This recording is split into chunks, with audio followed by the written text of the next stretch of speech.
All right, everybody. We are going to read through this entire 3.5-hour book real quick. Switch to me. I'll tell you behind the scenes on this. My buddy, Caleb Maupin of the Center for Political Innovation, wrote this book 4 years ago, and it turned out to be absolutely prophetic. He talks about how she's who the ruling class wants, and he turned out to be right. So, props to him. Share this with your friends. It's the big weekend. This is going to be my most shadow banned video ever. I imagine, I don't know. I kind of worried. I worried about my channel when I thought about doing this, and then I was like, well, this is the reason you started one. So somebody let me know if you can hear me. I'm going to double check the stream. And if you just clicked on this, if you're watching this back, the timestamp to the beginning of the book, I'll pin it in the top comment. So just real quick, let me make sure that I am live and I can hear myself. Let me make sure that I am live and I can hear myself. Sounds like it. Let me make sure that, is it fast for you guys like that? Make sure that I am live. Sounds like it. Let me make sure that's okay. Is it fast for you? Sounds like it's doing okay. Okay, so we're good on that. One other thing I wanted to say is the audio sounds good. I am going to try to record another version of this. I've got Audacity running right now, and I'm going to try to make it for Audible, see if it can pass the ACX check. If Caleb's okay with that, I'll try to put it up on there. But if you hear me using this click, it's because that helps me edit the file easier, and I can tell where I messed up. So if I mess up and reread something again, and you hear the click, you'll know that's why. All right. So without further ado, everything's good. We checked the stream, the audio's recording. All right, let's do it. Switch to the book.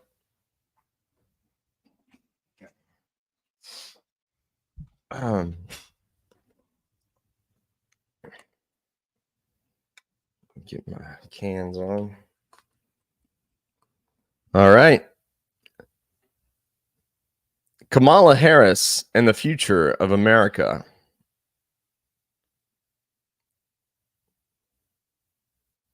By Caleb T. Maupin. Kamala Harris and the Future of America, an essay in 3 parts.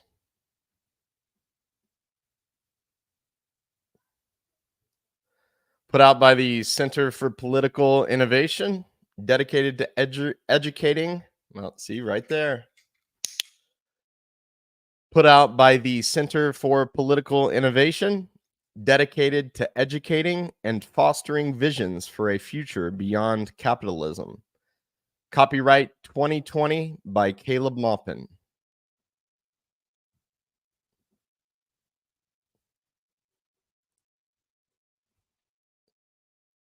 Here's the contents. Let's do that. Contents. 2024 preface. Introductory note. 1. Where did Kamala Harris come from? 2. Psychology behind politics. 3. The geopolitical stage.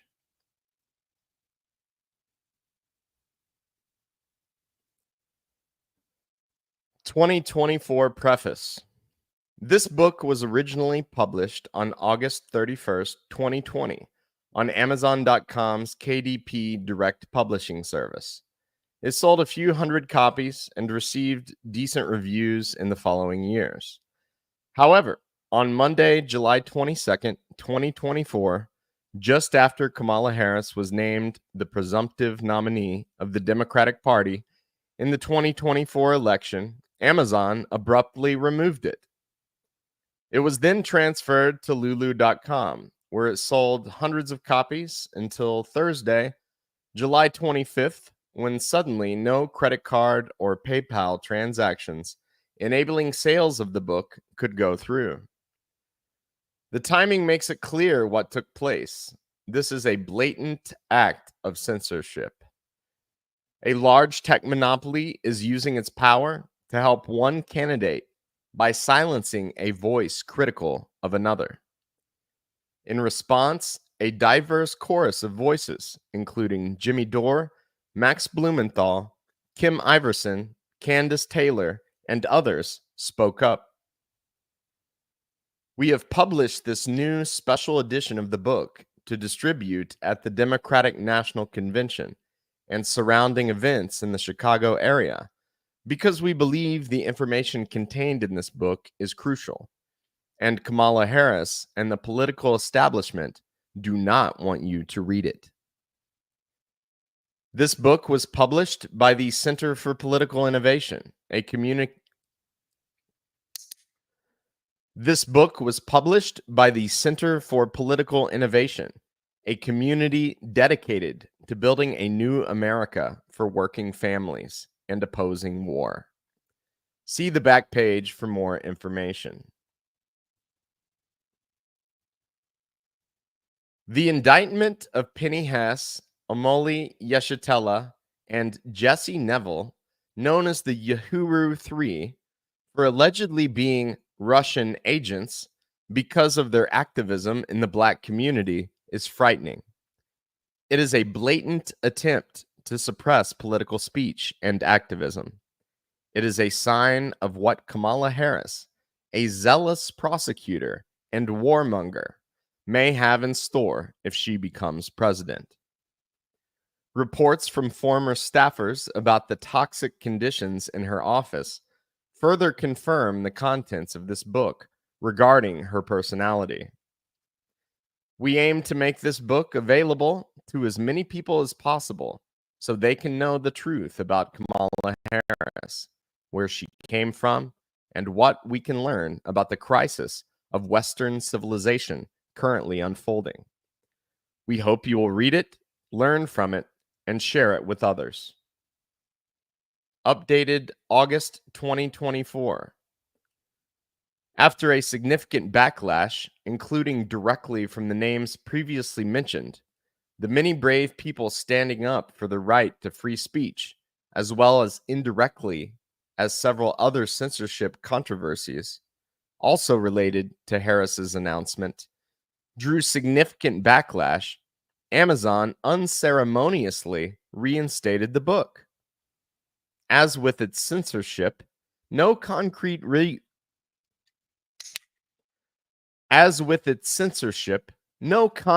reason was given for its reinstatement. During its exile, the book experienced a Streisand effect. On other platforms, the book sold thousands of copies, significantly more than it had before its banning. Perhaps Amazon realized that selling books is their business and wanted to make a little money. Introductory note. This is not a biography of Kamala Harris, the vice presidential nominee of the Democratic Party in the 2020 presidential election. This is an essay about U.S. society and global politics. This text is an examination of Harris's record and life story, and an explanation of the political, cultural, and psychological trends that created such a figure. This text is highly critical of Kamala Harris, highlighting her negative attributes and digging into her life story. However, this text is not intended to make the case that she and Joe Biden are somehow worse than Donald Trump, or to compel the reader to vote or campaign in a certain way. The book has no loyalty to any campaign, political figure, or organization within U.S. society at this time, and is not intended to compel specific political actions from those who read it. This book draws heavily from Marxism and leftist thought to examine one individual who is likely to be highly influential in the coming years, regardless of the November election results. The text is divided into 3 chapters. 1. Where did Kamala Harris come from? 2. Psychology behind politics. And 3. The geopolitical stage. This book is written out of a deep love for the working people of the United States and all who have suffered from oppression.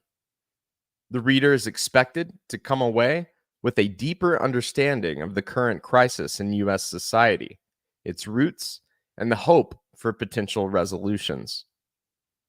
It is written in the hopes of inspiring all of those who would dare to join arm in arm with the rest of the human race in the struggle for a better world.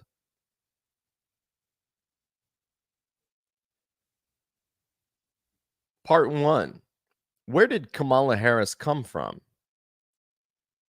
The decision came late. August 1st had been the date when the vice presidential nominee of Joe Biden was to be announced, but the decision was not made until August 11th. Amid the confusion and anticipation, something was happening behind closed doors. The U.S. public got to know Kamala Harris through the months of delayed decision, as she appeared on almost every mainstream talk show, giggling, talking about her childhood, reflecting on her experiences with racism, and her hobbies such as cooking. Politico had hinted that Kamala Harris would be the nominee in what appeared to be a leak, but the Biden campaign made it clear that the decision had not yet been made. Kamala had seemed to be the obvious choice when Biden announced his pick would be a woman of color, but yet, new names suddenly appeared in the running, as if some desperate resistance to picking her was coming from various quarters within the Biden camp. In the week prior to the delayed announcement, the media had suddenly begun highlighting former UN Ambassador Susan Rice as an alternative to Harris. Suddenly, the relatively unknown Los Angeles Congresswoman, Karen Bass, was filling the headlines as well. Almost as soon as Karen Bass's name hit the national media, she was subjected to an all-out red-baiting campaign by the press. Mainstream newspapers like the Washington Post and the New York Times were pointing out that this potential vice presidential nominee had visited Cuba with the Venceremos brigades during the 1970s and praised Fidel Castro.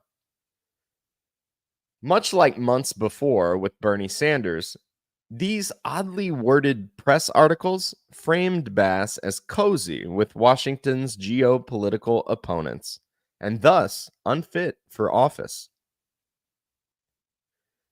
Information about Bass's travels and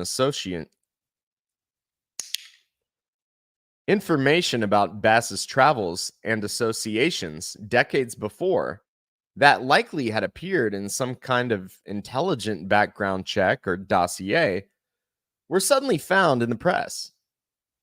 Bass was desperately reassuring the public that she was not a communist, and it became clear that Biden was unlikely to select her. The schedule for the Democratic National Convention speakers, released just hours before the announcement of the VP pick, listed Kamala Harris as speaking in a separate time slot from the vice presidential pick. This was almost declaring she would not be selected. Harris was reported to have unfollowed Joe Biden on Twitter just a few hours before the announcement was made as well. When the news finally came that Kamala Harris had been selected, many were quite perplexed. She had seemed like the obvious pick months ago. Why the delays? Why the last-minute scrambling? Why the incorrect Democratic National Convention schedule? Why had Karen Bass been raised from obscurity, only to be roundly condemned as a communist sympathizer? It is clear some negotiations had taken place. Last-minute deals were made. Joe Biden's arm was twisted. A rival from the Democratic primary race, who had blasted him as being supportive of school segregation, was now his running mate. Kamala Harris had even said on the campaign trail that she believed the allegations that Joe Biden was a sexual predator. Yet, all of this was water under the bridge. Kamala Harris was Joe Biden's running mate, the Democratic Party's nominee for vice president. So, what was going on behind the scenes? Who was pushing for Kamala Harris? Who was desperately opposing her? Where does Kamala Harris come from? And what does it teach us about American politics in our time? These are questions that will be answered by this short booklet. Kamala Harris's career as a criminal prosecutor coincides with a massive increase in the prison population of California. Many aspects of her record are contradictory to her current image as anti-racist and opponent of mass incarceration. The queen of mass incarceration. Kamala did rather poorly in the Democratic primary. Her personality and record doesn't really appeal to U.S. voters, especially in the swing states Biden needs to win. The most damning moment for Kamala's 2020 presidential campaign came on July 31st, 2019. Rival candidate Tulsi Gabbard used her limited time during a debate to highlight Kamala's record as a criminal prosecutor. Hawaii Congresswoman Gabbard crammed a lot into just a few sentences. Kamala Harris says she's proud of her record.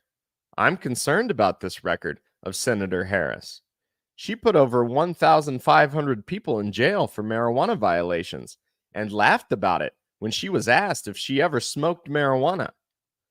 She blocked evidence that would have freed an innocent man from death row. She kept people in prison beyond their sentences to use them as cheap labor for the state of California. And she fought to keep the cash bail system in place that impacts poor people in the worst kind of way. Kamala had no rebuttal to these obviously true facts about her career as a prosecutor and attorney general in California. In fact, Gabbard's statements were just the tip of the iceberg. Kamala Harris had imprisoned parents due to their children being truant from school and laughed about it during a presentation. Kamala Harris also mocked protesters against the prison industrial complex, speaking in a sarcastic voice, strutting around the stage of a Chicago Ideas Forum, saying, "Build more schools, less jails. Build more schools, less jails. Put money into education, not prisons." There's a fundamental problem with that approach, in my opinion. You still haven't addressed why I have 3 padlocks on my front door. There should be a broad consensus that there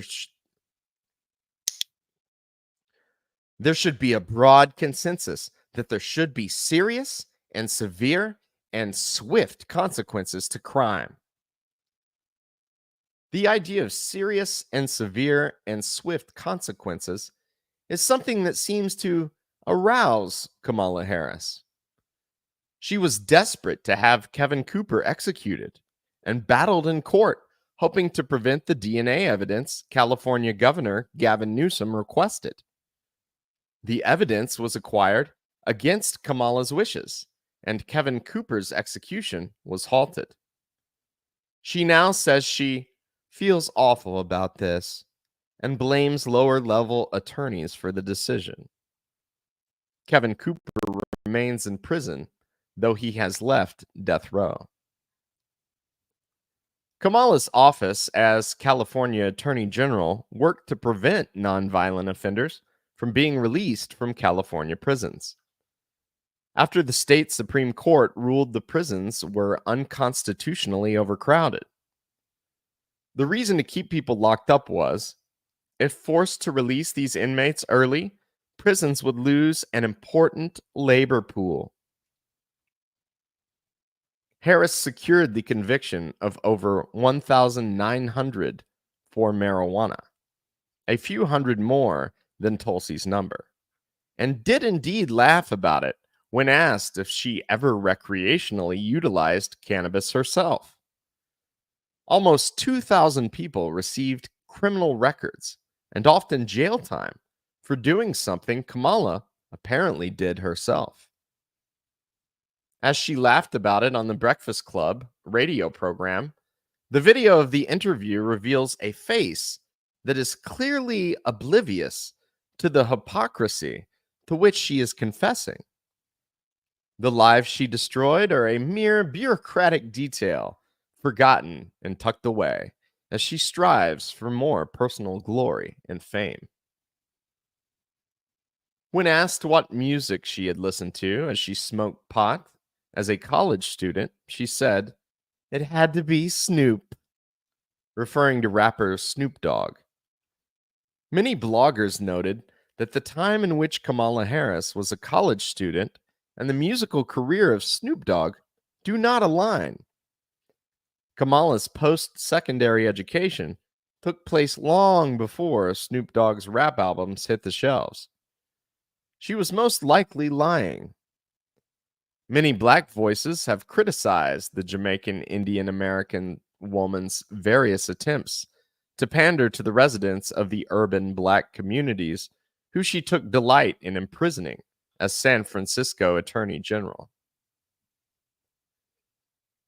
Writing for Reason.com, CJ Ciaramella writes, "Whenever Harris is pressed about specific instances where she was decidedly unprogressive, she dodges, misleads, or glosses over the facts." His research points out that as a prosecutor, Kamala Harris defended the death penalty, always running on a platform of keeping it in practice in California. She opposed increasing oversight of police officers and investigating fatal shootings. Her office fought against exonerating the wrongfully convicted and protected the Orange County District Attorney's Office after it was caught operating an unconstitutional jailhouse snitching program. Judges repeatedly called out Kamala Harris and her office for withholding evidence, not notifying defense attorneys of misconduct by drug lab technicians, and having a level of indifference when it came to unethical and illegal practices that could help secure criminal convictions. Not from the thin blue line milieu. The behavior of Kamala Harris as the San Francisco District Attorney and as the California Attorney General is morally horrendous. The efforts to destroy the lives of innocent people and to manipulate the California legal system in order to do it should disturb anyone who believes in justice or who possess empathy, most especially someone with a leftist, anti-oppression worldview. How many nonviolent citizens ended up behind bars or with criminal records simply for the victimless crime of smoking pot? How many innocent people were convicted due to her practice of withholding evidence to hurt the defense? What kind of person would actively oppose utilizing DNA evidence to exonerate people on death row? Did the potential of taking an innocent person's life not concern her? Clearly not. Harris's behavior might make sense if she was part of the thin blue line milieu. Police officers, their family members, the various police unions, and the Fraternal Order of Police often cultivate a strange victim mentality and reinterpretation of events. Adherents of this right-wing layer of U.S. society believe police brutality is a liberal hoax and that the annually occurring deaths of officers on the job are the fault of anti-racist activists. In the minds of those who operate within the alternative reality of the thin blue line, the US suffers from an overextension of civil liberties to protect criminals. They see the police as under siege from the radical left and an overly compassionate society that coddles criminals. This refers to not only law enforcement officials themselves, but also to various right wing vigilantes and fanatics, like the infamous George Zimmerman, who buy into this worldview. This viewpoint is simply contrary to the reality. The United States has more prisoners than any other country in the world, not just in numbers, but in percentage. Juries across the country rarely acquit, and very few defendants even bother to risk going to trial. However, the illusions of the thin blue line narrative are often utilized by prosecutors and police officers to justify their own misconduct, the kind of misconduct Kamala Harris specialized in. Prosecutors and police officers who feel that racism is a liberal anti-cop myth often feel that they must lie, brutalize people, withhold evidence, and fight dirty in defense of law and order. Various TV programs and films feature a heroic, dirty cop who breaks the law and flouts legal procedure in order to put away a bad guy. However, Kamala Harris is not the daughter of police officers.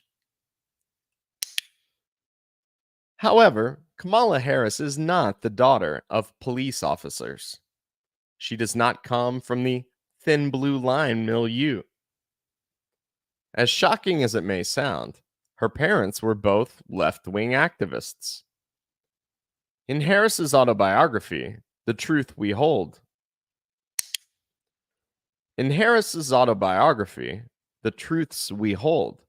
published in 2019, she wrote, "America has a deep and dark history of people using the power of the prosecutor as an instrument of injustice.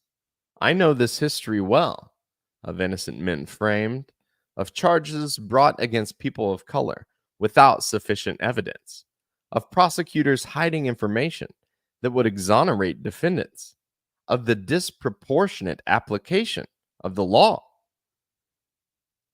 The opening chapters of The Truths We Hold describes how her parents met each other through attending civil rights and anti-Vietnam War protests in Berkeley, California.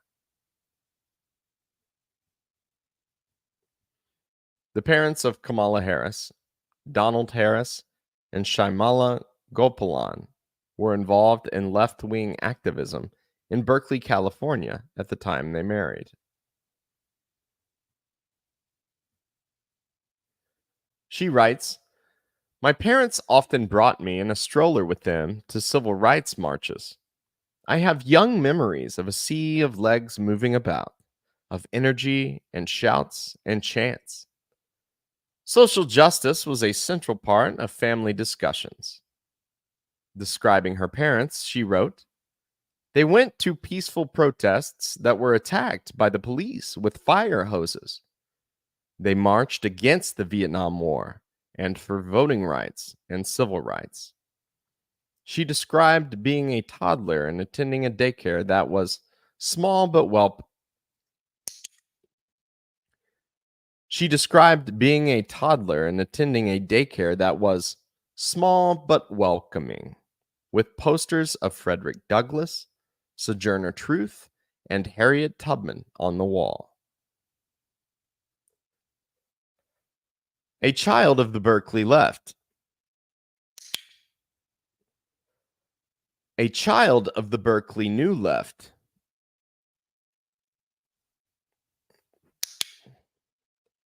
A child of the Berkeley New Left. Indeed, Berkeley, California, in the 1960s, was the epicenter of a cultural movement that swept the United States and Western Europe in what was called the New Left. Both of her parents attended University of California, Berkeley. In the year of Kamala's birth, Students at University of California, Berkeley had launched the free speech movement. The university administration had forbidden students from organizing around off-campus issues. The students demanded the right to engage in political activism on campus and engaged in a campaign of civil disobedience, eventually forcing the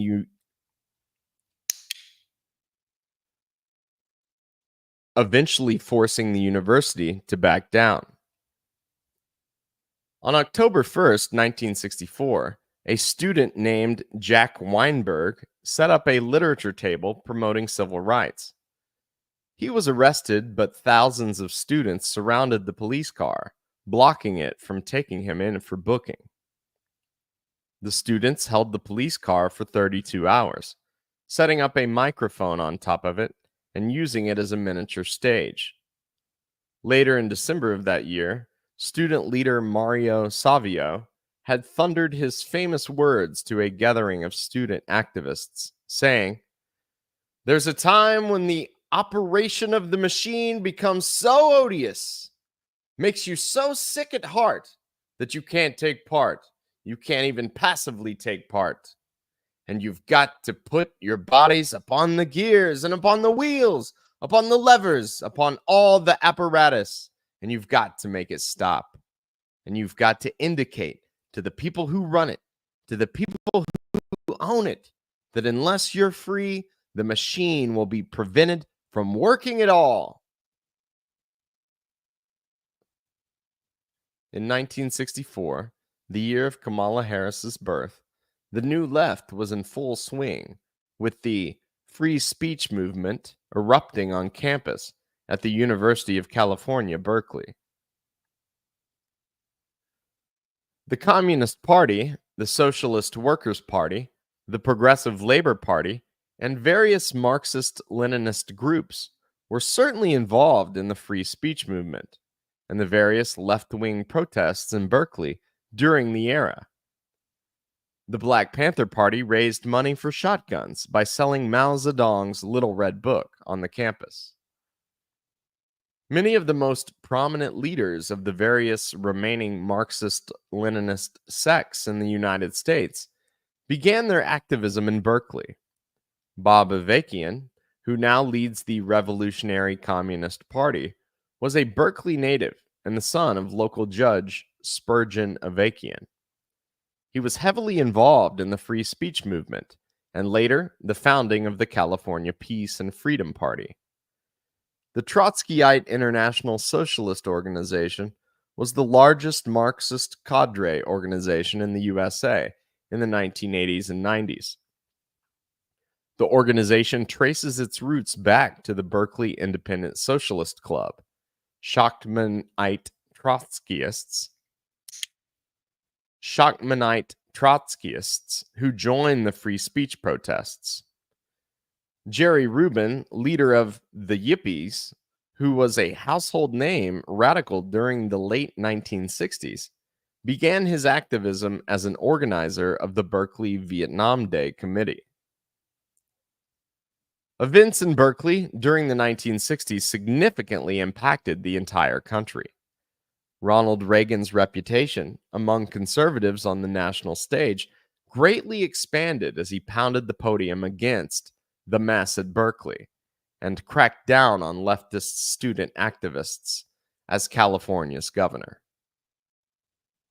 The Bay Area radical magazine Ramparts became an essential source of news and analysis for left-wing activists all throughout the country. Ramparts introduced the country to the writings of imprisoned black radical Eldridge Cleaver, whose book Soul on Ice was widely studied. Cleaver eventually became a leader of the Black Panther Party after being released from prison. The editor of Ramparts was David Horowitz, a young radical whose parents had been heavily involved in the Communist Party USA. Horowitz eventually became a neoconservative during the 1980s and repudiated his years of left-wing journalism and activism. Covert manipulation of leftist activism. As radical politics flourished in Berkeley during the 1960s, something else was happening beneath the surface.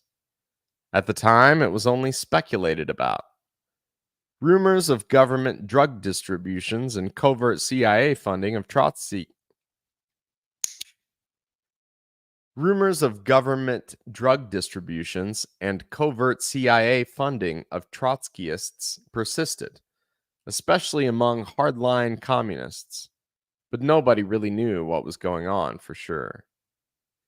Now, due to leaks and congressional investigations and documents released by the Freedom of Information Act, we know that one of the most successful intelligence operations ever conducted by the CIA was in full swing.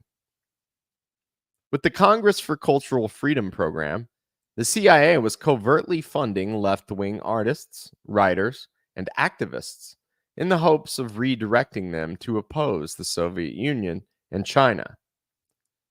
The New Left was synthetically created as a makeshift intellectual barrier between the circles of free thinkers, intellectuals, and dissidents in Western countries and the Soviet Union. The CIA's website currently brags about the program. New York City Trotskyite professor Sidney Hook, the lone socialist voice advocating a total ban of the Communist Party USA, wrote enthusiastically about the program, asking for funds. Give me $100 million and 1,000 dedicated people, and I will guarantee to generate such a wave of democratic unrest among the masses, yes, even among the soldiers of Stalin's own empire, that all his problems for a long period of time to come will be internal. I can find the people. According to CIA.gov, the agency's work was conducted by a cadre of energetic and well-conducted staffers. According to CIA.gov, the agency's work was conducted by a cadre of energetic and well-connected staffers willing to experiment with unorthodox ideas and controversial individuals, if that was what it took to challenge the communists at their own game. Ruth Fischer, a founding member of the German Communist Party, who had joined the Trotskyists, cooperated with the program. James Burnham, another Trotskyist who eventually became a neoconservative, threw himself into the covert operation. The official leader of the Congress for Cultural Freedom program was Irving Kristol, a member of Max Schachtman's Independent Socialist League, who would later become the ideological father of the neoconservative movement during the 1970s and 80s. A number of cultural magazines were established in order to highlight the work of anti-communist leftists. In the United States, the Partisan Review flooded the universities, highlighting the voices of figures like Susan Sontag, Irving Howe, Mary McCarthy, and Hannah Arendt. In Germany, Melvin Lasky set up Der Monat to highlight the writings of Herbert Marcuse, Theodor Adorno, and the Frankfurt School, a dissident group of academic Marxists who opposed the Soviet Union and critiqued consumer culture. Max Schachtman was the leader of the Third Camp wing of Trotskyism that had rejected Trotsky's claim that the USSR was a deformed worker state. He functioned as a kind of elderly mentor to a crew of young CIA-backed free thinkers whose job was to manipulate leftists to oppose the Soviet Union. Schachtman eventually moved on to become the personal advisor to George Meany, president of the AFL-CIO. Michael Harrington, a young intellectual mentored by Max Schachtman, authored a best-selling book called The Other America, highlighting poverty across the United States. Harrington eventually worked in the Lyndon Johnson administration, overseeing the establishment of welfare programs. With funding from the United Auto Workers Union, Harrington established Students for a Democratic Society as an anti-communist, pro-civil rights campus activist group.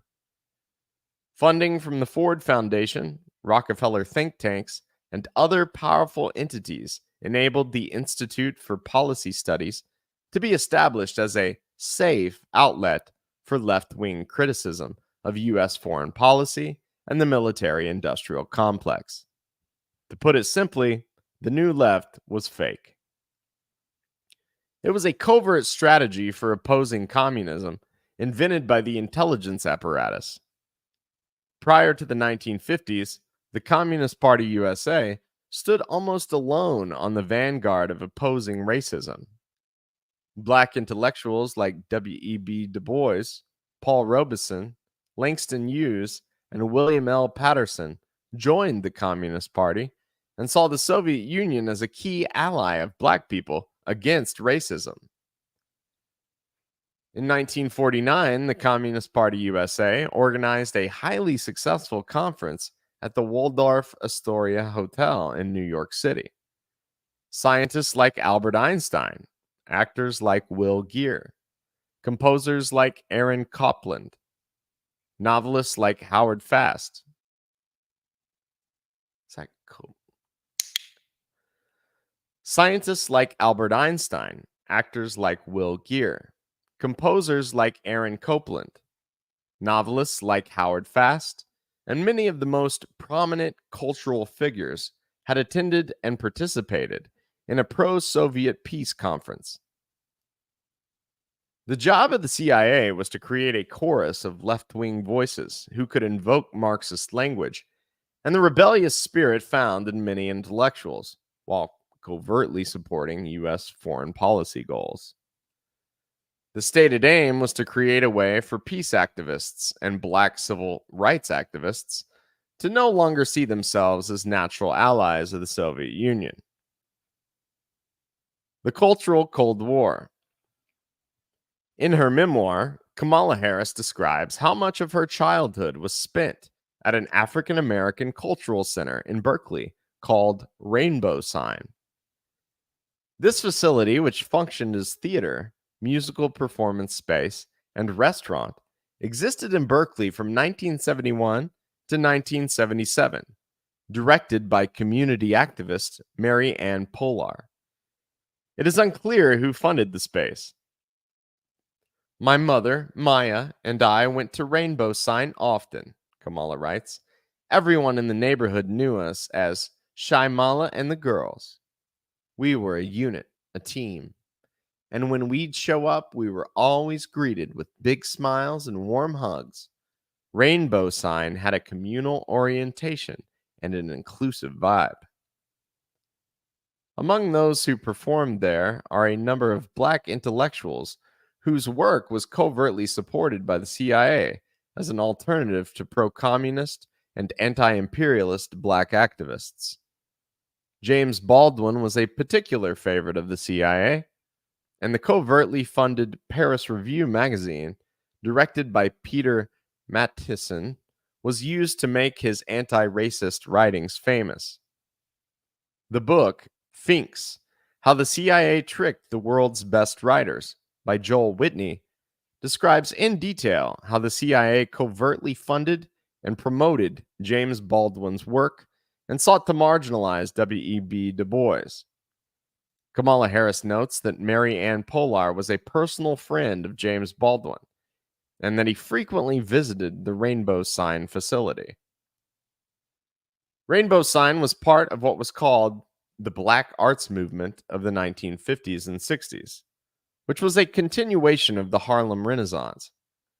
It highlighted the work of African American poets, writers, musicians, and painters. Researcher Adrian J. Mack notes that CIA's Congress for Cultural Freedom program was heavily involved in promoting the work of anti-communist black artists. The CIA helped organize the 1966 First Negro World Arts Festival in Senegal. Mack writes, the United States controlled who attended the event, and the government believed U.S. representation would improve the nation's image during the Cold War era. It comes as no surprise that the United States had gatekeepers in place to support the logistics surrounding the international festival, since the United States was strategizing how to globally contain communism. See the Black Arts Movement, the Congress for Cultural Freedom and Cultural Discourse by Adrian J. Mack, November 27th, 2018. Kamala Harris recalls that she and her sister sang in a performance of Free to Be You and Me. The music from this 1972 feminist children's album, eventually produced as an ABC TV special in 1974, was certainly popular in liberal circles during the era. The songs and poems decried traditional gender roles, telling boys it's all right to cry, and urging married couples to do housework together. Gloria Steinem, editor of Miss Magazine and the face of the 1970s feminist movement in the United States, was heavily involved in putting the album and TV special together. Gloria Steinem's ties to the CIA are well documented. In 1962, the World Festival of Youth and Students took place in Vienna. It was a gathering of communist and anti-imperialist youth. The young Gloria Steinem coordinated CIA efforts to disrupt it. Steinem established an organization called the Independent Research Service as a front organization that attended the festival in order to do intelligence work. A New York Times article published on February 21st, 1967, described Steinem's work at the 1962 gathering. Gloria Steinem, a 30-year-old graduate of Smith College, said the CIA has been a major source of funds for the foundation, the Independence Research Service, since its formation in 1958. Almost all of the young persons who received aid from the foundation did not know about the relationship with the intelligence agency, Ms. Steinem said. Ironically, she said, many of the students who attended the festivals have been criticized as leftists. The festivals are supposed to be financed by contributions from national student unions, but are, in fact, largely supported by the Soviet Union. Ms. Steinem said she had become convinced that American students should participate in the World Youth Festivals after she spent 2 years in India. I came home in 1958 full of idealism and activism to discover that very little was being done, she said. Students were not taken seriously here before the Civil Rights Movement, and private money receded at the mention of a communist youth festival. In her book, My Life on the Road, Steinem described her relationship with the agency, writing that the CIA, in my experience, was completely different from its image. It was liberal, nonviolent, and honorable. Interestingly, Free to Be You and Me would eventually be continued by a TV special in 1988 that played a far more obvious role in anti-communism and geopolitics. In 1988, a follow-up children's TV program entitled Free to Be a Family that aimed to destigmatize single motherhood was aired as a joint broadcast of ABC and Soviet state television. The program aired in both Russian and English, featured the Muppets, and attempted to build up trust for the United States among the Soviet population. Actress Marlo Thomas hosted the broadcast, which featured Bon Jovi, Robin Williams, Lily Tomlin, and Penn and Teller.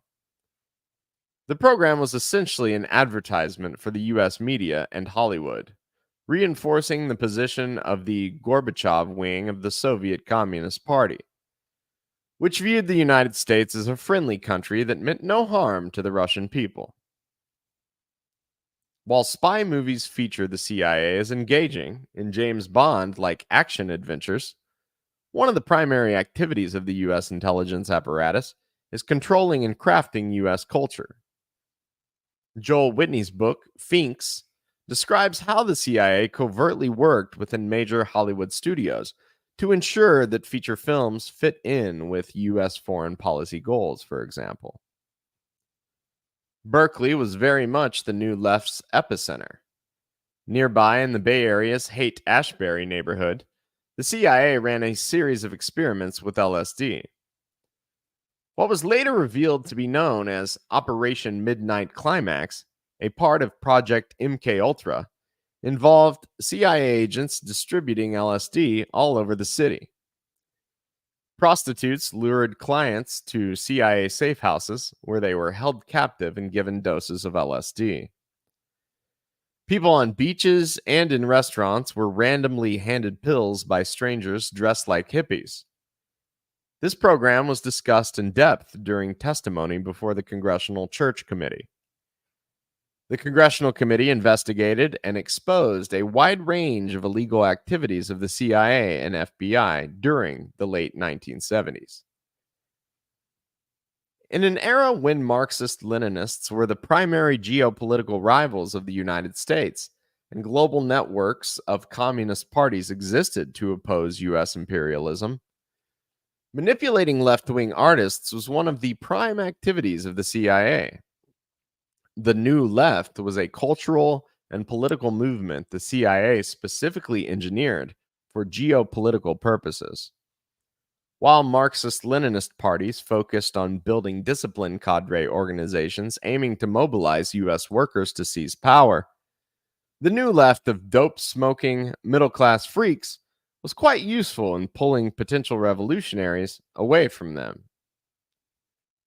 It was in this intentionally cultivated and covertly supported milieu of non-communist radicals that Kamala Harris was raised.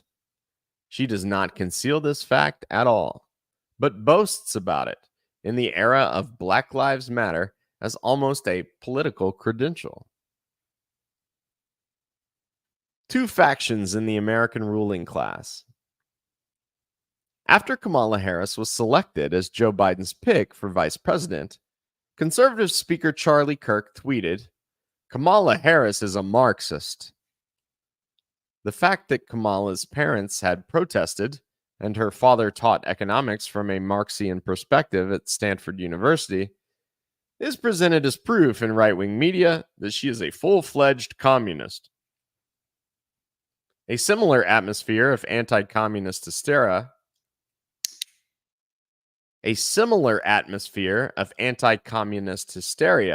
was created around Barack Obama and his family's ties to CIA-linked liberal activism and academia.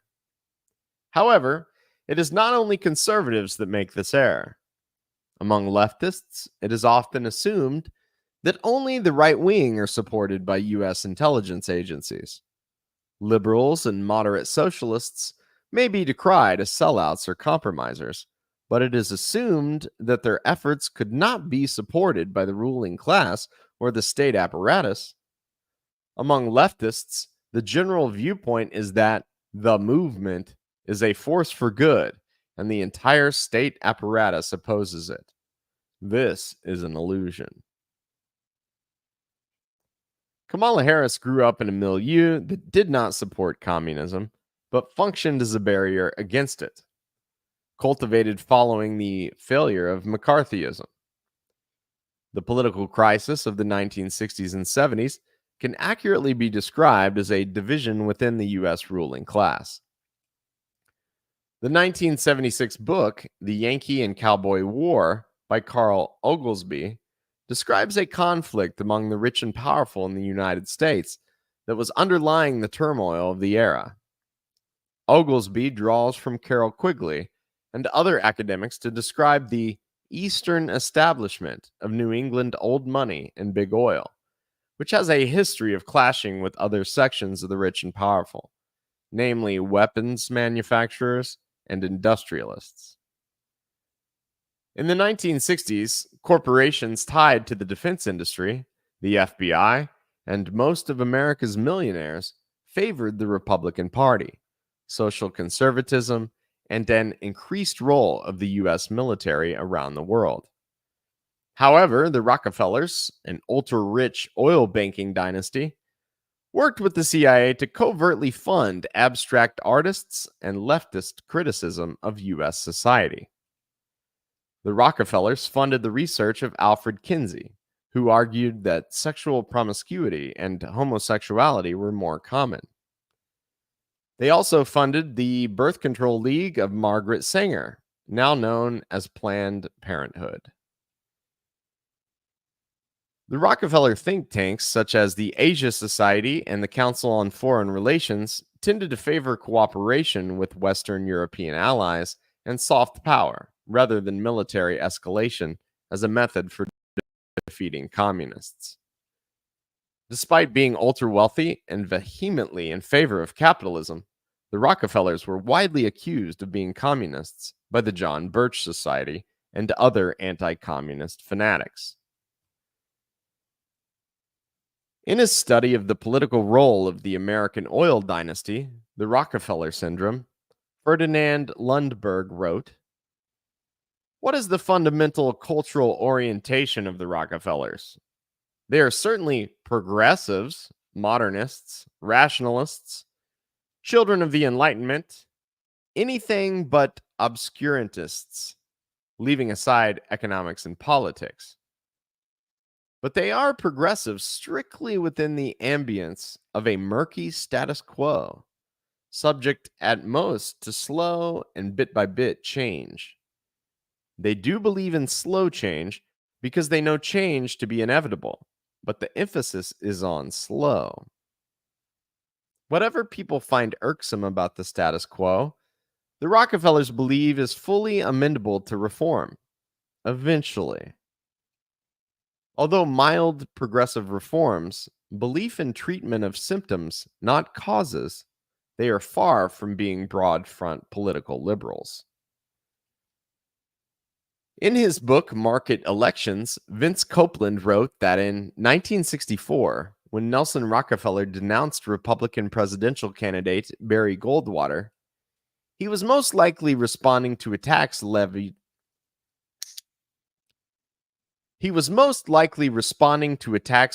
against his family by other conservatives.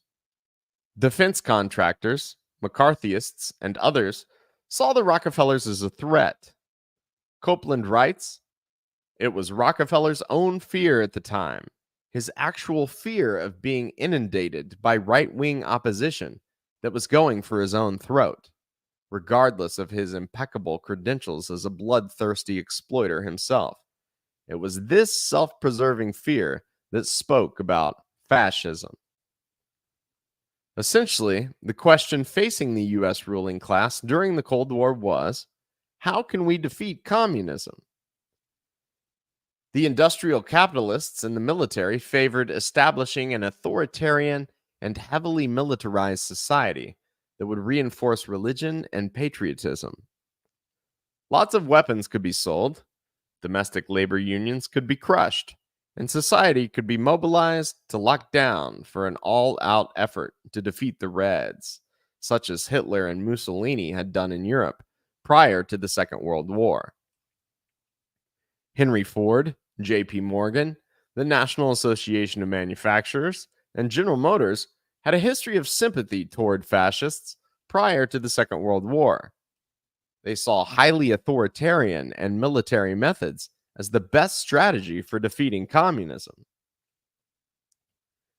However, the Rockefellers, the intelligence agencies, and the Eastern establishment, tied in with European capital, had an alternative view.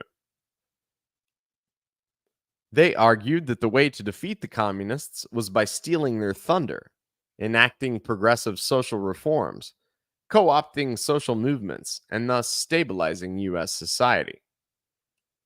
The Cold War liberals presented a kind of anti-totalitarianism, similar to the perspective presented on TV programs like The Twilight Zone. The enemy is totalitarianism, of which communism and fascism are merely alternative brands. Liberal ideals like freedom of speech, freedom of religion, and equal rights should be maximized. The authoritarian tendencies of the military should be restricted, all in order to disprove the allegations of Marxist agitators and prevent greater social unrest and tensions. The trajectory of U.S. politics. The rise of Kamala Harris to the position of Democratic vice presidential nominee in 2020 fits in with the trajectory of political and cultural battles that have taken place in the United States since the end of the Second World War. In the post-World War II era, different interests and groupings within the U.S. capitalist class have been directing the state apparatus in an effort to control the democratic population. In the post-World War II era, different interests and groupings within the U.S. capitalist class have been directing the state apparatus in an effort to control the domestic population and beat back the rise of anti-imperialist and socialist governments around the world. Political discourse in the United States has evolved based on the needs of different factions within the ruling class domestically and internationally.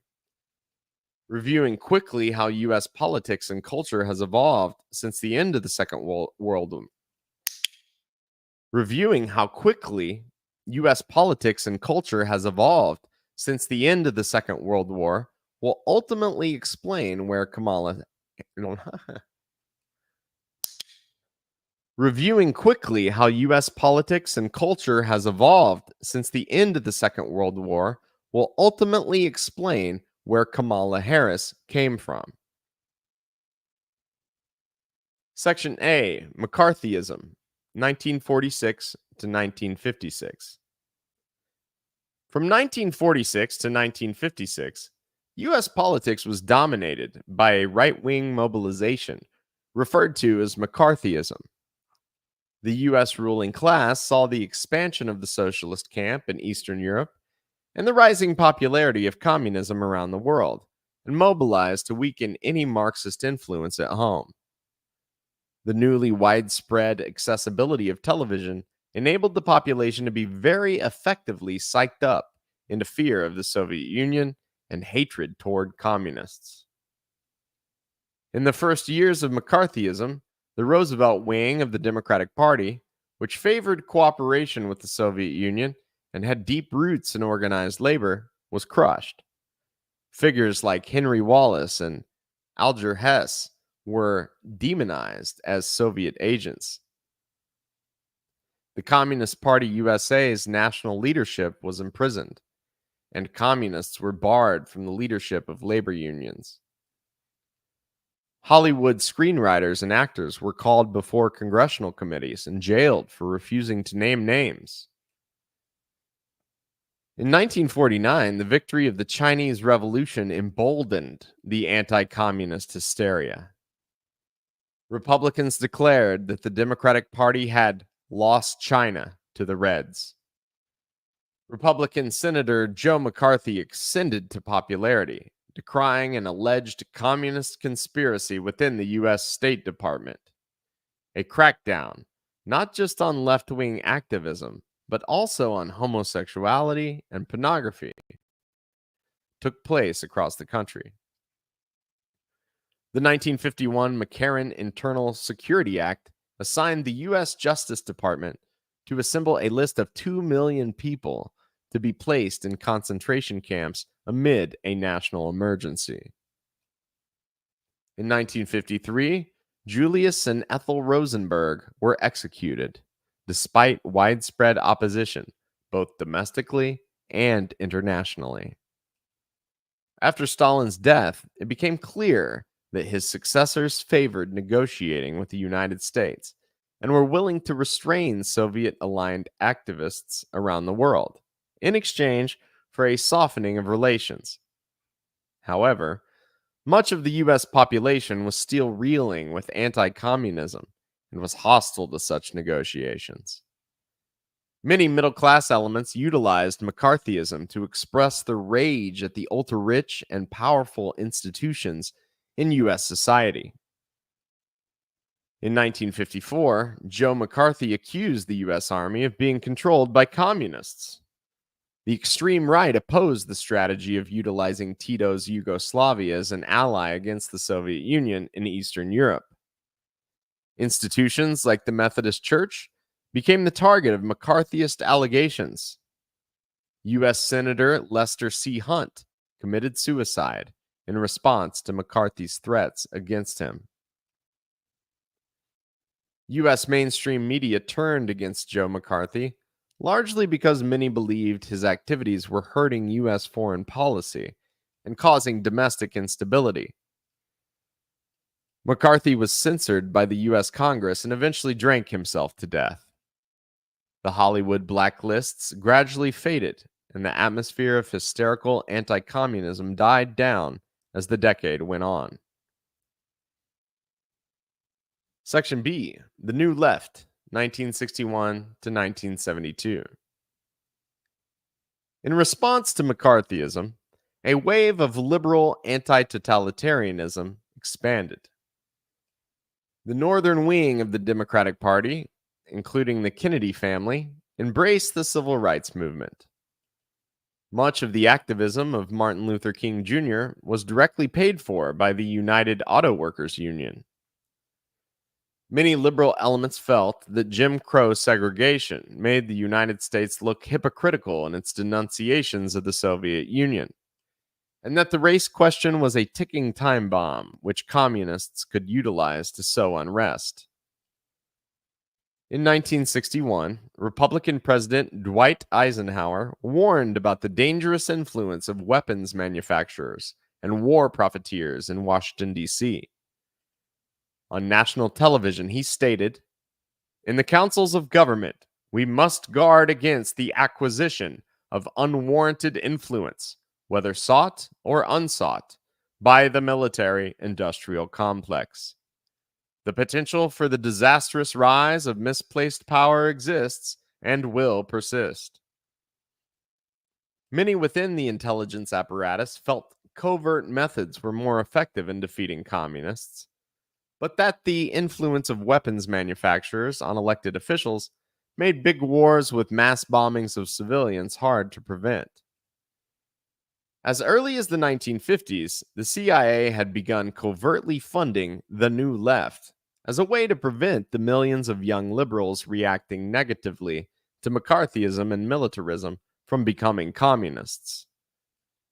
The Congress for Cultural Freedom program spawned a layer of anti-totalitarian, free thinkers who pushed a message opposing conformity and equating Soviet communism with Nazi fascism.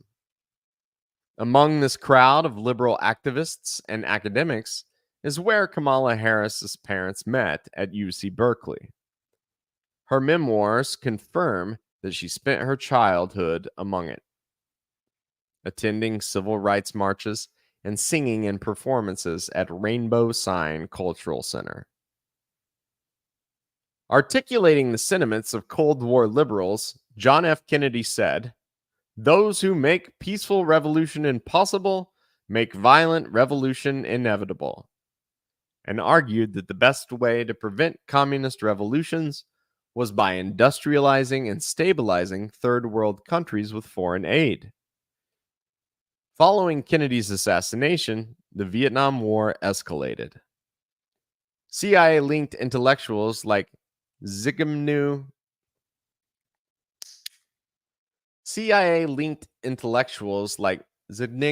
Brzezinski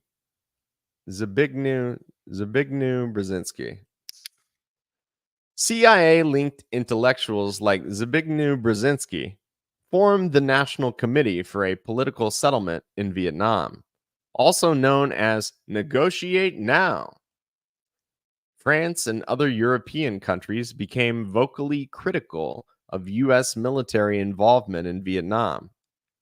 As the CIA pushed for a de-escalation in the Vietnam War, American media oversaw a cultural revolution.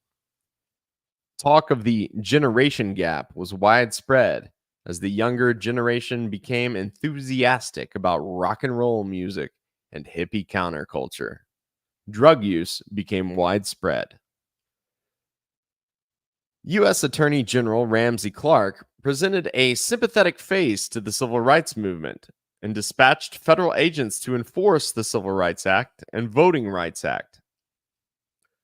Clark attempted to restrain the FBI's efforts against the civil rights and peace movements.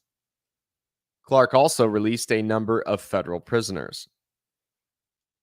However, the efforts of the Cold War liberals did not result in a de-escalation domestically or internationally.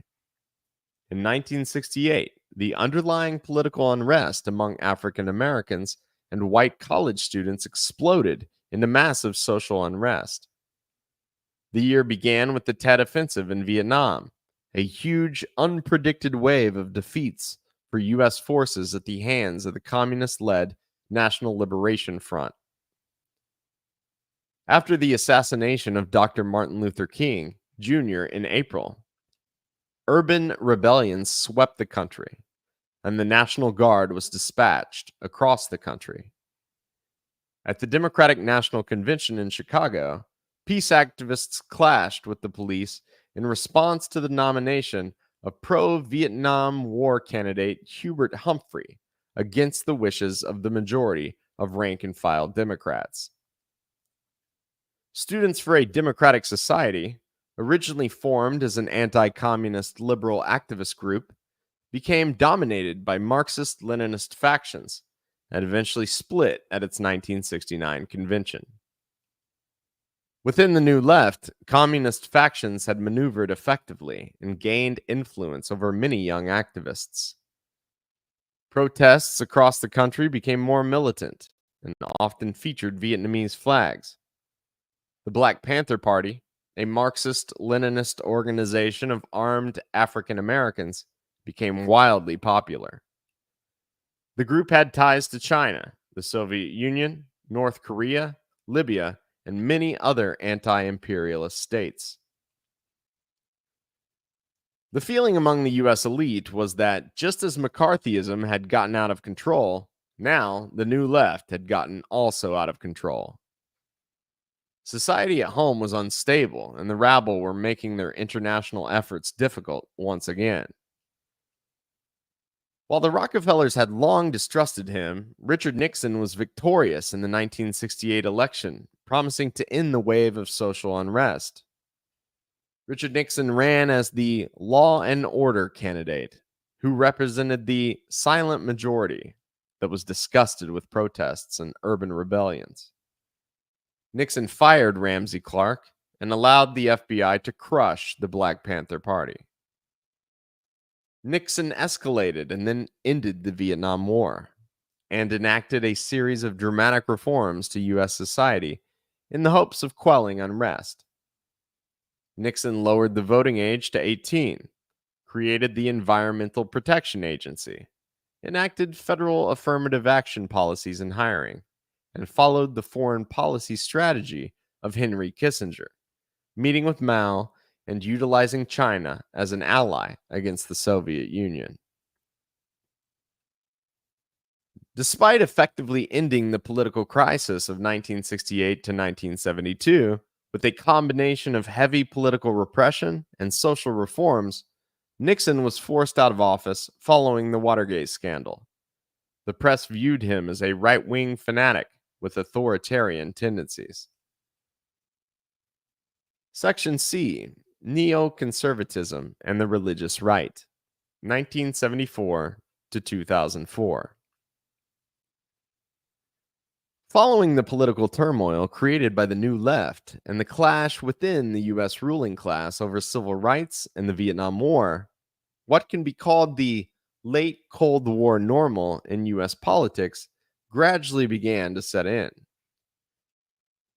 Nixon had utilized a kind of pseudo-populist contempt for black activists and student radicals in order to win the elections. Hit songs like Merle Haggard's Okie from Muskogee voiced the opposition to the New Left and held the attention of many white working-class people across the country. In 1970, Nixon's supporters among New York City's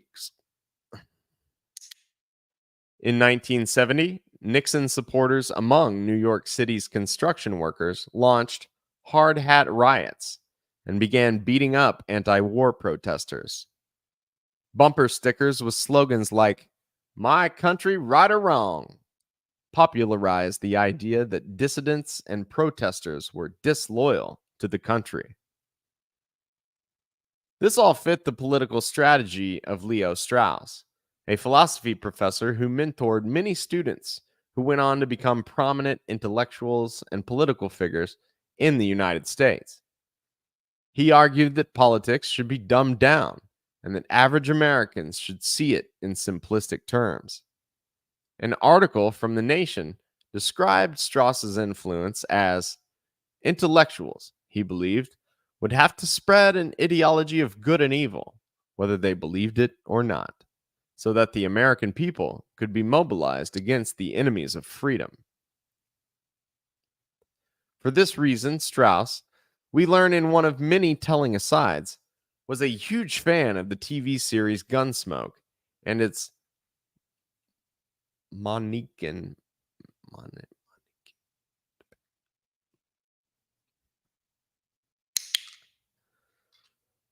was a huge fan of the TV series Gunsmoke. Was a huge fan of the TV series Gunsmoke and its Manichaean depiction of good and evil. Beware the Holy War by Peter Bergen, June 2nd, 2005.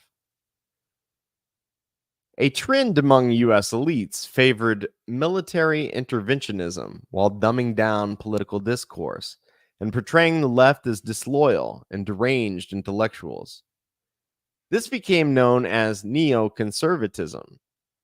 The academic field, nicknamed Sovietology, that focused on Cold War strategy, became dominated by this kind of thinking. Irving Kristol, once the director of the CIA's Congress for Cultural Freedom, became a primary theorist of the neoconservative movement, along with Leo Strauss.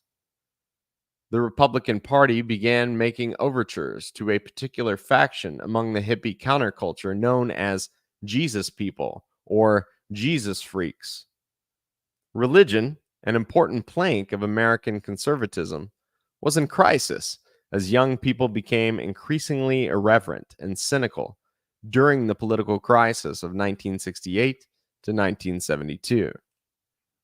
Despite the irreverence of their peers and fellow counterculture enthusiasts, the Jesus people stood on street corners singing hymns and preaching Christianity while opposing the Vietnam War and supporting civil rights. The right saw an opening, and a fanatical anti-communist pastor from South Korea, Reverend Sun Myung Moon, was imported to the United States. Moon had long been cooperating with U.S. intelligence, and in the United States, he began recruiting young people to his peace movement that supported Richard Nixon. Moon's followers appeared to be part of the counterculture, but their beliefs aligned with weapons manufacturers and the Republican Party. Moon owned a number of weapons manufacturing facilities himself, having acquired the copyright to producing M16 rifles in South Korea. Moon's followers became foot soldiers of the neoconservatives, setting the stage for what would eventually become a much bigger trend. Tony Alamo, a Beatles marketer who worked in the music industry, launched his own cult among the Jesus people. His followers recruited teenage runaways in Los Angeles, and much like Moon, despite the hippie aesthetics, they aligned with Republicans and weapons manufacturers.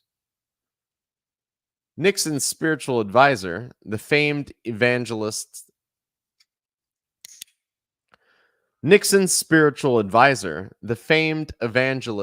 Reverend Billy Graham, began featuring long-haired, guitar-playing youth on his televised broadcasts. The Jesus people suddenly became far more widely promoted in American media, though their politics were dramatically shifting. In 1974, Baptist minister Reverend Jerry Falwell launched an organization called the Moral Majority that pushed conservative politics enmeshed in religious fanaticism. All of this eventually culminated in a process of conservative Protestant Christianity in the United States reinventing itself. By the late 1970s, what would be described as the religious right of the Republican Party, patriotic, anti communist, and military aligned conservatives, emerged to re energize the right wing. They were aligned with weapons manufacturers, they were fanatically anti communist, and they were ardent supporters of Israel. The hard hats of patriotic working class conservatives who favored the military, along with religious fanatics singing rock and roll hymns and promoting a dumbed down version of Christianity, formed the core of solid support that held U.S. society together for the remainder of the Cold War and up into the 20th century. The Reagan White House solidified neoconservatism as a political trend. The Republicans favored a military escalation against communists while opposing homosexuality and abortion. In the new late Cold War normal, Republicans wrapped themselves in patriotism, anti communism, and Christianity, as did the Democrats, though to a somewhat milder degree. Divisions in the ruling class seemed to be pretty much smoothed over during the 1980s. Reagan was known for saying, "We are all friends after 6," indicating that differences among Democrats and Republicans were not significant. The neoconservatives and the religious right functioned as the hardliners of America who dominated key state institutions. Liberals, who essentially agreed with their narrative of world events, just favored a softer approach. Bill Clinton's Democratic Leadership Council pushed the Democratic Party further to the right, putting it more in line with the overall neocon agenda. Mass incarceration was a big part of the late Cold War normal. The war on drugs dramatically increased the prison population, with Democrats and Republicans both emphasizing a tone of tough on crime in their rhetoric. The lock 'em up rhetoric and policies that Kamala Harris is closely associated with had emerged in the 1980s, but continued to expand in the following decade. Kamala Harris began working as a deputy district attorney in Alameda County, California in 1990. Eventually, she became assistant district attorney for San Francisco in 1998. Kamala's formative years were working within the prosecutorial side of the criminal justice system in California as the state's prison population exploded. According to the San Francisco Gate, the number of people incarcerated in federal and state prisons and county jails in California grew by nearly 40% between 1990 and 2000 to a total of 249,000 inmates. Although the jump outstripped the state's population increase of 14%, it represented a major slowdown since the 1980s, when the state's prison and jail populations exploded by an unprecedented 228%. San Francisco Gate, August 9th, 2001. These were the years when talk of super predators, a pseudo psychological term used to demonize young American men. These were the years when talk of super predators, a pseudo psychological term used to demonize young African American men, was all over television. The media routinely demonized black culture, blaming rap music for crime and stoking up a fear of gangs used to justify police crackdowns.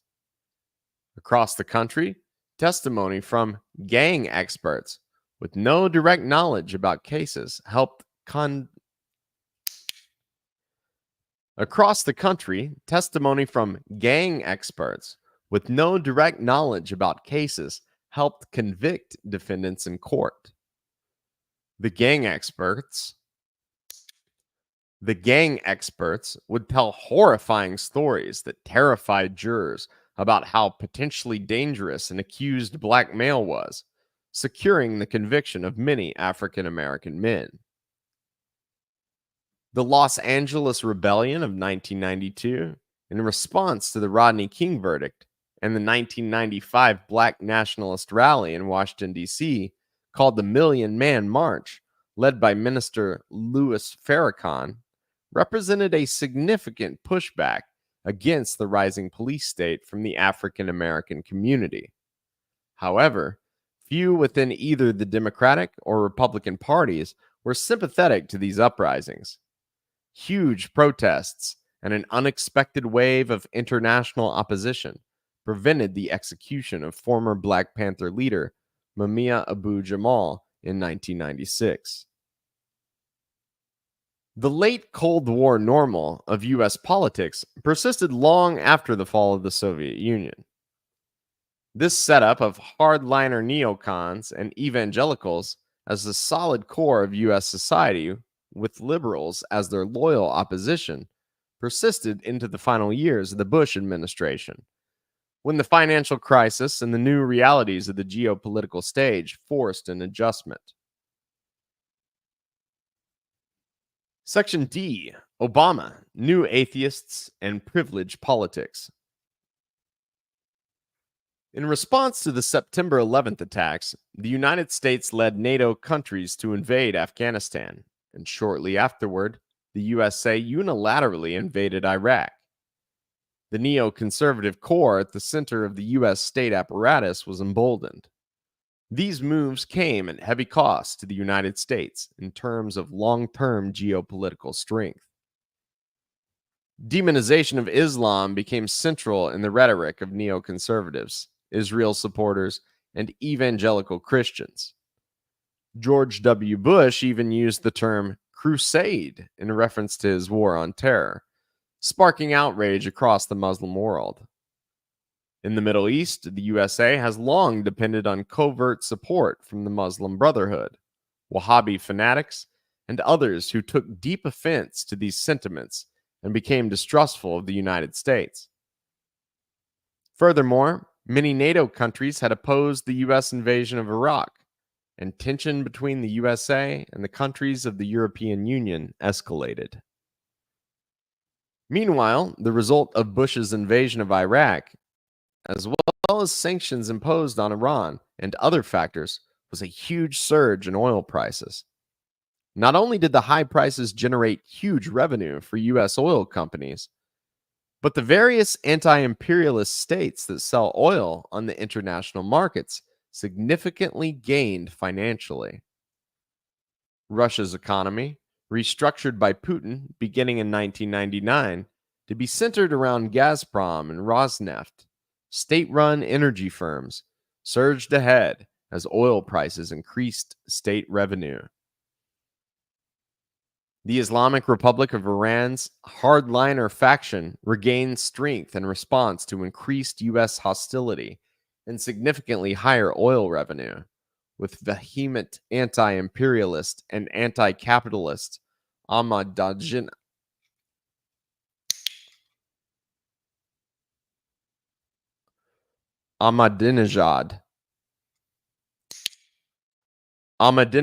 being elected. Iran-backed Hezbollah became highly admired by the Muslims of the world for handing a humiliating defeat to Israel in 2006. In Venezuela, Hugo Chavez utilized the high oil revenue to fund his projects for moving the country toward 21st century socialism. Inspired by his success and aligned with Cuba, Bolivarian socialist governments emerged in Bolivia, Nicaragua, and Ecuador. Meanwhile, episodes of racial unrest broke out sporadically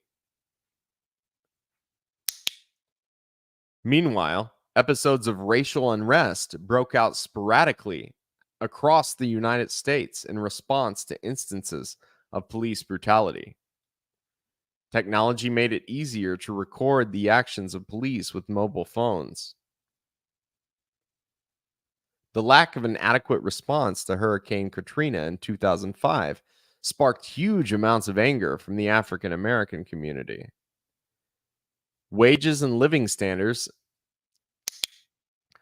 Wages and living standards among average Americans had been significantly decreasing since the late 1970s. Home foreclosures began to increase among African American neighborhoods in Michigan, Ohio, and California, but soon spread to communities across the nation, culminating in the financial crisis of 2008 to 2009 when the housing bubble burst. Amid financial collapse and rising geopolitical opposition, Barack Obama strolled into the presidency.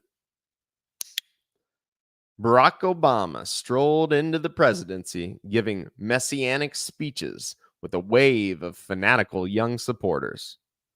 His rise came as a result of two significant ideological blows being dealt to the neocon core that sat at the center of the late Cold War normal. The first blow came against the religious right in the form of widespread and well-promoted trend of religious skepticism. The first blow came against the religious right in the form of a widespread and well-promoted trend of religious skepticism. The internet and promotion from liberal newspapers like the New York Times enabled figures like Richard Dawkins, Sam Harris, Christopher Hitchens, and others to garner huge amounts of attention as they presented the age-old arguments of religious skeptics. The beliefs of the religious right, namely that the Bible is the literal and infallible Word of God, became subject to widespread mockery. TV programs, internet publications, and many prominent voices in U.S. society began to dissect the kind of thinking which Jerry Falwell and Billy Graham had pioneered in the 1970s. The influence of the religious right, an important faction with influence in the U.S. military, significantly decreased, especially among younger Americans. Meanwhile, talk of white privilege, a concept originally developed by Marxist academics like Noel Ignatieff, became widespread in universities. The idea that racism was a thing of the past was suddenly replaced with an understanding that African Americans face many hardships in life due to their skin color, and that denying this was in itself a form of racism. Universities began requiring students to take courses highlighting the concept of white privilege and funding for academic departments of race and gender studies from the Ford Foundation, Rockefeller think tanks, and other sources significantly increased. Obama attempted to restore good feelings with the Muslim world and to address the resentments and anger boiling from the African American community about the rising police state. Obama also attempted to stabilize the economy with mild regulations of Wall Street and his Obamacare healthcare reform. It was amid this pushback against neoconservatism that Kamala Harris served as San Francisco District Attorney from 2004 to 2011. It was in 2011, in a political atmosphere tainted by the Arab Spring and the Occupy protests, that Kamala Harris became California's state attorney general. At the time, the African American community had a renewed trust in government institutions due to Obama's ascendancy, though it wouldn't last long.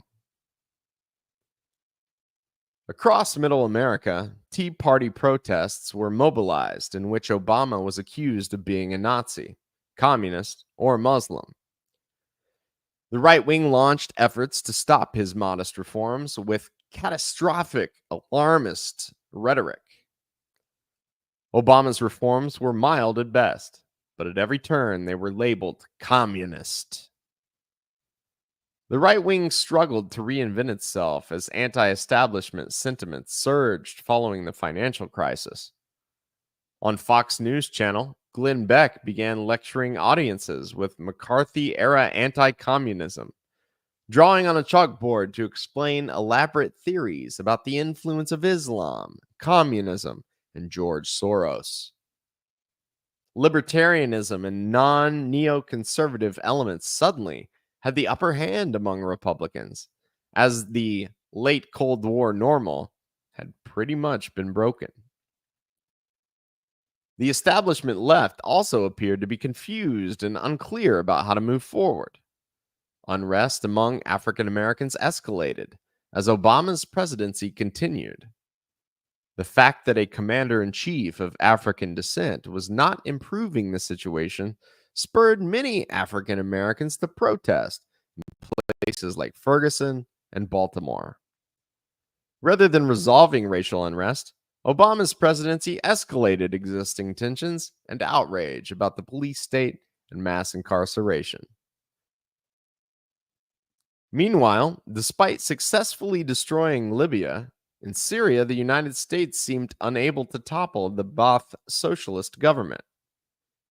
Russia and China's economic influence around the world was expanding. While the economy stabilized in the aftermath of the 2008-2009 crash, living standards were continuing to decrease. Opioid addiction and suicide were on the rise, and the U.S. life expectancy decreased.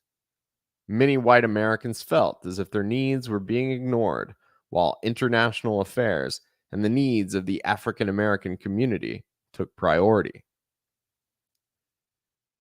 Section E, Trump's reaction. Amid the failures of the Obama administration to calm social unrest, solve economic problems, or roll back the influence of geopolitical rivals of the United States, Trump emerged with his pseudo-populistic nationalism. Like Nixon, he spoke of law and order and a silent majority, and he was hated by many of the neoconservatives within the Republican Party. As U.S. society presents itself in a more liberal way, not just domestically but to the world, right-wing ideas have come to represent a perceived opposition to the status quo. Following the decline of neoconservatism, libertarians and advocates of Austrian school economics, along with conspiracy theorists and isolationists, have taken more of the center stage among conservatives. What was first manifested with Ron Paul and his long-standing constitutionalist opposition to the mainstream of the Republican Party, tied to the John Birch Society and the militia movement, has become more mainstream within the Republican Party. Many neoconservatives have loudly objected to this and denounced Trump. Trump sits at the center of a diverse coalition of interests, facing opposition from the highest levels of American capital. His backers include fracking companies, long-standing competitors with the Big Four super major oil companies. They also include individuals tied to military contractors and weapons manufacturers, like Betsy DeVos, and billionaire Secretary of Education. They also include individuals tied to military contractors and weapons manufacturers, like Betsy DeVos, his billionaire Secretary of Education. Bernie Marcus, the owner of Home Depot, strongly backs Trump, as does Nevada real estate giant Sheldon Adelson. Trump has attached himself to key hawkish constituencies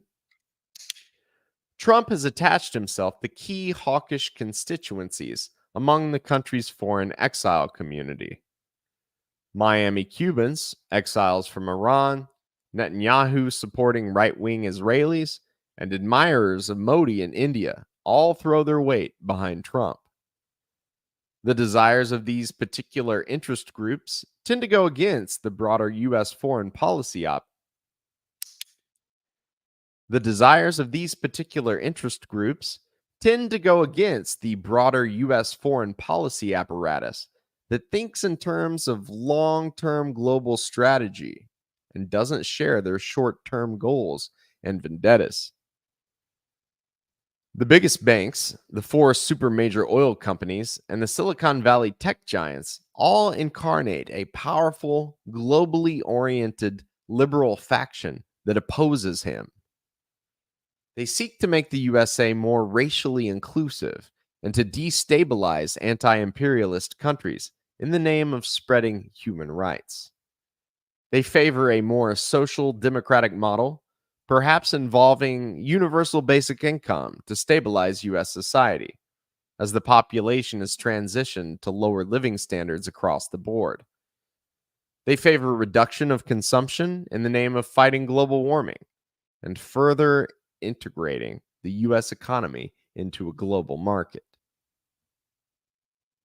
While Trump's faction focuses on increasing its own short-term profits, the globalist faction that Trump decries focuses on maintaining stability while gradually implementing long-term goals.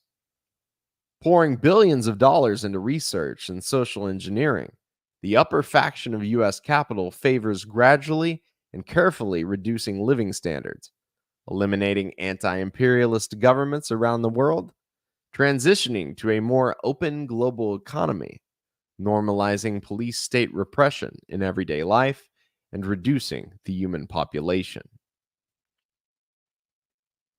The Trump coalition views these powerful forces as globalists who are disloyal to the country and seeks to depose them.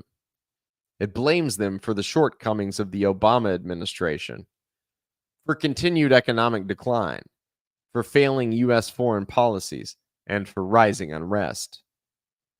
The Trump movement, with its slogans of America First, is an attempt by the lower levels of American capital to assert its needs against the ultra-rich, progressive faction.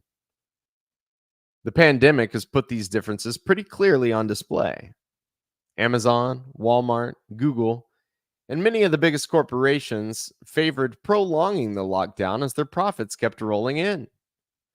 Meanwhile, lower-level capitalists like the owners of Hobby Lobby, who support Trump, or the fracking companies who suffered from a lack of oil demand, saw the pandemic drive them into bankruptcy. The lower-level capitalists demanded, successfully, that states open up prematurely for economic reasons, laying the basis for prolonging the high rate of infection. Meanwhile, Silicon Valley sits at the center of Andrew Cuomo and Bill de Blasio's plans to reinvent New York City in the aftermath of the pandemic. The Yankee and Cowboy War described by Carl Oglesby decades ago is still in effect, but it has become much more complicated. The Cold War liberals have evolved into a sinister group of social engineers and have gained the upper hand by dominating social media and watching neoconservative strategies and rhetoric become utterly bankrupt. Meanwhile, the pre-neoconservative old right of the McCarthy era is back, harnessing anti-establishment sentiments on behalf of lower-level capitalists.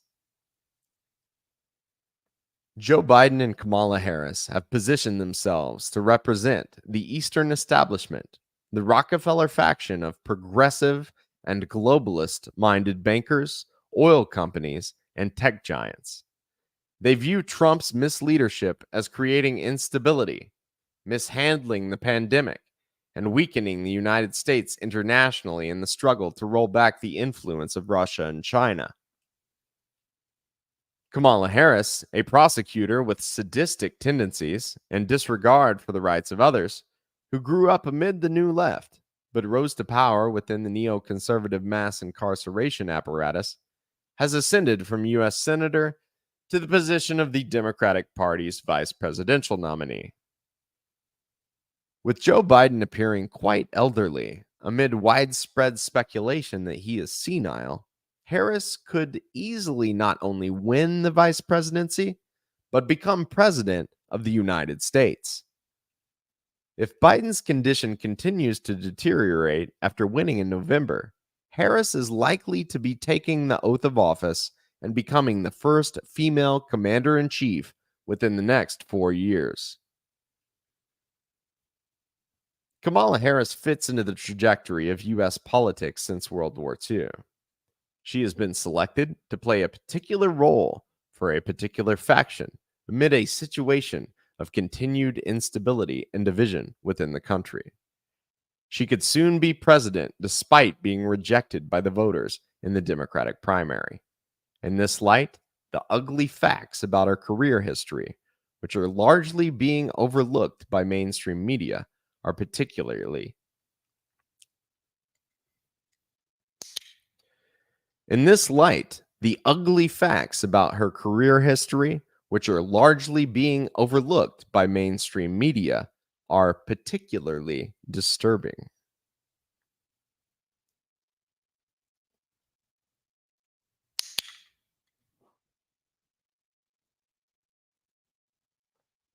Okay, I'm going to pause this for a second. All right. Okay, everybody, I'm going to take just a quick break after that section. Give me just a second. Woo! I hadn't taken a drink that whole time. I'm going to take 1 minute and then I'll start reading chapter 2, okay?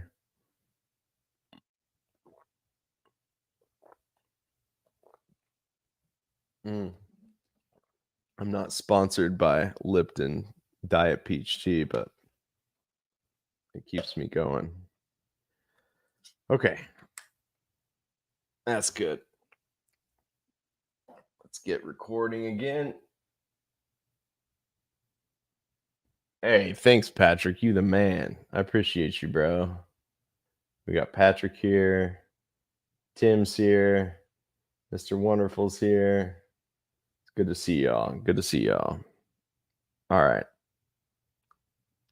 Probably should have worn my glasses in this dark room, but that's not plugged in. Okay, here we go. Section 2. Let's hit the record again. Okay. All right. Check, check. I might have cut that out. Man, that thing works so good. You see exactly where to cut. Perfect. All right. Take Mr. Wonderful off. Okay. And we're back. Section 2. We are recording. Okay. Here we go.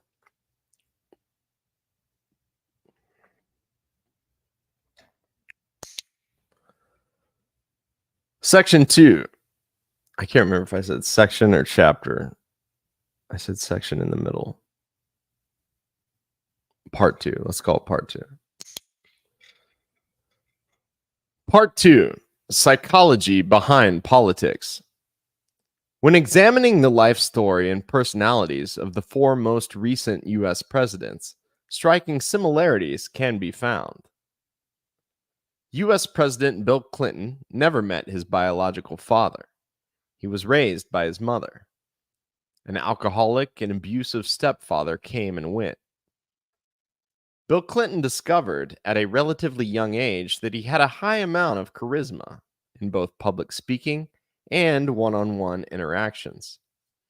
This charm probably developed from being mother's little boy and consoling and entertaining his maternal companion. Furthermore, due to life circumstances, Clinton's mother most likely pushed him and was highly invested in seeing him succeed. Despite growing up in very different parts,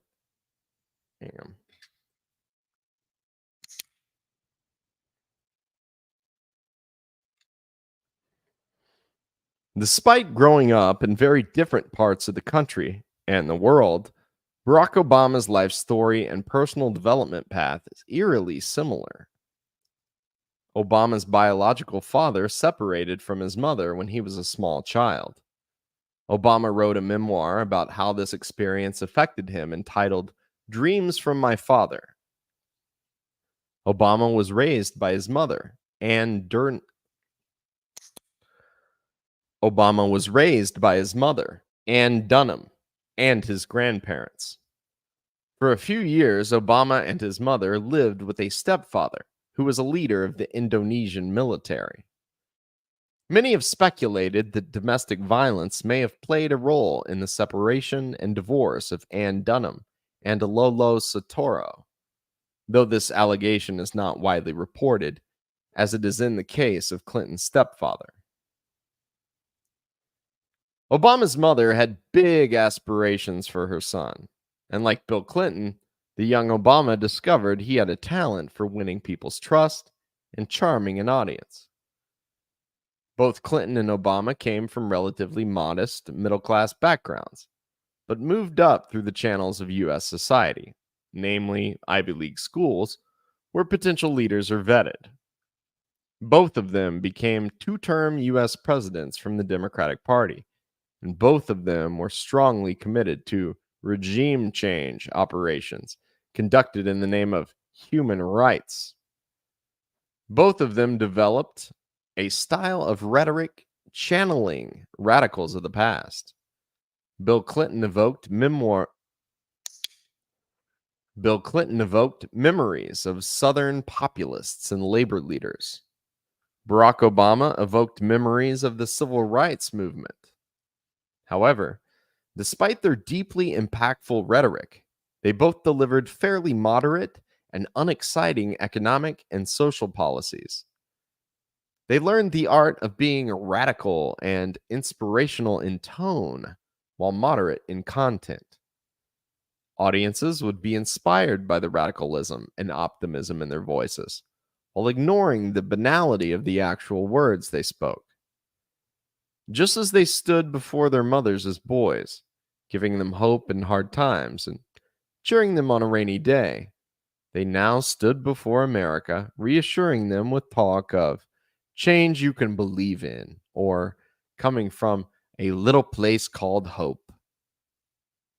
Meanwhile, Donald Trump and George W. Bush also have shockingly similar life stories. The father of George W. Bush was none other than CIA Director, Vice President, and eventually President George Herbert Walker.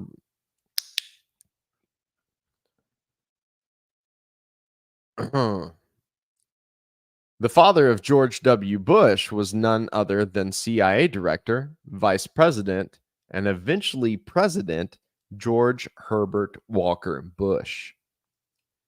Bush grew up in the household of his highly successful father, viewed as the screw-up, the failure, and the disappointing son.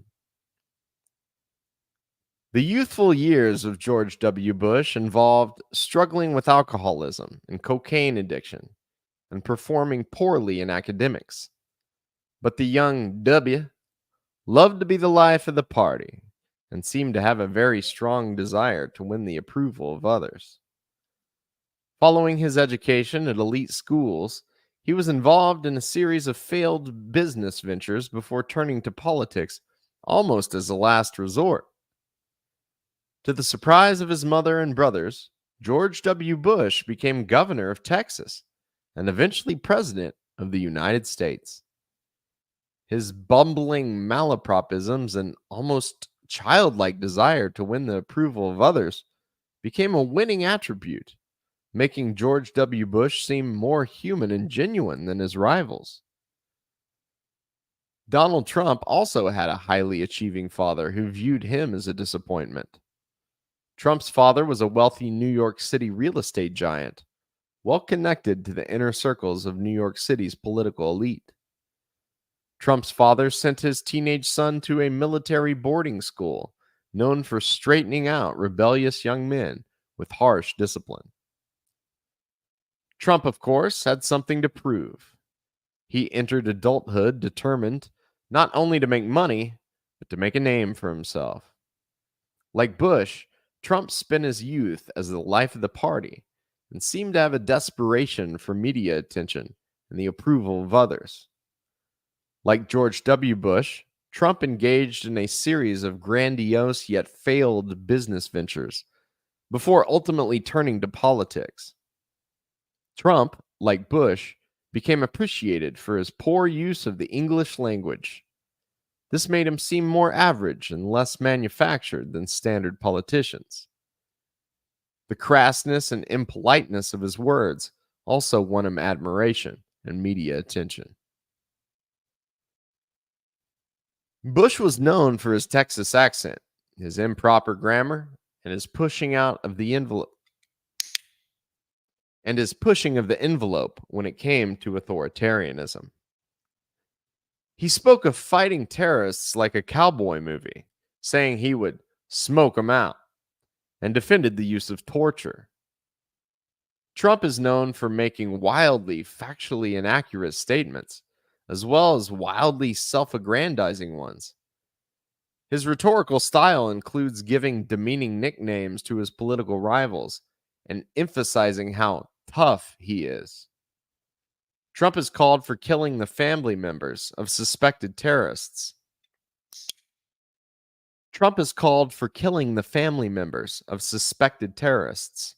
And also saying that he believes in torture. Barack Obama and Bill Clinton are certainly not clones. Neither are Trump and George W. Bush. However, their life stories and family histories are eerily similar, and this fact should certainly raise the eyebrows of anyone who has studied personality theory. The position of U.S. president is vitally important to setting the course of global events. The ability to influence the person in such a position, push their buttons, motivate them to take certain actions, and prevent them from taking others is vitally important. Billions of dollars and millions of lives are often on the line. The fact that similar personalities have occupied the Oval Office for the past few decades is not accidental, or merely the natural workings of our political system.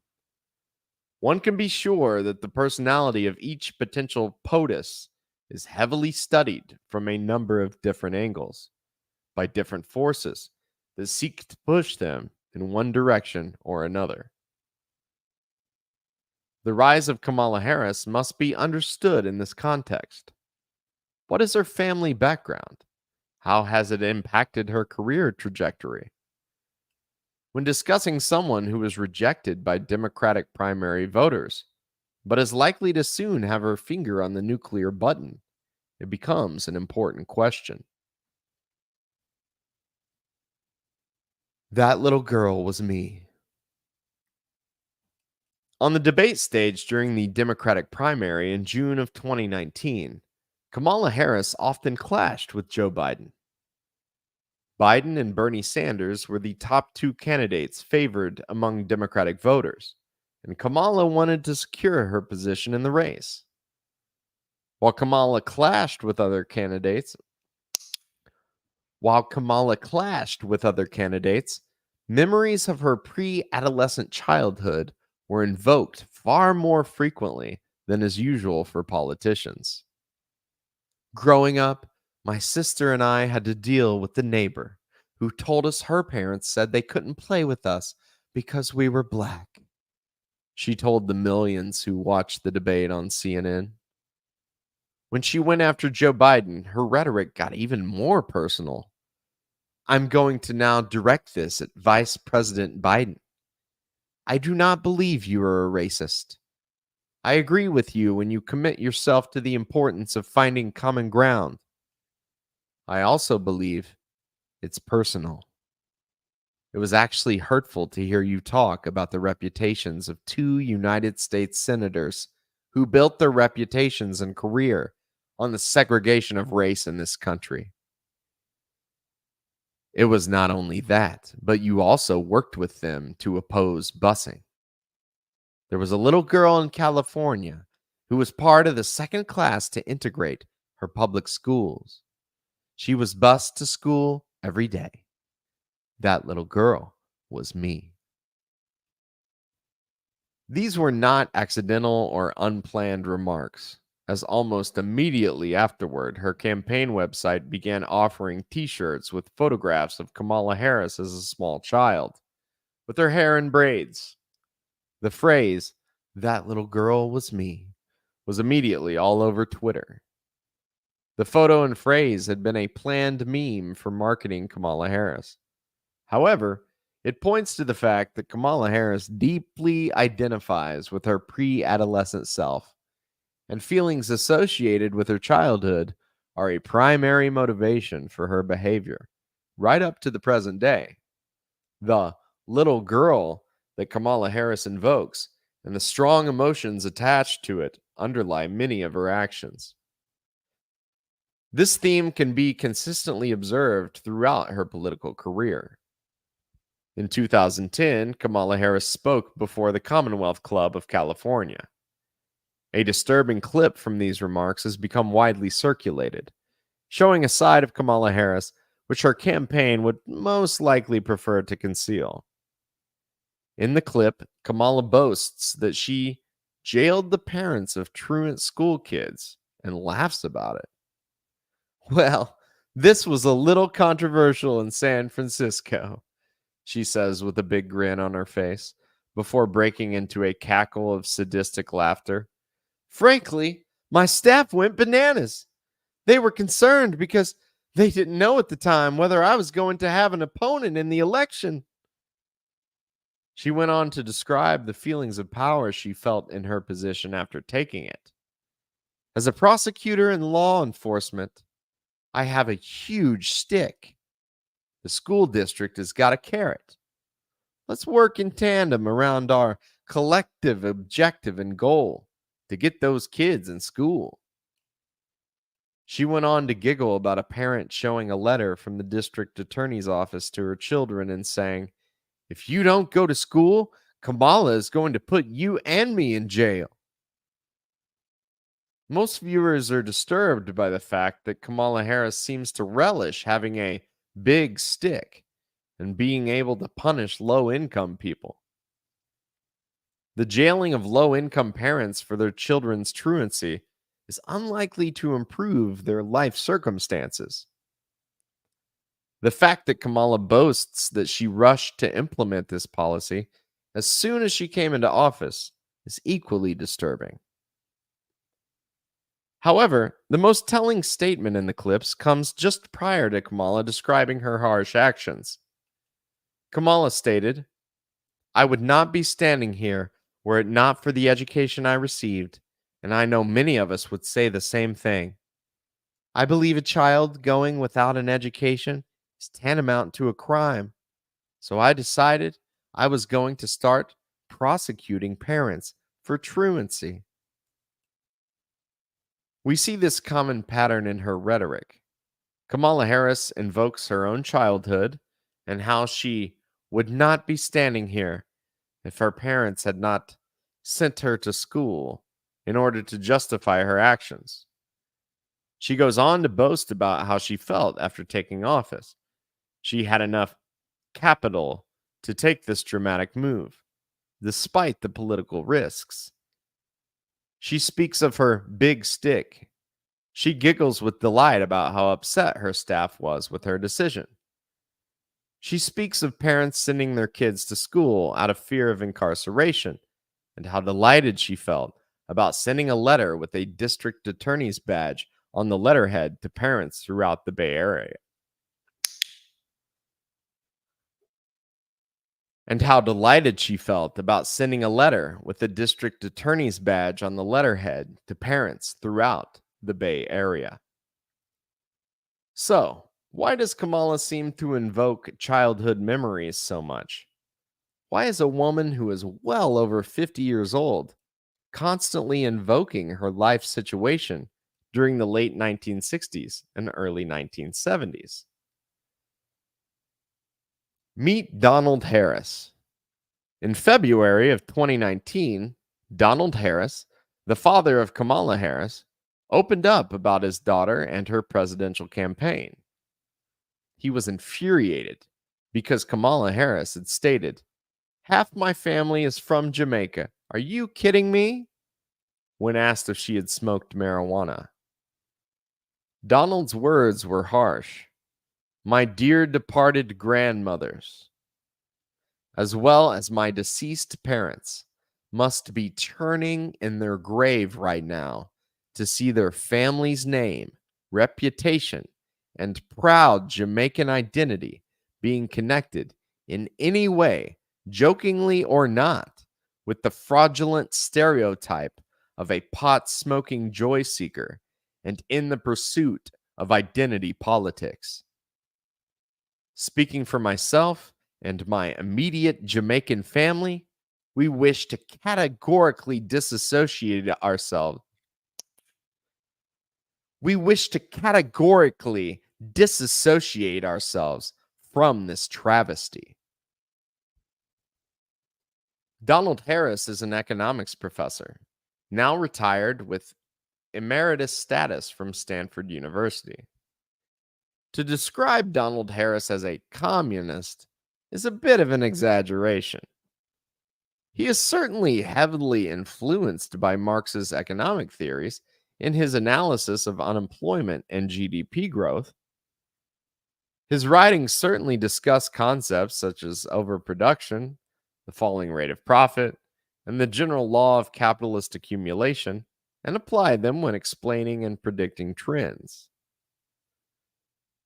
Donald Harris taught economics at Stanford University, drawing heavily from Marxism.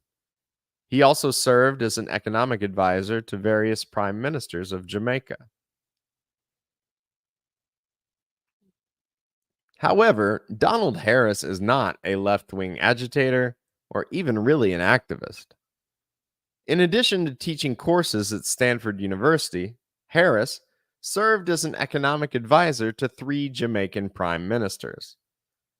Social democracy and the Labourite political tradition certainly has a lot of influence in Jamaica. Michael Manley served as prime minister from 1972 to 1980 and from 1989 to 1992. Manley called himself a democratic socialist and enacted many progressive reforms, including the creation of free healthcare clinics, rent and price controls, and subsidies of food for low-income people. Donald Harris seems to have functioned not as a political strategist, agitator, or commentator, but as a policy formulator and an interpreter of economic data, giving advice to Jamaican elected officials behind the scenes. He most likely had significant influence within the administrations of a number of prime ministers who struggled to increase living standards and stabilize the impoverished Caribbean country.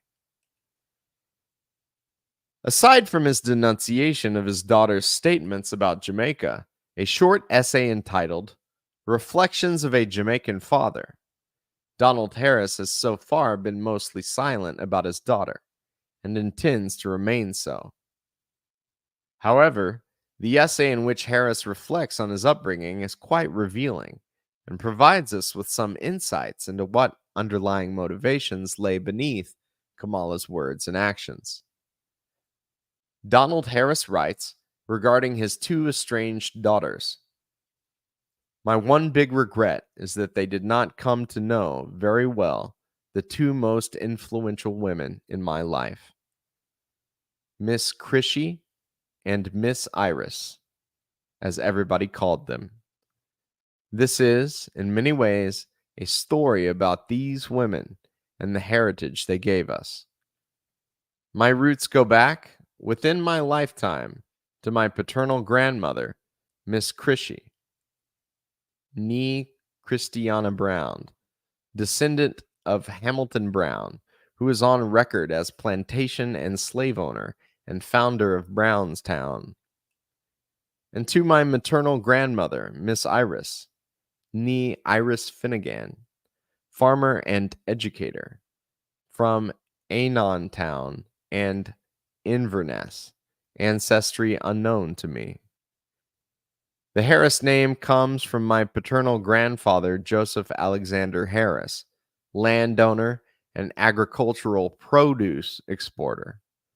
mostly pimento or allspice, who died in 1939, 1 year after I was born, and is buried in the churchyard of the magnificent Anglican church which Hamilton Brown built in Brownstown, and where, as a child, I learned the catechism, was baptized and confirmed, and served as an acolyte. Both of my grandmothers had the strongest influence on my early upbringing, not to exclude, of course, the influence of my dear mother, Miss Beryl, and loving father, Moss Oscar. Harris reflects on the influence of Miss Crishy on his trajectory toward studying economics. There was a daily diet of politics as well. She was a great admirer of Busta, Sir William Alexander Bustamante, then chief minister in the colonial government and leader of the Jamaica Labor Party, JLP. She claimed, with conviction and pride, to be a laborite, as members of the JLP were called, and for the interesting reason that, as she argued, labor is at the heart of everything in life.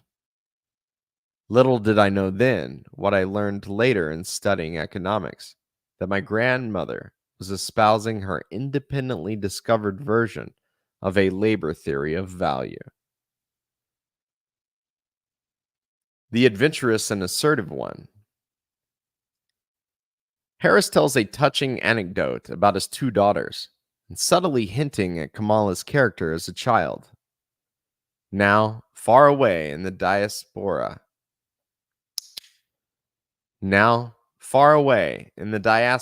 in 2018, one of the most vivid and fondest memories I have of that early period with my children is of the visit we made in 1970 to Orange Hill.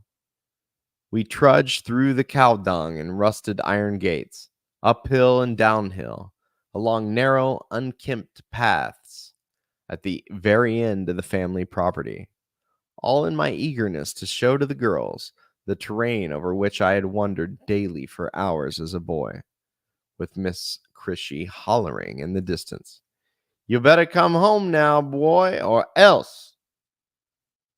Upon reaching the top of a little hill that opened much of that terrain to our full view, Kamala, ever the adventurous and assertive one, suddenly broke from the pack, leaving behind Maya, the more cautious one, and took off like a gazelle in the Serengeti, leaping over rocks and shrubs and fallen branches in utter joy and unleashed curiosity to explore that same enticing terrain.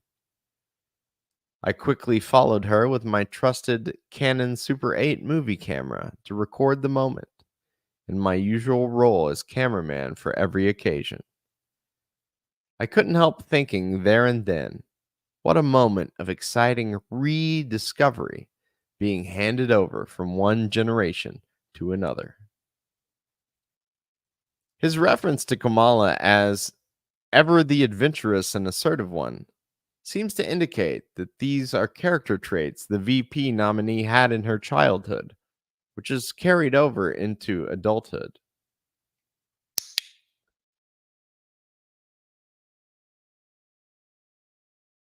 His reference to Kamala as ever the adventurous and assertive one seems to indicate that these are character traits the VP nominee had in her childhood, which have carried over into adulthood. One can detect a tone of bittersweet sadness in these memories of Kamala's estranged father. Donald Harris is reflecting on the character of his now world-famous daughter at the age of 6 in 1970, before she was swept out of his life by a divorce that was likely far more ugly than Kamala wants the world to know. Harris writes, "This early phase of interaction with my children came to an abrupt halt in 1972 when, after a hard-fought custody battle in the family court of Oakland, California, the context of the relationship was placed within arbitrary limits imposed by a court-ordered divorce settlement based on the false assumption by the state of California that fathers cannot handle parenting, especially in the case of this father, a Negro from the islands, was the Yankee stereotype, who might just end up eating his children for breakfast. Nevertheless, I persisted, never giving up on my love for my children or reneging on my responsibilities as their father. So here we are now. Donald's words about family court in Oakland completely contradicts the presentation of events found in Kamala's autobiography. Kamala writes about her parents' separation. They didn't fight about money. The only thing they fought about was who got the books. It is pretty apparent that her parents fought about a few other things, namely, who got custody over Kamala and her younger sister. The fact that Kamala chose to conceal this in her autobiography could be very telling. In another passage, Kamala reflects on her parents' relationship with carefully chosen words. I've often thought that had they been a little older, more emotionally mature, maybe the marriage could have survived. But they were so young. My father was my mother's first boyfriend. The implication of this fact about her mother's lack of a dating history prior to her marriage could be read as presenting her mother as young and naive, or could instead be interpreted to present her father as predatory. The implication is carefully left to the reader. None of this would be worth discussing, if not for the fact that Kamala Harris speaks of her childhood excessively. The implication of some of her statements is that we are almost expected to vote for her simply out of sympathy for the suffering she endured as a 10-year-old. Sympathy for ethnic minority children and the very real hardships they have endured in times past and still endure across the country is a quite important theme in the rhetoric of identity politics. Many black activists, for example, argued that they voted for Barack Obama simply so their children could grow up with the self-esteem of knowing it was possible for them to be president. Kamala's constant invoking of her childhood could simply be about marketing herself in the age of what detractors refer to as ID poll. But other aspects of the biographical narrative put out by Kamala's staff and supporters are worth noting.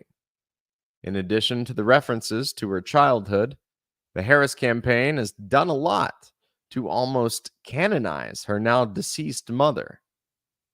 Shyamala Gopalan is presented as a feminist pioneer, immigrating from India, getting her degree, and becoming a cancer researcher. Photos of Shyamala have been tweeted out. Anecdotes about her have come up in Kamala's speeches. However, Kamala Harris and her campaign are pretty silent in regard to her father. He receives no such canonization, despite also being an immigrant and a man of color who met her mother through left-wing activism. The fact that Donald says he lost his ability to really interact with his daughters in 1972 and that he has denounced her in the press indicates that the relationship between them is weak at best. The harshness of Donald's words, referring to Kamala's campaign as a travesty and engaging in pursuit of identity politics, certainly stands out. Have the relatives of any potential U.S. presidents in recent years spoken so harshly? What is the source of this obvious tension and weak relationship between Kamala Harris and her father? Other than the divorce, we really do not know. We can only speculate. In Donald's essay, reflecting on his Jamaican upbringing and his relationship with his own daughters, he describes his paternal grandmother and speaks in a positive tone about her use of corporal punishment. Harris writes, Miss Chrissy was the disciplinarian, reserved and stern in look, firm with the strap, but capable of the most endearing and genuine acts of love, affection, and care. Corporal punishment is widely practiced among Jamaicans and Jamaican Americans even today. In 2020, school teachers in Jamaica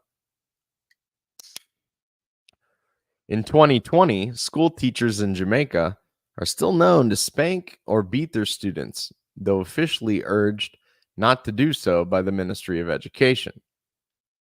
The British colonial tradition of 6 of the best canings is something that remains part of life for school children in many parts of the developing world.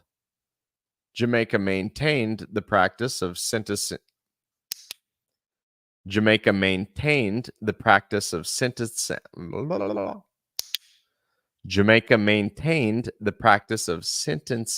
juvenile offenders and other criminals to floggings with a tamarind switch until 1998. Many Jamaican legislators have proposed this punishment method be revived as an alternative to jail and received lots of public support in their call. Did Donald Harris beat his daughters? Does Kamala resent him because of this? This is certainly possible. In the 1960s and 70s, corporal punishment of children was far more widely accepted and was nearly expected among both families and schools in the United States across almost all strata of society. Dr. Spock's best-selling book, urging parents to refrain from this traditional disciplinary practice, was often mocked and rejected. Even today, 19 U.S. states allow teachers in public schools to beat students with wooden paddles. However, the liberal activist and academic environment which Kamala's parents inhabited would most likely have frowned on such methods of child rearing, so this is quite unclear. Is it possible her parents disagreed in regard to how young Kamala and her sister were disciplined? The fixation on vengeful justice and punishment that defines Kamala's adult life would certainly fit the profile of one who had experienced harsh beatings as a child. However, in times past in which extreme corporal punishment was fairly common, many grew into adulthood having experienced harsh corporal punishment without the sadistic tendencies Kamala Harris displays. Perhaps the resentment is rooted in other aspects of her parents' separation. The split between Kamala's parents was clearly not a friendly one. What was the immaturity Kamala blames for the failure of her parents' marriage? What prompted the divorce? Was there an extramarital affair? Was there domestic violence? Is it possible that young Kamala observed her father striking her mother? We do not know the answer to these questions. It is perhaps possible that Donald Harris was nothing but a gentle, patient, loving father.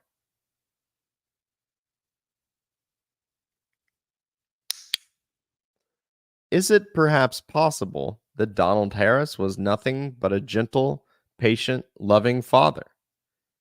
Could it be that Kamala's family experienced financial hardships following the divorce, as 2 children were raised by a single mother?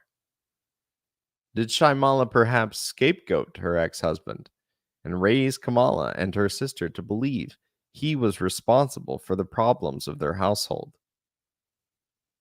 Much has been written about the painful effects of what is called parental child abduction and alienation, where in divorce proceedings, children are pulled away from one parent and incited against them. This is not done out of a pure intention of protecting the children, but out of a selfish parent's desire to spite and punish the other parent. Did Kamala perhaps learn to overlook her mother's shortcomings and channel her frustrations with their life onto a deadbeat dad from the islands?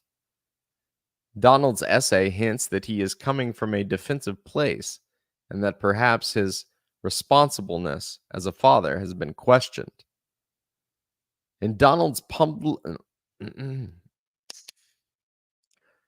In Donald's public denunciation of his daughter, it becomes clear that stereotypes of Jamaicans as lazy, pot smoking, irresponsible, and not good fathers get under his skin more than anything else. Did young Kamala observe her mother pushing these buttons to evoke her father's rage? Did her mother adopt this narrative about her father presenting him as such a stereotype to her daughters in the aftermath of the divorce? There's certainly deep pain of some sort underlying Kamala's cruelty. The estrangement from her father is likely to be a major source of such pain. In The Truths We Hold, while Kamala clearly has glossed over much of the pain of her upbringing, on a few occasions she reveals inner damage beneath the surface. Describing her high school commencement ceremony, she writes, "I invited both of my parents to come to my graduation, even though I knew they wouldn't speak to each other. I still wanted them both to be there for me. I'll never forget sitting in the first couple of rows of the auditorium, looking out at the audience. My mother was nowhere to be found. Where is she? I thought. Is she not here because my father is? Then all of a sudden, the back door of the auditorium opened up, and my mother walked in wearing a bright red dress and heels. She was never one to let the situation get the better of her." In this anecdote, once again, Shyamala is the hero. The fact that her mother might be so afraid of her seeing Donald Harris that she would potentially skip her daughter's commencement ceremony almost a decade later indicates more than mere bad feelings about a failed marriage. Whether Kamala Harris was aware of it or not, when she destroyed the lives of pot smokers, withheld evidence to convict people, blocked exonerations, and jailed low-income parents, she was not protecting the innocent or sticking up for the downtrodden. Putting the parents of low-income truant children in jail often results in pushing them into the foster care system. The results of breaking apart families is tragic.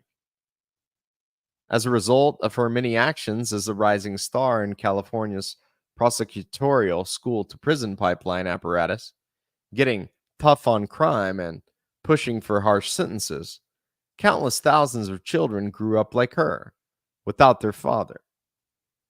Kamala's use of her cherished big stick to tear apart families, the actions she cackles about, did not really benefit children. It seems that the little girl who Kamala frequently invokes, the one who probably once felt powerless and afraid, is seeking to exact revenge.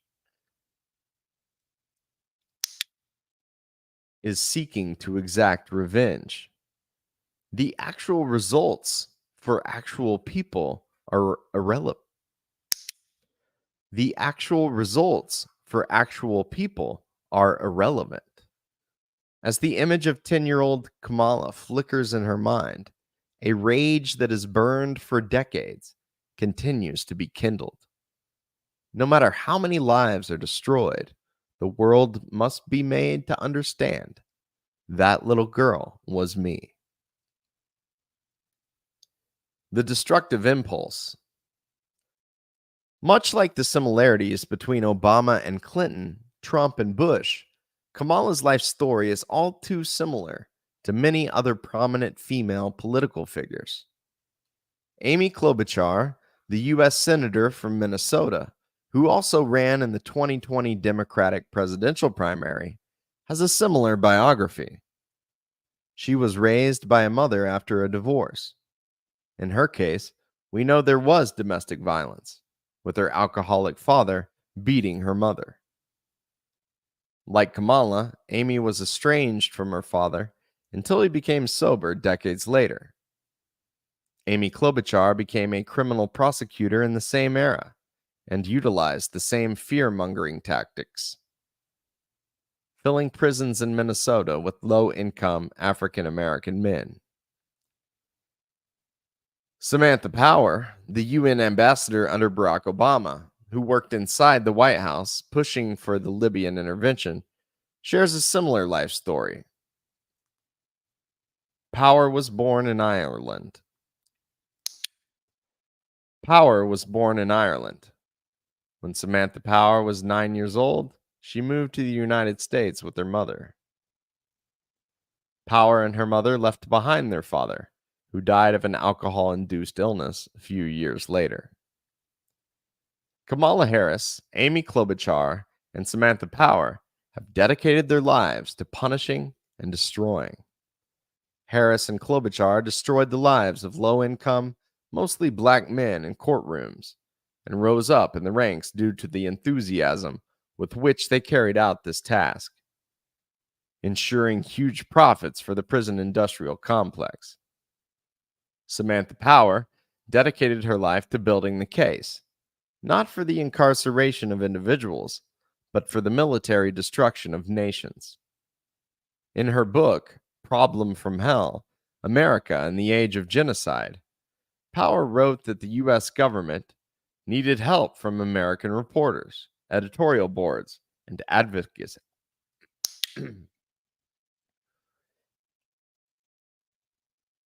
Power wrote that the U.S. government needed help from American reporters, editorial boards, and advocacy groups in order to convince the world about the need to ruthlessly bomb and destabilize former Yugoslavia. Just as a fishmonger sells fish, Samantha Power sold war. She pushed for the bombing of Yugoslavia, the destruction of Libya, and defended efforts to destabilize Syria. Similar to Kamala Harris's jailing of truant children, the results did not improve people's lives. Millions of Serbians, Syrians, and Libyans were killed, had their homes destroyed, or were forced to become refugees. But to Samantha Power, it wasn't about helping people, but punishing people. Just like how Kamala's imprisoning of low-income parents did not really help their truant school children. Not surprisingly, Samantha Power built the case for war against regimes that was led by a powerful male figure, deemed to be a dictator in Western press. Samantha Power has spent her adult life building the case for military interventions and covert operations to remove strongmen who lead governments and often have a somewhat fatherly public persona. Muammar Gaddafi actually referred to Barack Obama as his little African son.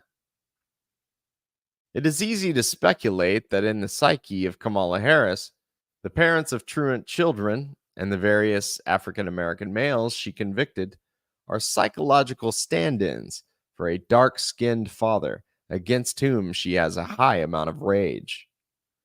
Of course, none of this can be certain.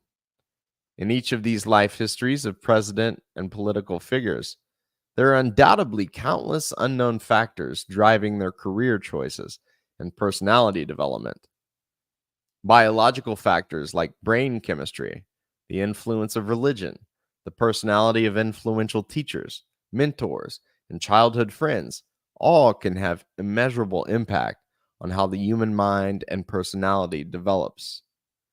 Books like The Truths We Hold, which are published by politicians aspiring for the presidency, are often carefully edited in order to market the candidate. In generations past, many Americans grew up hearing a story of George Washington admitting to cutting down his father's cherry tree because he cannot tell a lie. The story is now universally recognized to be fictional propaganda intended to moralize school children in the generations after Washington's death. While technology and accessibility of information have certainly changed since the early years of the United States, the dishonest nature of personality cults and political leaders has not. Everything in Kamala's memoirs and speeches and in her father's reflections should be taken with a grain of salt. If Kamala Harris ends up being vice president or president, we will learn infinitely more about her character as it is on display before the world. We will see what Kamala has to offer, not just in terms of words, but also in terms of concrete policy that can impact the lives of potentially billions of people. The revolutionary intelligentsia. This impulse to destroy and tear things down was a key factor in the bourgeois revolutions to overthrow feudalism and establish the liberal societies around which the global economy is now centered. In 1804, the English poet William Blake composed these verses to celebrate sentiments of the age when nation states and democratic republics were established as kings fell amid revolutionary bloodbaths. Blake wrote, "Bring me my bow of burning gold, bring me my arrows of desire, bring me my spear, O clouds unfold, bring me my chariot of fire. I will not cease from mental fight, nor shall my sword sleep in my hand, till we have built Jerusalem in England's green and pleasant land." As these words were written, the world was still reacting to the dramatic events in France during the previous decade. The monarchy had been toppled, and a republic had been established. A reign of terror involving mass executions of nobles, priests, and individuals deemed to be contrary to the French Revolution's values had taken place. The guillotine, now used as a class struggle emblem by some young liberal democratic socialists, was used to behead thousands of people in a carnival-like atmosphere. The French Revolution involved the active deconstruction not only of the feudal economic and political order, but the mindset that went along with it. Peasants who had been forbidden from even looking nobles in the eye and had been forced to bow and obey in almost every aspect of life were suddenly given permission to unleash their rage. This explosion of rage shook all of society and enabled the capitalists to take power from feudal aristocrats. Previously restrained sexual impulses were also unleashed. The Marquis de Sade, the pornographic French writer from whom the term sadism is derived, was a key figure in the French Revolution. Sade had been imprisoned at the Bastille for his sexual assaults and other antisocial behaviors. From inside the prison, he had screamed out of the windows to the crowds on the streets of Paris that prisoners inside were being tortured and cruelly treated. Sensing that the Marquis was agitating Parisians and potentially causing unrest, the jailers transferred him to a mental hospital outside of the city. 10 days after the Marquis de Sade was removed from the infamous prison, mobs of revolutionaries stormed it on July 14th, 1789. The storming of the Bastille is considered an iconic moment in French history, celebrated with a national holiday. The Marquis de Sade's role in the French Revolution was not limited to agitation from prison windows.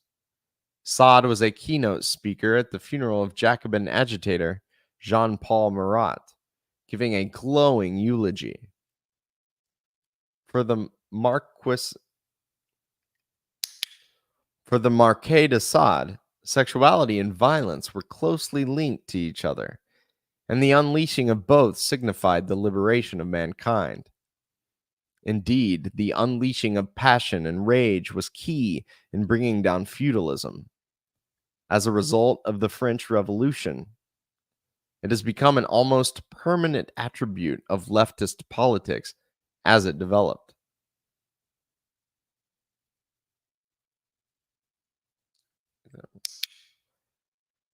As a result of the French Revolution, it has become an almost permanent attribute of leftist politics as it developed. The terms left and right actually originated in the French National Assembly, formed amid revolutionary upheaval. Those loyal to the king sat on the right, while the radicals and advocates of liberté, égalité, fraternité sat on the right. Set on the left. Sigmund Freud, the founder of psychoanalysis, wrote that renegotiating the restraints imposed by society on the natural impulses of individuals toward violence and sex is a key factor underlying many political conflicts throughout history. Freud wrote, "The liberty of the individual is no gift to civilization. The development of civilization imposes restriction on it, and justice demands that no one escape those restrictions. What makes itself felt in a human community as a desire for freedom may be their revolt against some existing injustice.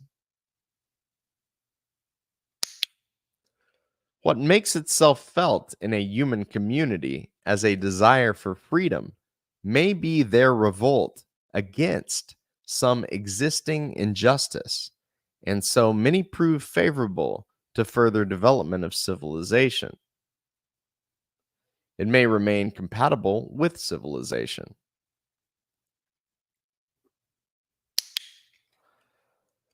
What makes itself felt in a human community as a desire for freedom may be their revolt against some existing injustice, and so many prove favorable to further development of civilization, it may remain compatible with civilization. But it may also spring from the remains of their original personality, which is still untamed by civilization, and thus may be the basis in them for hostility to civilization.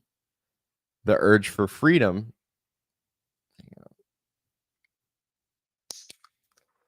but it may also spring from the remains of their original personality, which is still untamed by civilization, and thus may be the basis in them for hostility to civilization.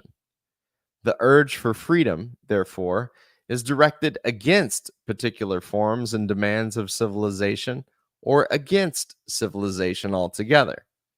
It does not seem that any influence could induce a man to change his nature into a termite's. No doubt he will defend his claim of individual liberty against the will of the group. A good part of the struggles of mankind center around the single task of finding an expedient accommodation, one that will bring happiness, between the claims of the individual and cultural claims of the group. And one of the problems that touches the fate of humanity is whether such an accommodation can be reached by some particular form of civilization, or whether this conflict is irreconcilable. The French Revolution gave birth to a tendency of modern capitalist societies that can be rightly called the revolutionary intelligentsia. These are intellectuals, students, artists, writers, and activists who feel alienated from society and seek to build a new world.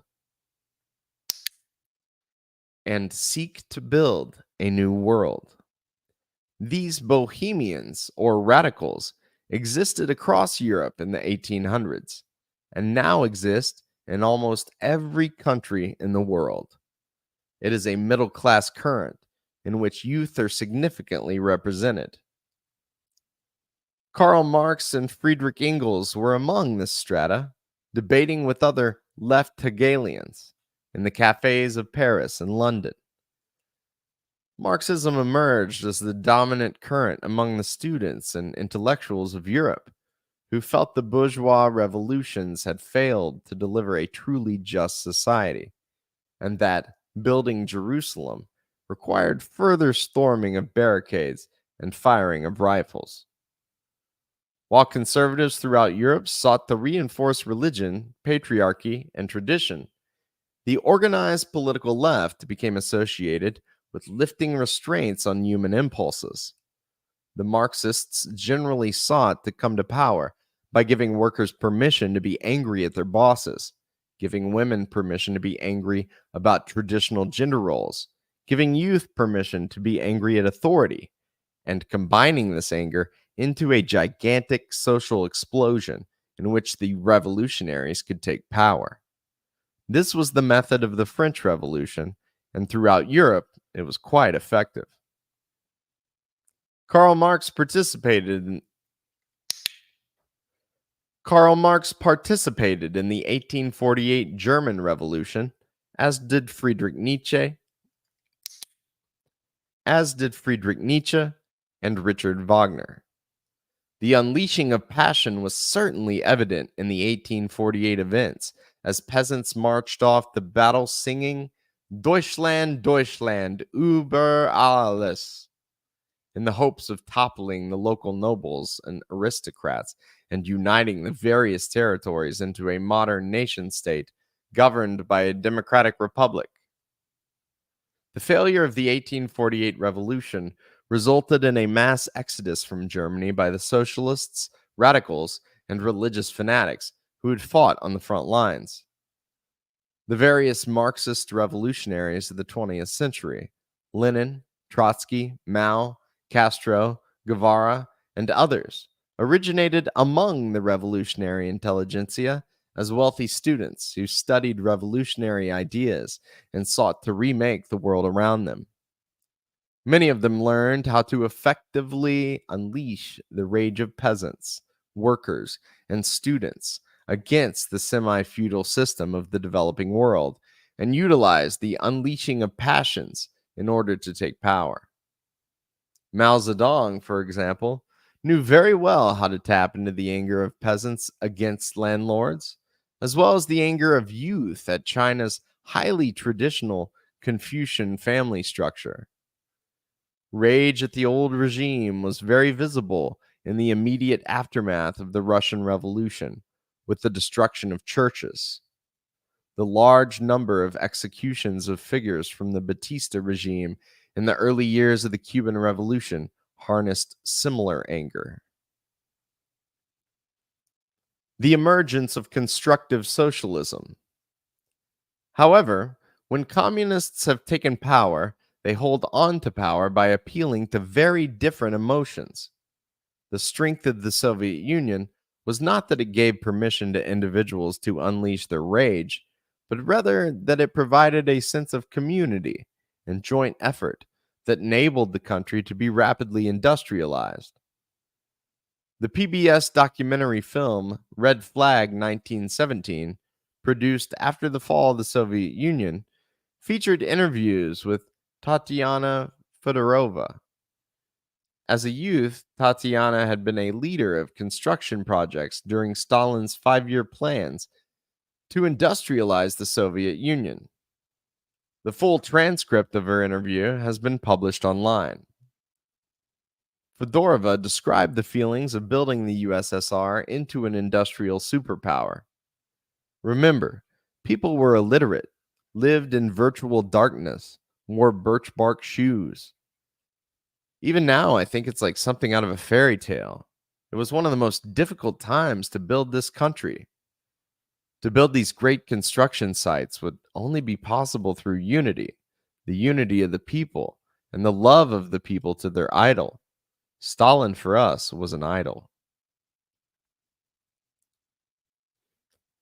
The 5-year economic plans of the Soviet Union were viewed with wonder by the entire world. While capitalism was having a Great Depression, the Soviet Union was being transformed into an industrial superpower. Illiteracy was wiped out. The entire country was electrified. And provided with running water. A modern agricultural system with tractors was constructed, as was a modern steel and oil refining industry. With socialist central planning, the Soviet Union was able to build itself up into an industrial society that defeated the Nazi invaders and launched the first spacecraft into orbit. With a mass mobilization of the population around 5-year plans, the Soviet Union went from being a deeply impoverished country to being an industrial superpower. Fedorova went on to describe the experience of building the Moscow subways. Everyone was trying to do the best for the country, to raise the heights of the motherland. Then there was what we were doing underground, with the Moscow Metro. We worked in such a friendly way. It was such a good time. There wasn't so much to eat. We weren't well dressed. We were simply very happy. Happy because we were making it our personal contribution. When asked about her proudest moment, she said, "It was when the first train went by. It was when the noise of the motor of the first train went by in this clean tunnel which had, until then, only seen the ordinary little carriages. You can't compare that feeling to anything. The construction workers who felt that will feel it forever. No one forced us to do it. We didn't have to do it, but everyone wanted to. It's very hard to explain, but it was the time of the enthusiasts. At that time, Mayakovsky said that communism is the young people of the world, and we were the young people of those years. Each of us tried to build a foundation of the structures with great joy. It was like a happy song. When the interviewers from PBS pressed her about the Moscow trials and Great Terror, asking if they tarnished her faith in socialism, she said, "No. No, because it was one thing. Some political events which happened and happen in every country, opposition and so forth. It was a different matter that the country was going on its way at its own speed. People were working. We're talking about a country of many millions. The whole population of the country worked, lived, studied, and sang songs. It doesn't mean that everything was extinguished or everything was lost. No. It was a dark stain. It was a dark stain. But I'll repeat once more that the country was working. All the enterprises were working. The factories were working. Children were studying at schools. The fact that these political intrigues and games happened is very unfortunate. It was a very hard time, but the country was growing and growing at great speed. There was great power. The transformation of China from being the sick man of Asia to the status of the second largest economy on earth, lifting 800 million from poverty, has been equally inspiring and equally based on a sense of community and cooperation. Cuba's medical system that sends volunteers across the world, the mobilizations for construction and relief that enabled Hugo Chavez to become very popular in 1999 and defeat the 2002 coup attempt, all draw heavily from the sense of solidarity and optimism. Figures like Edgar Snow, William Hinton, and Anna Louise Strong visited socialist countries. They reported on the ability of communists to effectively defeat fascist invaders and mobilize the population, often comparing it to early Christianity. The communists were able to unleash a sense of brotherhood and community that was powerful enough to raise millions from poverty and defeat imperialist attacks. Across the planet, one can see the great construction projects and achievements carried out by communists and socialists in the developing world. The world's largest irrigation system was constructed by the Islamic Socialist government of Libya. The Dnieper Dam, constructed in the Soviet Union's first five-year plan, was the largest hydroelectric power plant in the world at the time it was completed in 1931. It brought electricity to Ukraine and other parts of the Soviet Union. The largest power plant in the Middle East, the Aswan Dam, constructed by the Arab socialist leader Abdul Nasser in coordination with the Soviet Union, brought electricity to all of Egypt. The China-Pakistan Friendship Highway is one of the longest and highest elevated roadways on Earth. It was built by Chinese communists determined to free their country from the economic isolation that followed the Sino-Soviet split. The highway laid the basis for the origins of the now flourishing China-Pakistan Economic Corridor. The Soviet space program was the result of the combined heroic efforts of millions of people in the aftermath of the Second World War. It was socialist central planning that launched the first satellites and put the first person into orbit. The Cuban healthcare system is widely described as one of the greatest in the world. Cuba's medical school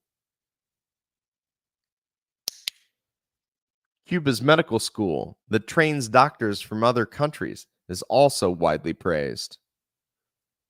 The largest hydroelectric power plant in the world today is the Three Gorges Dam in China, built as part of the Communist Party's efforts to reduce poverty and increase living standards in rural areas. Many more examples could be given. The achievements of socialism are vast, but the achievements were not conducted on the basis of unleashing anger and seeking punitive revenge. The achievements of socialism were the results of mass mobilizations of the population in a spirit of collectivism. Across Eastern Europe, communists led the reconstruction efforts following the Second World War, paving roads, building hospitals, and raising countries to a higher level of industrialization and living standards than they had ever experienced. The post-war years in Romania, Bulgaria, Poland, Czechoslovakia, Hungary, and other countries liberated by Soviet troops from Nazi invaders are remembered as years of great optimism. Following the Second World War, the Soviet Union pushed communist, anti-imperialist, and democratic youth groups around the world to establish the World Democratic Youth Federation. Young people from many different countries who had seen the carnage of war took this pledge.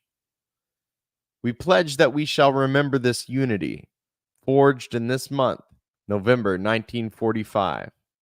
Not only today, not only this week, this year, but always, until we have built the world we have dreamed of and fought for. We pledge ourselves to build the unity of youth of the world. We pledge ourselves to build the unity of youth of the world. All races, all colors, all nationalities, all beliefs. To eliminate all traces of fascism from the earth. To build a deep and sincere international friendship among the peoples of the world. To keep a just, lasting peace. To eliminate want, frustration, and enforced idleness. We have come to confirm the unity of all youth, salute our comrades who have died, and pledge our word that skillful hands, keen brains, and young enthusiasm shall never more be wasted in war. Every 4 years, a World Festival of Youth and Students was convened by socialist, communist, anti-imperialist, and anti-fascist youth in order to encourage the spirit of human solidarity and unity.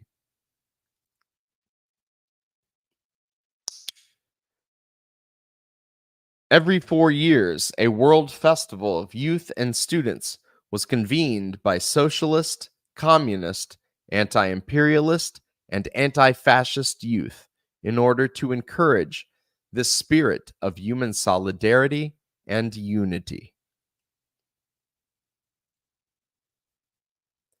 The World Festival of Youth and Students, a tradition started by the Soviet Union in the aftermath of the Second World War.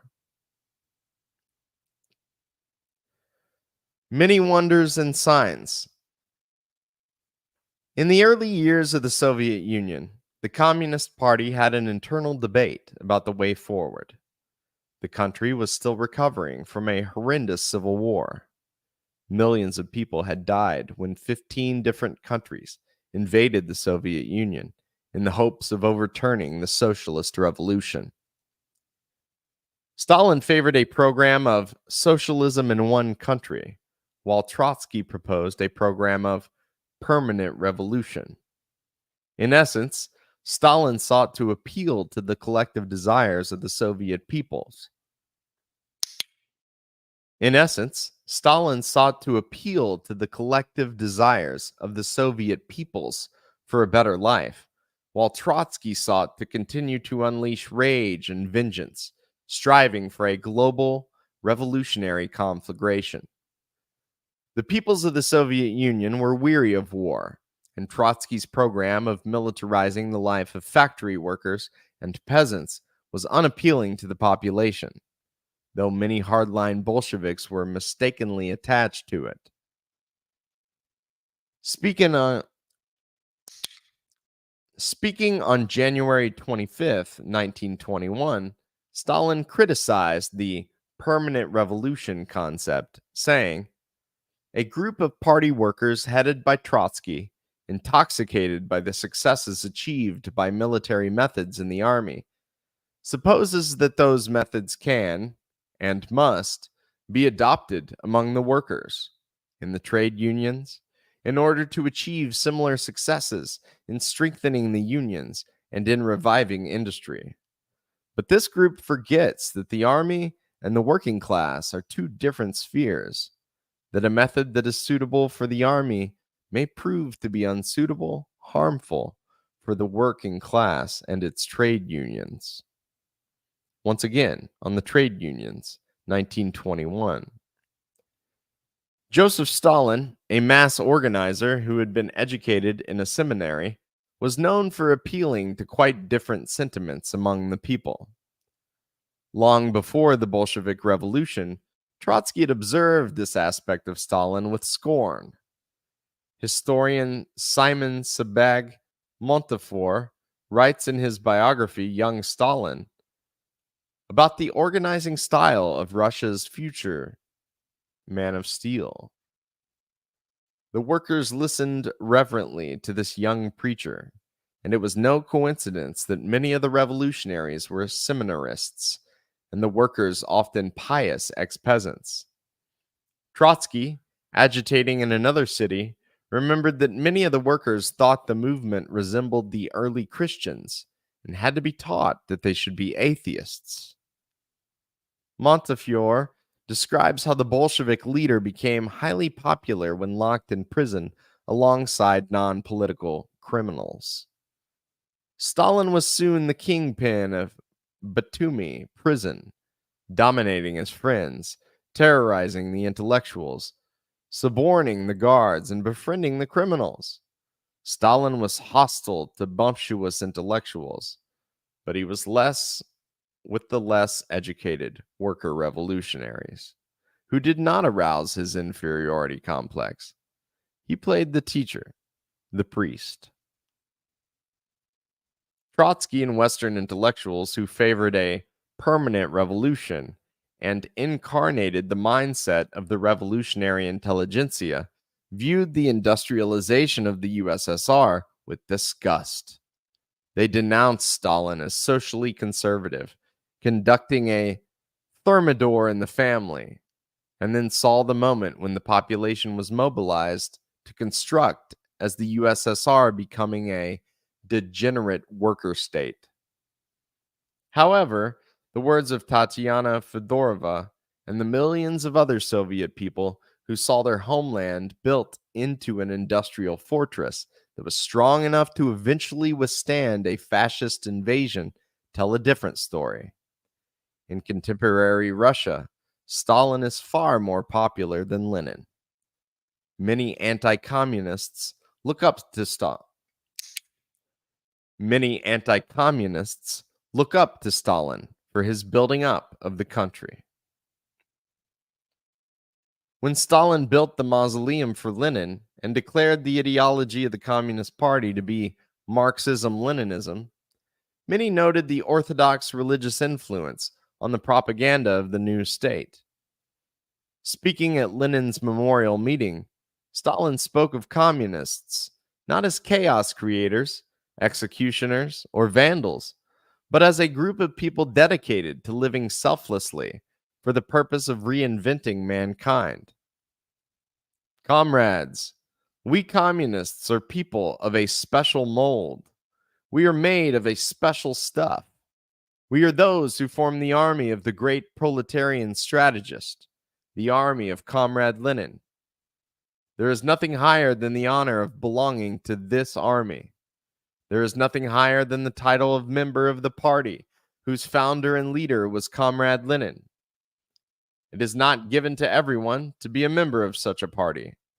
It is the sons of the working class, the sons of want and struggle, the sons of incredible privation and heroic effort, who before all should be members of such a party. That is why the party of the Leninists, the party of the communists, is also called the party of the working class.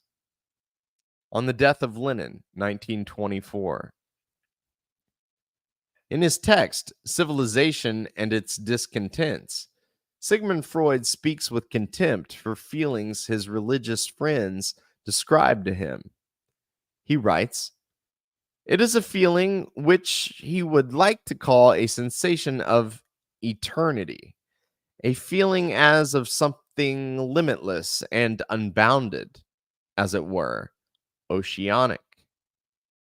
This feeling," he adds, "is a purely subjective fact, not an article of faith.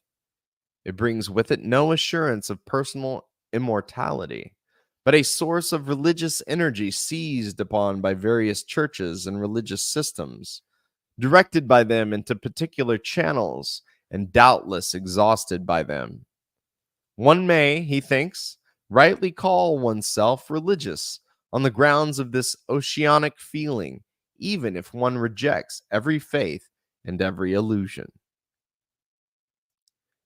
Freud speaks of these feelings with contempt, viewing them as a leftover from a previous stage of human evolution when we were closer to termites or wolves in a pack and had not developed the individualism that defines mankind.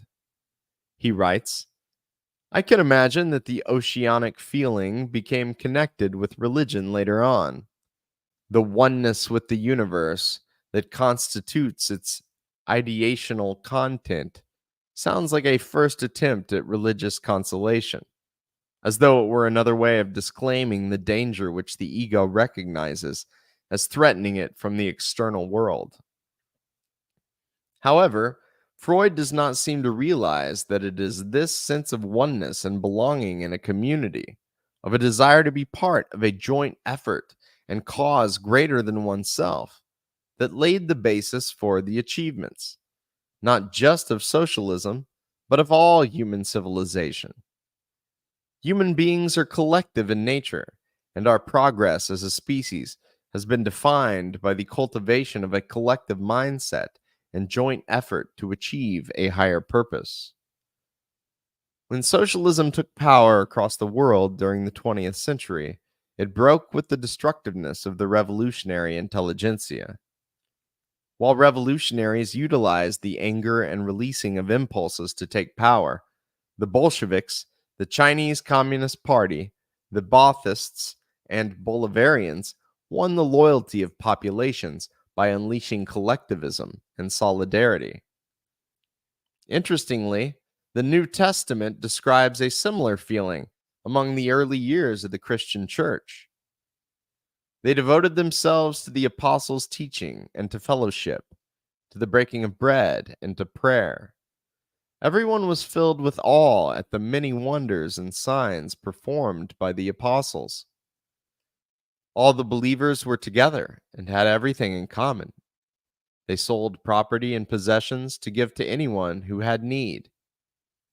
Every day they continued to meet together in the temple courts. They broke bread in their homes and ate together with glad and sincere hearts, praising God and enjoying the favor of all the people. And the Lord added to their number daily those who were being saved. And the Lord added to their number daily those who were being saved. Acts 4:42-47. Zbigniew Brzezinski and Susan Sontag.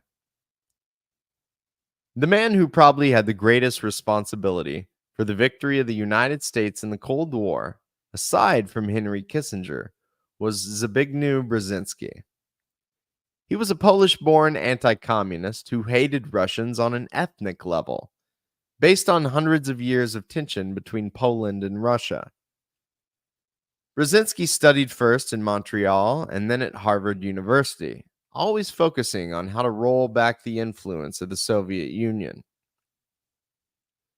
Brzezinski emphasized the concept of peaceful engagement with the socialist countries of Eastern Europe.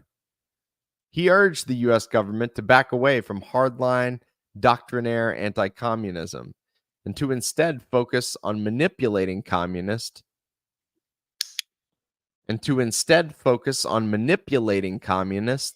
against each other. He became a principal strategist in the Cold War, advising U.S. presidents such as Kennedy, Johnson, and Reagan. Jimmy Carter called himself a student of Zbigniew Brzezinski. Brzezinski worked intensely with the Rockefellers' Trilateral Commission to develop a new strategy for defeating communism in the aftermath of the defeat of the United States in the Vietnam War. He was appointed to be Jimmy Carter's national security advisor. Ronald Reagan awarded him the Presidential Medal of Freedom.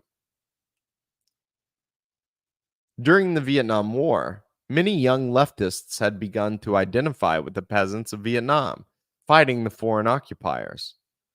The USA was viewed as an authoritarian force of tanks and planes, while the Vietnamese National Liberation Front was impoverished farmers fighting in the jungles to defend their villages. Brzezinski deduced that it was necessary to hijack these sentiments that Vietnamese communists had tapped into with their global public relations campaign opposing the presence of U.S. troops. The idea was to set up the Afghan trap, to give the Soviet Union their own Vietnam War. In an interview with the French newspaper La Nouvelle Observateur, he explained his thinking. Questioner: despite this risk, you were an advocate of this covert action. But perhaps you yourself desired this Soviet entry into the war and looked for a way to provoke it. Brzezinski: it wasn't quite like that. We didn't push the Russians to intervene, but we knowingly increased the probability that they would. Questioner: when the Soviets justified their intervention by asserting that they intended to fight against secret U.S. involvement in Afghanistan, nobody believed them. However, there was an element of truth in this. You don't regret any of this today? Brzezinski: regret what? That secret operation was an excellent idea. It had the effect of drawing the Russians into the Afghan trap. And you want me to regret it? The day that the Soviets officially crossed the border, I wrote to President Carter, essentially, we now have the opportunity of giving to the USSR its Vietnam War.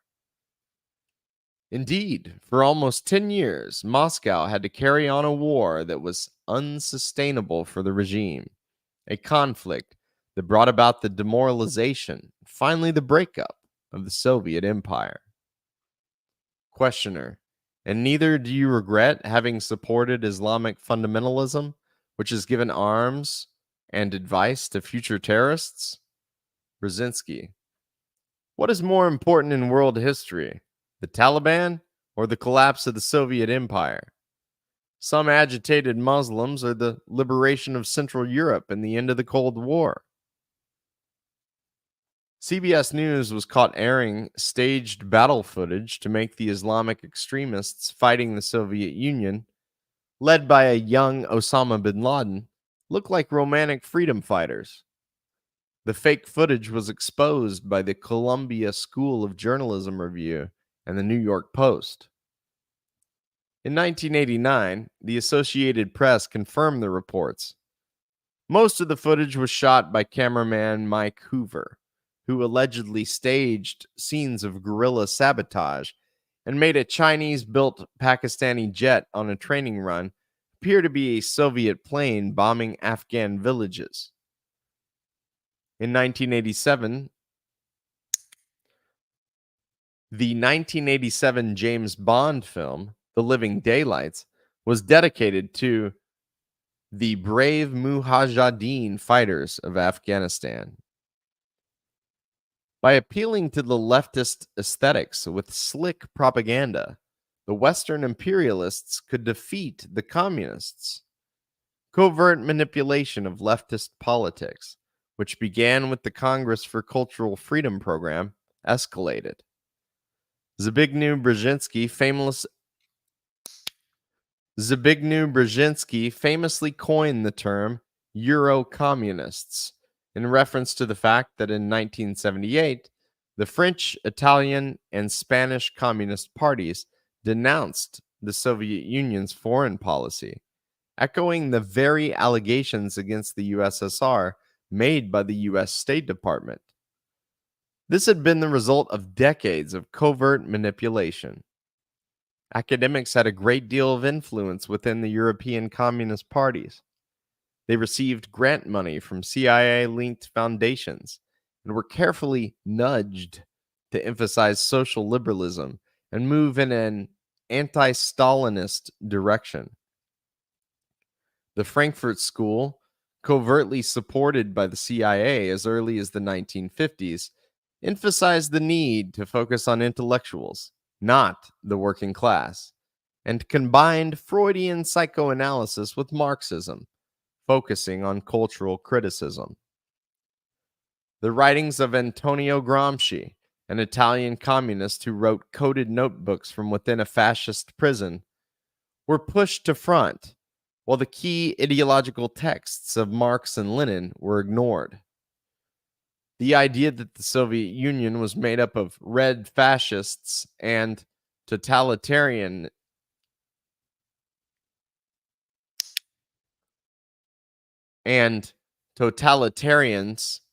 who had betrayed the ideals of workers' democracy and permanent revolution was covertly financed and pushed into leftist circles. Figures associated with the Congress for Cultural Freedom and Partisan Review became iconic voices of a new left that viewed working people as a mob of inferior rabble who threatened the independence of the intellectuals.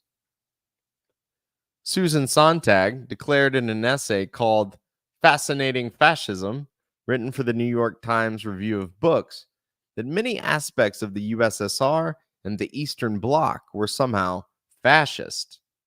She wrote, "Fascism also stands for an ideal, or rather ideals, that are persistent today under the other banners. Ideal of life as art, the cult of beauty, the fetishism of courage, the disillusion of alienation in the ecstatic feelings of community, the family of man, extravagant effort, and the endurance of pain, the massing of groups of people, the turning of people into things, the multiplication and replication of things and groupings of people, things around an all-powerful hypnotic leader figure or force. The fascist dramaturgy centers on the orgiastic transactions between mighty forces and their puppets. Mass athletic demonstration, a choreographed display of bodies are a valued activity in all totalitarian countries. A choreographed display of bodies are a valued activity in all totalitarian countries. And the art of the gymnast, so popular now in Eastern Europe, also evokes recurrent features of fascist aesthetics, the holding in or confining of force, military precision. In essence, Sontag argued that because the Marxist-Leninist governments mobilized their populations and unleashed a spirit of selflessness in community, they were inherently fascist. To Sontag, whose career began with the CIA-backed Partisan Review, leftist politics was simply about unleashing impulses and protecting the individuality of intellectuals. When Brzezinski helped to stage an uprising among dock workers in his homeland of Poland against the Marxist-Leninist government, Many in the confused American leftist movement supported the anti-communist protesters. Many in the confused American leftist movement supported the anti-communist protests. Aside from a few hardliners such as the Communist Party USA or the Workers' World Party, labeled Stalinists and tankies by detractors, the Western left embraced what was later proven to be a CIA operation intended to destabilize socialism in Poland. At a New York City rally of Trotskyites, hippies, anarchists, and other leftists who backed the Solidarity movement in Poland, Susan Sontag proclaimed, "Communism is fascism, successful fascism, if you will. What we have called fascism is, rather, the form of tyranny that can be overthrown, that has largely failed." I repeat, not only is fascism and overt military rule the probable destiny of all communist societies, especially when their populations are moved to revolt, but communism is in itself a variant, the most successful variant of fascism. Fascism with a human face. The entire nature of left-wing politics had been changed and remains completely distorted right up to today. It is this distortion that made the rise of Kamala Harris possible. A crude Freudian manipulation. Across Eastern Europe, in China, and in many other places, the socialist governments were represented on US television as tanks, faceless, cruel, metallic machines. Meanwhile, the US-aligned dissidents were portrayed as free thinkers, intellectuals, and idealists. The Marxist-Leninist regimes were portrayed as militarists crushing peace-loving hippies and artists who wanted freedom. But underneath the new left's rejection of class struggle, economic analysis, and embracing of freedom as ideal was a contempt and fear of common people. Hannah Arendt, one of the definitive new left thinkers on totalitarianism, wrote a piece entitled "Eichmann in Jerusalem, a report on the banality of evil." Eichmann in Jerusalem, a report on the banality of evil. The piece focuses on Adolf Eichmann, the Nazi war criminal abducted by Mossad and executed in Jerusalem for his crimes against Jews during the Holocaust. Arendt's text goes to great lengths to describe how much of a typical human being Eichmann was. The text is widely used to be a warning against conformity and just following orders. However, another implication is beneath Arendt's contempt for Eichmann as a joiner who had been part of the YMCA before joining the Nazi Party. The implication is that deep down, ordinary people, the working class, are all potential Nazis. The implication is that every barrier must be erected to restrain and control the ignorant rabble, to protect the enlightened few. The implication is also that those who would rally the masses to fight for their interests against the elite and the wealthy ruling class are inherently dangerous, even if their organizing takes place on the basis of a revolutionary, progressive platform. In the minds that make up the entity which is rightly called the synthetic left, the broad masses of people must be controlled and restrained. Social engineering, deceptive propaganda, a surveillance apparatus, and police state all are necessary to make sure they never begin to assert their wishes. Prior to the Second World War, socialism and communism in the United States were considered to be populist movements. They fought for working people against the ruling elite. They built solidarity between different races and nationalities with slogans like "Black and white, unite and fight." They built unemployment councils and labor unions to win economic justice, waging a class struggle on behalf of the working class majority against the exploiting capitalist elite. Sigmund Freud, beloved by the Frankfurt School, who somehow combined the worldview of an anti-communist with Marxism, was quite outspoken in his contempt for ordinary people and the morals by which they live. Freud's text, Civilization and Its Discontents, goes as far as to mock the golden rule of Christianity. Love your neighbor as yourself. Freud writes, "Why should we do it? What good will it do us? But above all, how shall we achieve it? Love your neighbor as yourself." Freud writes, "Why should we do it? What good will it do us? But above all, how shall we achieve it? How can it be possible? My love is something valuable to me, which I ought not to throw away without reflection. It imposes duties on me, for whose fulfillment I must be ready to make sacrifices." Freud writes that much of the mental illness of the world is rooted in guilt around natural feelings of selfishness and aggression, which cannot be overcome. He writes, "I remember my own defensive attitude when the idea of an instinct of destruction first emerged in psychoanalytic literature, and how long it took before I became receptive to it. For little children do not like it when there is talk of an inborn human inclination to badness, to aggressiveness, and destruction, and so to cruelty as well.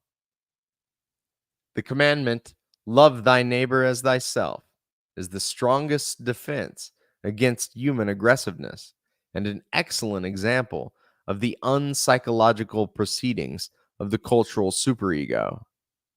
The commandment is impossible to fulfill. Anyone who follows such a precept in present-day civilization only puts himself at a disadvantage vis-a-vis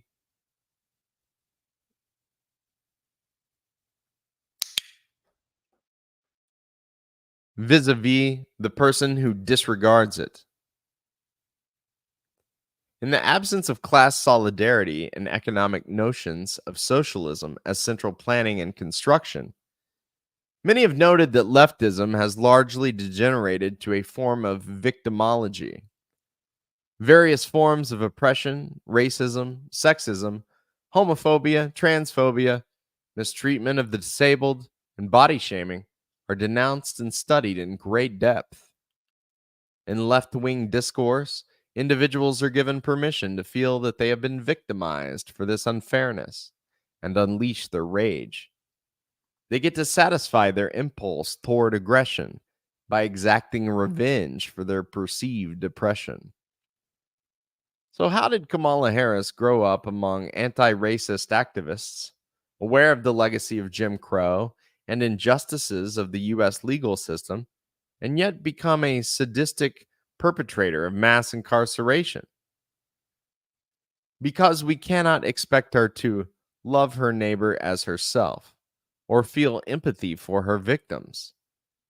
The liberation of a woman of color who has clearly suffered great hardship and injustice in her life is enacted by lifting moral restraints and allowing her to act out her rage.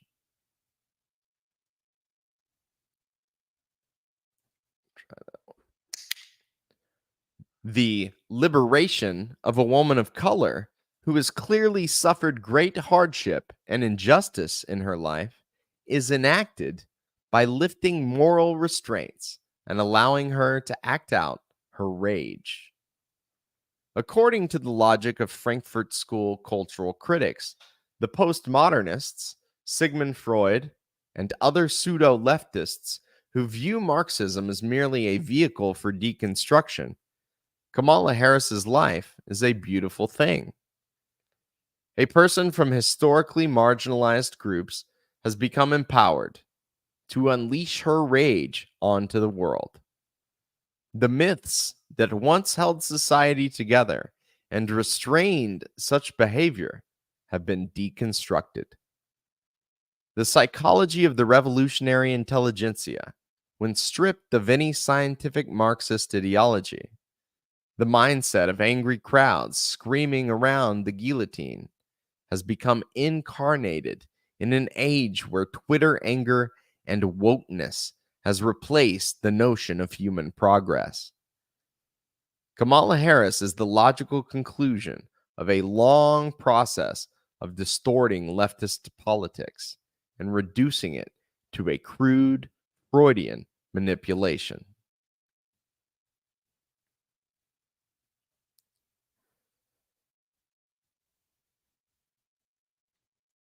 All right. Okay, I am taking another break for just a second. Whew, this marathon's starting to catch up with me. How long have I been at it? 3 hours and 30 minutes of reading. I have how many pages left? 36 plus 7. 46. 43. 43. I can do it. I can do it. Luckily, we fall back today.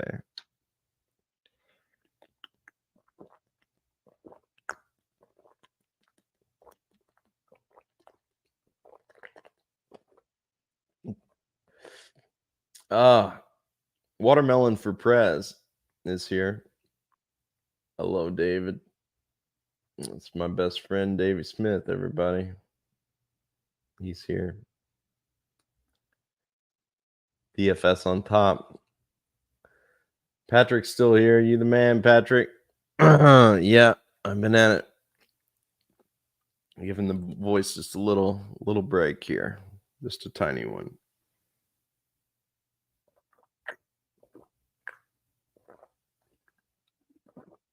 You'd like Patrick, Dave.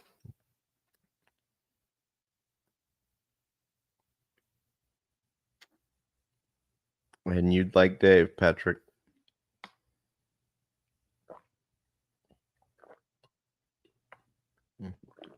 Oh, okay. All right. Who wrote this book? My friend Caleb wrote this book. Caleb Maupin of CPI fame.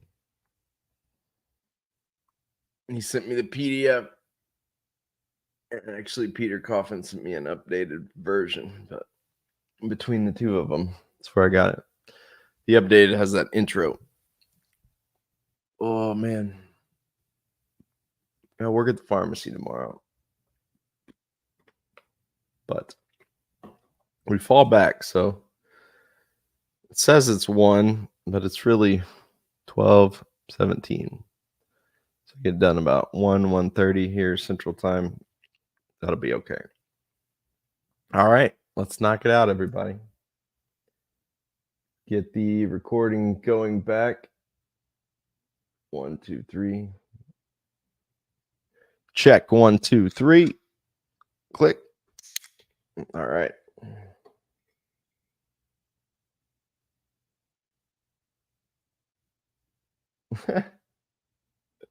Dave just played the card game.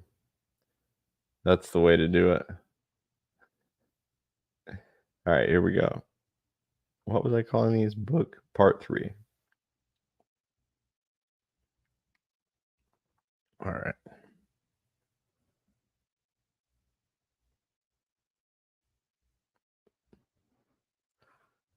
Part 3, the geopolitical stage.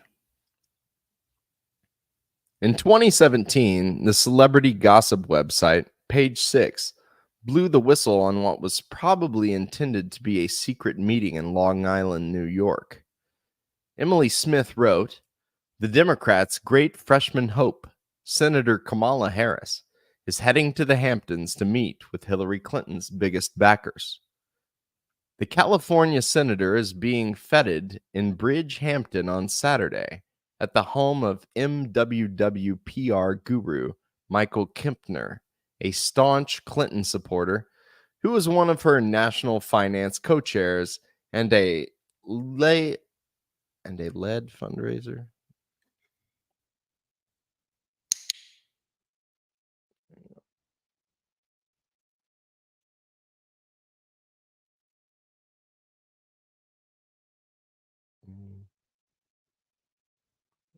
On pinwheel. Hang on. So make sure we're still going. And we are. And we are. There it is. All right, let's start the first one. The California senator is being feted in Bridgehampton on Saturday at the home of MWWPR guru Michael Kempner, a staunch Clinton supporter who was one of her national finance co-chairs and a lead fundraiser for her 2008 bid for the presidency.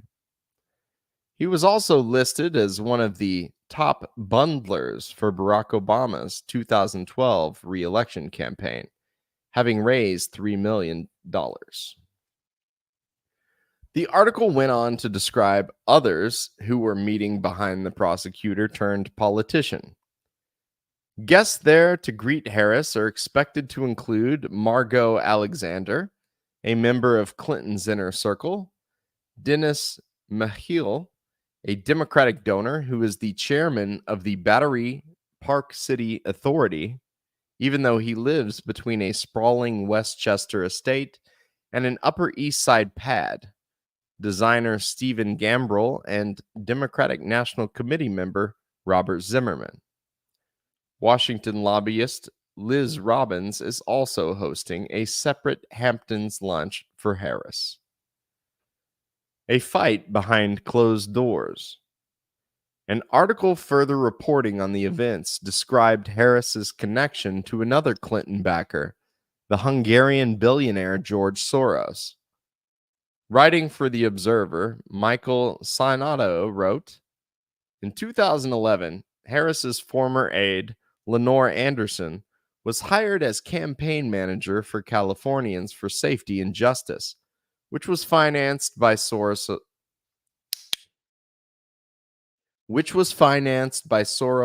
Open Society foundations.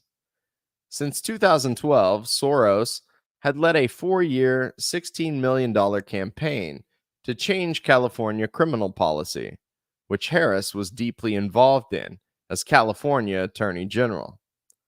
Lenore Anderson also led Vote Safe, another Soros-funded organization. With Clinton's continued attempts to test the waters for a 2020 run falling flat, Kamala Harris was the new pick of her top financial backers. Things looked good for Kamala heading toward the 2020 Democratic primary. She was only a freshman senator, but she was a charismatic speaker and was making a name for herself grandstanding against Trump and interrogating his allies at televised congressional hearings. A definitive moment for Kamala's presidential campaign came on July 31st, 2019, when Hawaii Congresswoman Tulsi Gabbard used her limited time to make a short speech exposing Harris's record as a prosecutor. This was an odd decision for Tulsi Gabbard to make. Gabbard was treated as a fringe candidate and received very limited time on the debate stage. Why use the few moments of national airtime to single out a single top-tier rival? Keep in mind that Kamala was not even among the top two frontrunners. Understanding Gabbard's motivation gets to the essence of understanding the danger posed by Kamala Harris. While serving in the House of Representatives, Tulsi Gabbard remained a member of the Army National Guard. She served a tour of duty in Iraq. Despite being a member of the military, Gabbard's campaign focused on her anti-war platform. Despite being a member of the military, Gabbard's campaign focused on her anti-war platform and her call to stop arming terrorists in Syria and engaging in regime change wars. Illustrating her platform, Gabbard explained, "We have spent trillions of dollars on regime change wars in the Middle East, while communities like Hawaii face a severe lack of affordable housing, aging infrastructure, the need to invest in education, healthcare, and so much more." Gabbard's website described the landmark legislation she proposed, the Stop Arming Terrorists Act, H.R. 608, that would stop the U.S. government from using taxpayer dollars to directly or indirectly support groups who are allied with and supporting terrorist groups like ISIS and Al Qaeda in their war to overthrow the Syrian government. The legislation is based on congressional action during the Iran-Contra affair to stop the CIA's illegal arming of rebels in Nicaragua. It is endorsed by Progressive Democrats of America, the U.S. Peace Council, and Veterans for Peace. Congresswoman Tulsi Gabbard, whose presidential campaign focused on opposing regime change wars, specifically called out Kamala Harris for her record as a prosecutor. Gabbard's presidential campaign was almost immediately attacked in the press, in addition to being often outright ignored. Hillary Clinton attempted to link Tulsi Gabbard to Russia, and in response, Gabbard filed a defamation lawsuit. The fact that Gabbard met with Syrian President Bashar Assad in a trip organized by the Christian-led Syrian Social Nationalist Party was also widely criticized. Although Gabbard's campaign was highly unsuccessful, her takedown of Kamala Harris knocked her out of the race. Tulsi's few sentences exposing Kamala and Kamala's lack of an effective rebuttal turned the tides. On the debate stage, Kamala Harris could barely muster any response to Gabbard's very true exposition of her political record and obvious lack of moral compass. In a follow-up conversation with Anderson Cooper after the debate on CNN, Harris was once again given an opportunity to rebut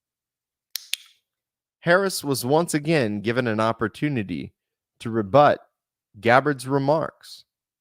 All she could muster was to bait Gabbard for her alleged sympathies for the Syrian government. Following the July 31st debate, Harris began to sink in the polls. Harris's agitational style, castigating Trump with a pointed finger and invoking the racism and hardship of her childhood, was certainly charming at first.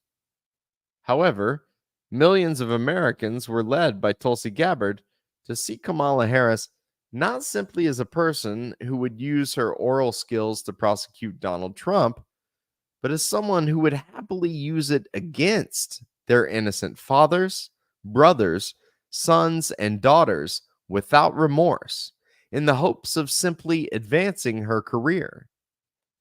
Kamala no longer seemed bold, but rather quite frightening. The public rejected Kamala Harris at the polls. Bernie Sanders, attacked by the media for his alleged ties to Cuba, much like Karen Bass would later be attacked, did far better among the voters. However, the selection of her as VP nominee, with Joe Biden's frail elderly condition, has her once again on the fast track to head of state, despite the American people's better judgment. So, why did Gabbard utilize her limited time on the debate stage to target a single candidate? Furthermore, why was a member of the Army National Guard running on an anti-war platform?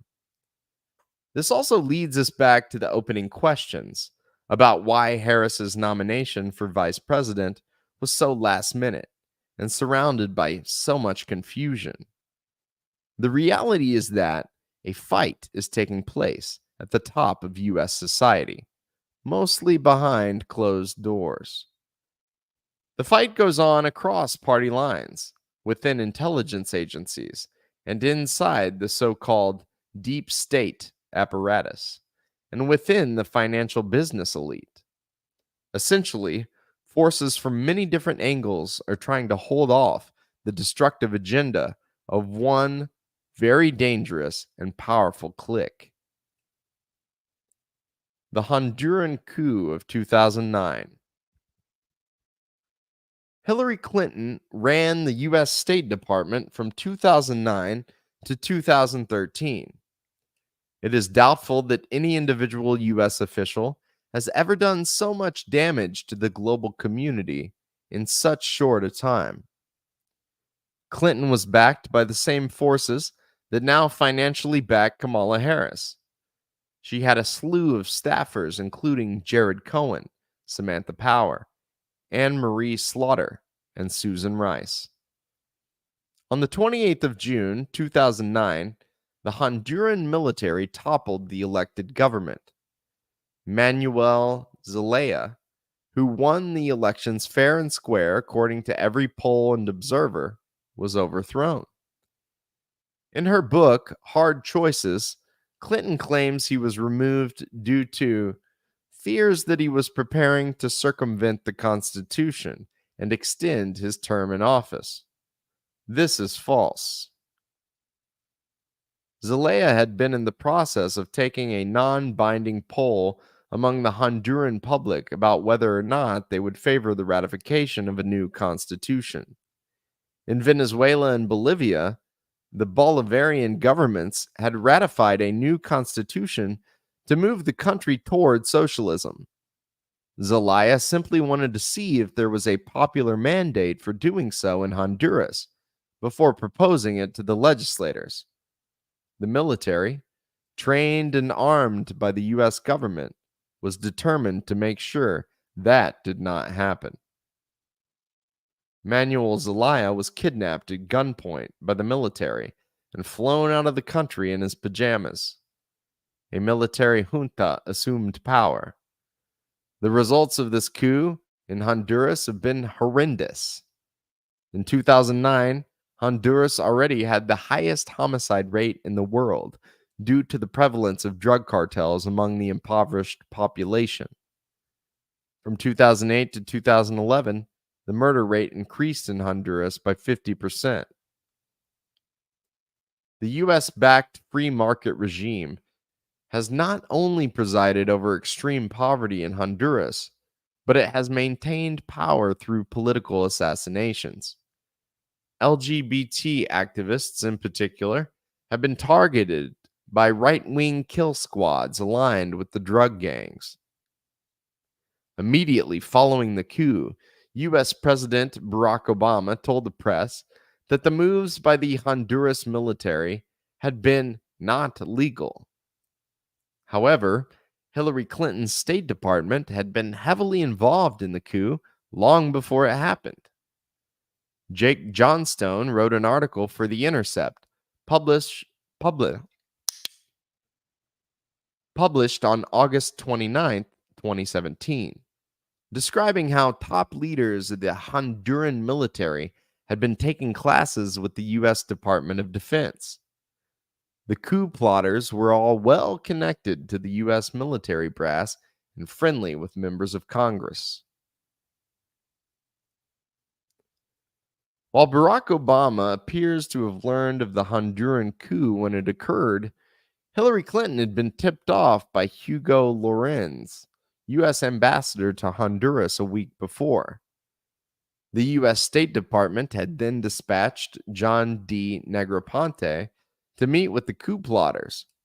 Negroponte had a history of ties to political violence in Central America, going back to the Contra War in Nicaragua during the 1980s. He had also been involved with the Battalion 316 that had murdered 200 people in Honduras. After the coup, as the wave of assassinations of political dissidents began, the Hillary Clinton State Department showered funds on a propaganda campaign for the new regime. In 2012, as Honduras descended into social and political chaos in the wake of a U.S. sanctioned military coup, the civilian aid arm of Hillary Clinton's State Department spent over $26 million on a propaganda program aimed at encouraging anti-violence alliances between Honduran community groups and local police and security forces, writes Tim Shorrock for The Nation on April 5th, 2016.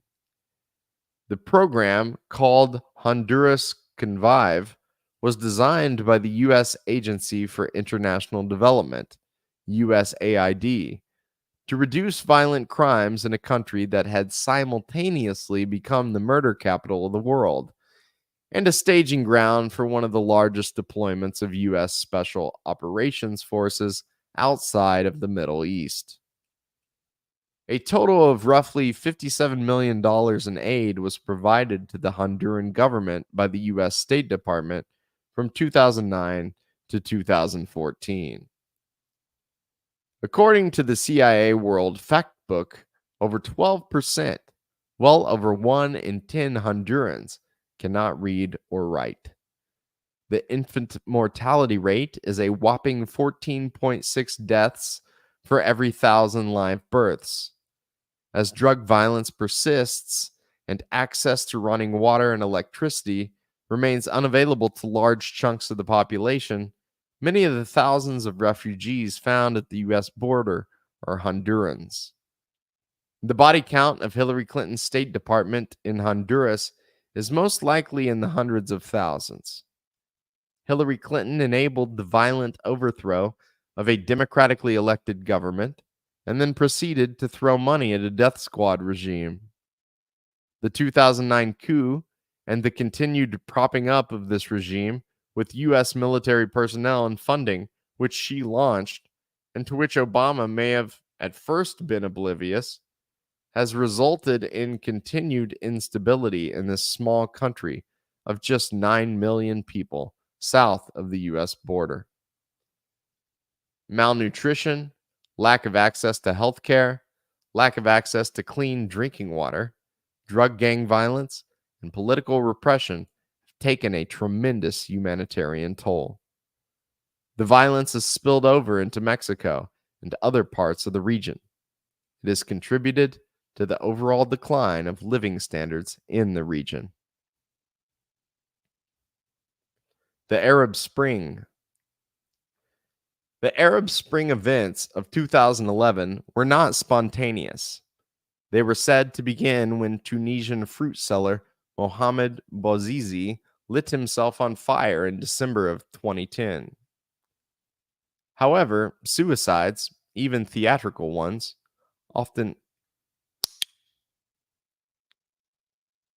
They were said to begin when Tunisian fruit seller Mohamed Bouazizi lit himself on fire in December of 2010.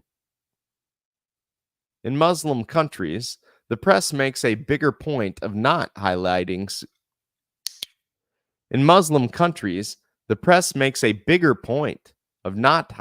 suicides for religious reasons. The reason that Bouazizi's recorded Okay, I'm just going to start all over with this one. The Arab Spring. The Arab Spring events of 2011 were not spontaneous. They were said to begin when Tunisian fruit seller Mohamed Bouazizi lit himself on fire in December of 2010. However, suicides, even theatrical ones, often go unnoticed. In Muslim countries, the press makes a bigger point of not highlighting suicides for religious reasons. The reason that Bouazizi's recorded self-immolation sparked a series of events was not simply because it happened, but because it went viral. Videos of the flames and the small local uprisings shot across Facebook and Twitter. Al Jazeera, the TV network owned by the US-backed autocracy in Qatar, highlighted the events as well. In 2016, it was confirmed what had long been suspected. The Wall Street Journal reported, Facebook Inc. exerts more editorial control than it previously disclosed over the trending news feature on the social network. Newly posted documents show. News stories do not go viral randomly based on how many clicks and likes they get. Rather, a select group of news curators, who are not immune from political bias, carefully manipulate the algorithms, deciding what stories show up on individual news feeds. Wall Street Journal, May 12th, 2016. In her State Department, Hillary Clinton had selected Jared Andrew Cohen to direct social media operations. Cohen is a Rhodes Scholar and member of the Council on Foreign Relations. He is currently the CEO of Jigsaw, the corporation previously known as Google Ideas. Long before Clinton had worked at the State Department, Jared Cohen had participated in Clinton's policy planning staff from 2006 to 2010. Jared Andrew Cohen contacted Twitter on behalf of the U.S. State Department, pushing them to take actions that would benefit anti-government protesters in Iran. The Obama administration was furious about this, but Hillary Clinton protected him.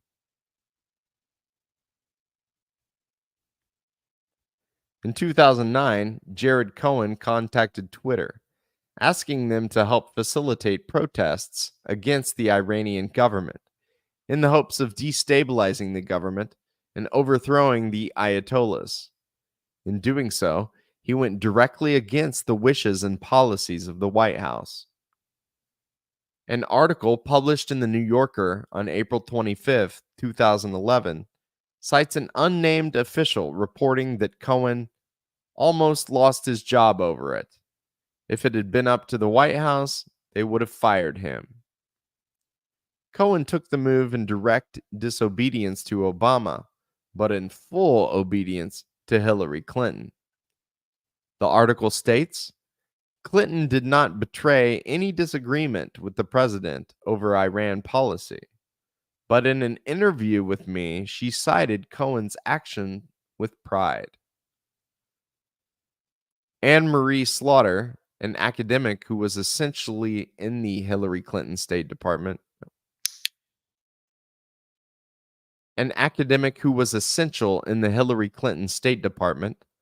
loves the fact that Clinton took office intent on spreading unrest across the planet.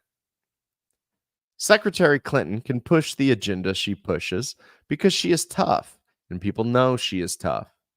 Anne Marie Slaughter is heavily influenced by Zbigniew Brzezinski. She speaks of a new form of governance through global networks. Her books with titles such as A New World Order and The Chessboard and the Web talk of destabilizing and overthrowing governments, paving the way for open governments, open societies, and an open international system. The Middle East was a ticking time bomb in 2010. Mass unemployment in the urban centers due to the financial crisis and massive drought affecting the rural population all saw unrest on the horizon. The Hillary Clinton State Department decided to take a match to the tinderbox.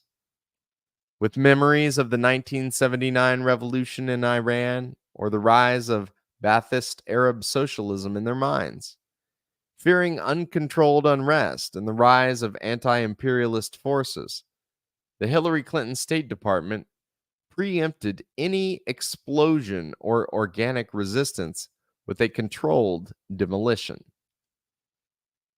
The fact that America's first African-American president, a man with a Muslim middle name who had attended an Islamic elementary school set at the presidency, was key in making the magic happen. Rather than pouring into the streets to chant death to America, the confused crowds could be covertly directed by social media and Qatari state media. The Muslim Brotherhood, a longtime soft power proxy of U.S. power in Egypt, Syria, and other countries throughout the region, would be the most influential force in manipulating events. The Muslim Brotherhood had been utilized by the CIA to work against Arab socialist leader Gamal Abdel Nasser in Egypt during the 1950s. In the 1980s, leaders of the Muslim Brotherhood had staged a violent uprising against the Syrian Arab Republic, supported by the United States in their efforts to topple Ba'athist Arab socialism. Israel had even covertly supported the Muslim Brotherhood in the 1980s in order to divide Palestinian resistance. A Wall Street Journal article from January 24, 2009, quotes Avner Cohen, a former religious affairs official in Israel, as saying, "Hamas, to my great regret, is Israel's creation." Avner has been very public about the fact that he and other Israeli officials covertly supported the Muslim Brotherhood in Palestine in its efforts to attack Marxist Palestinian organizations like the Popular Front for the Liberation of Palestine. Eventually, from the Muslim Brotherhood in Palestine emerged Hamas. The Muslim Brotherhood significantly gained from the Arab Spring. In Egypt, Mohamed Morsi was elected president. In Tunisia, the Muslim Brotherhood gained a huge increase in political influence. Of course, amid such events, all kinds of forces poured into the streets. Iran hailed an Islamic awakening, hoping to push the protesters toward Shia Islam and its tradition of resistance.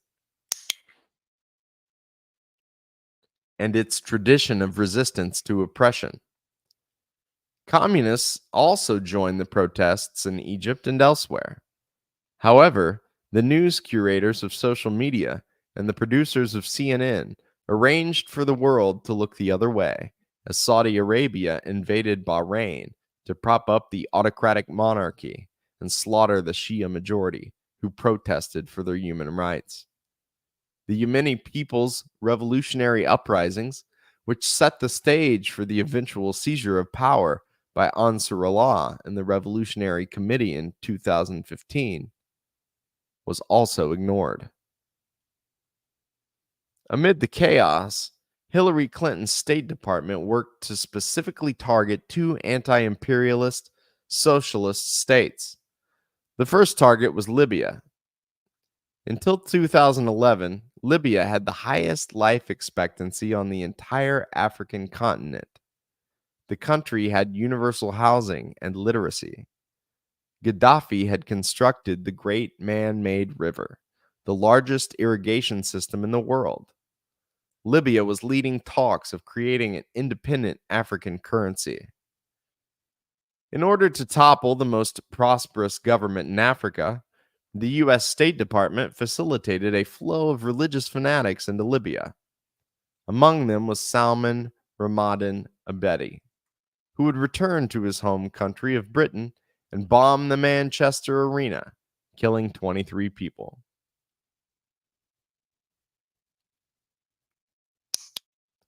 Who would return to his home country of Britain and bomb the Manchester Arena, killing 23 people. What Hillary Clinton and her allies claimed was a glorious revolution was a bloodbath of religious fanaticism and racism. The New York Times was forced to reveal the fact that anti-Gaddafi Libyans were lynching dark-skinned guest workers with a headline from September 5th, 2011, reading, "Libyans turn wrath on dark-skinned migrants," as social media rallied instability in Libya. Social media conveniently agitated the public with slogans like, "Gaddafi is killing us with his Africans." Clinton protege Susan Rice told the press that Gaddafi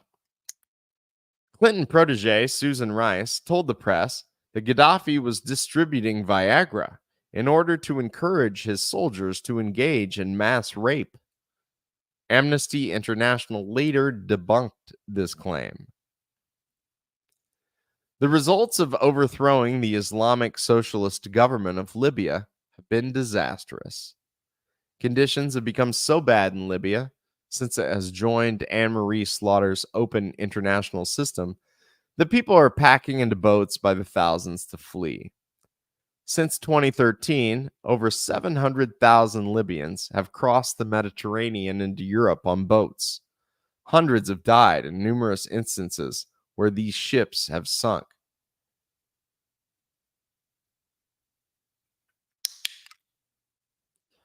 In 2017, the world was shocked to discover the existence of open-air slave markets in Libyan cities. Much of the country remains without electricity. Instability persists as different factions battle for power. Jihadist groups had significantly increased their presence in the region, and much of the instability in Mali and other countries has been linked to the toppling of the Libyan government. Video surfaced of Hillary Clinton being informed about the death of the socialist leader who raised millions from poverty in Libya.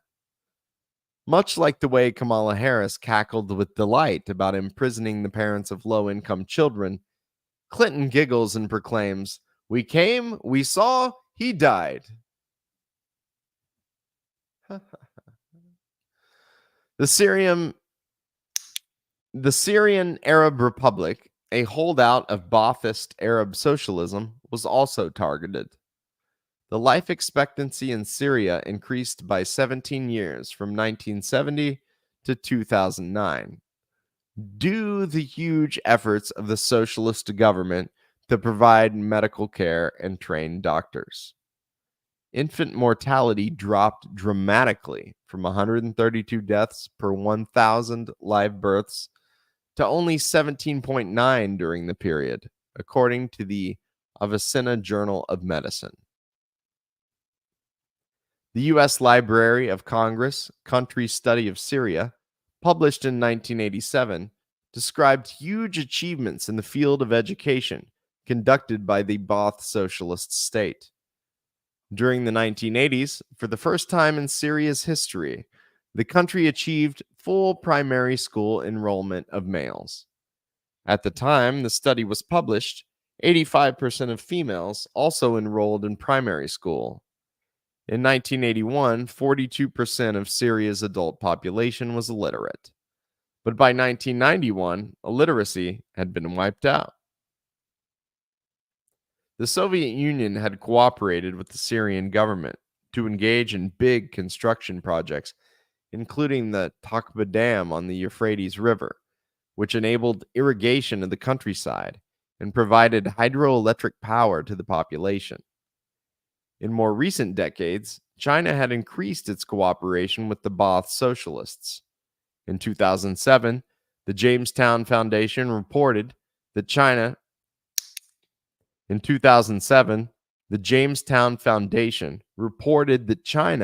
had invested hundreds of millions of dollars in Syria in efforts to modernize the country's aging oil and gas infrastructure. But Hillary Clinton and her wrecking crew moved in to destroy it. The Syrian Arab Republic had already been labeled as a state sponsor of terrorism due to its arming of the Palestinians. The fact that it had turned down the proposal to build an oil pipeline with the U.S.-aligned autocracies of Qatar and Saudi Arabia, but instead was working to build one with the Islamic Republic of Iran, was also most likely a factor driving the destruction of a previously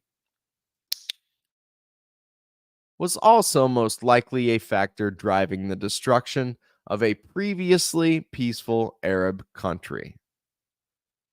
The Syrian government attempted to accommodate the concerns of the protesters, who took to the streets in 2011, ratifying a new constitution.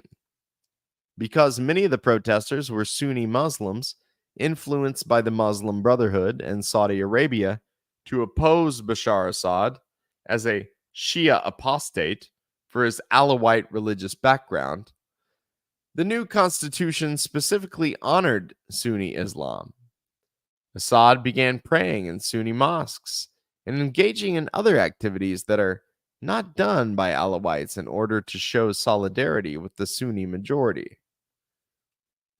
The USA began arming and training extremists to tear down the Syrian Arab Republic almost immediately after the 2011 Arab Spring protests. In 2013, the BBC published a Guide to Syrian Rebels. Listed among them was not only the infamous Islamic State organization, but also the Nusra Front, previously known as Al-Qaeda in Syria. Other organizations with names like the Islamic Front, the Islamic Liberation Front, and the Afad al-Rasul brigades were also listed. While U.S. media, Al Jazeera, Twitter, and Facebook dazzled Western audiences with the story of revolutionaries fighting for human rights against a dictator, the reality is that the anti-Assad coalition was primarily concerned about ending religious freedom and establishing a Saudi-style Wahhabi autocracy. Early on in the fighting, UN official Carla Del Ponte confirmed that the U.S.-backed terrorists in Syria were utilizing chemical weapons in their fight against the government. Child soldiers made up a significant percentage of the anti-government fighting force. Homeless children and orphans throughout the region were being shipped to Syria, indoctrinated into the Saudi brand of Islamic extremism, and sent to die in the fight to overthrow Ba'athist Arab socialism. The humanitarian cost of the conflict in Syria, which the Hillary Clinton State Department engineered, has been well over 500,000 lives. Millions of Syrians have become refugees. The Syrian government remains intact despite relentless efforts to overthrow it. Russia and Iran have offered significant support to the Syrian government. Hezbollah fighters from Lebanon were decisive in defeating the ISIS terrorists, who emerged from within the U.S.-backed anti-Assad coalition. Qasem Soleimani, who Donald Trump assassinated with a drone on January 3, 2020, was key in fighting to protect Christians and religious minorities from U.S.-backed fanatics in Syria as a leader of the Islamic Revolutionary Guard Corps of Iran. Conflict within the deep state. In April of 2016, when asked about his biggest regret about his presidency in a Fox News interview, Barack Obama said, "Probably failing to plan for the day after what I think was the right thing to do in intervening in Libya." Later in the interview, Obama stated that the intervention did not work.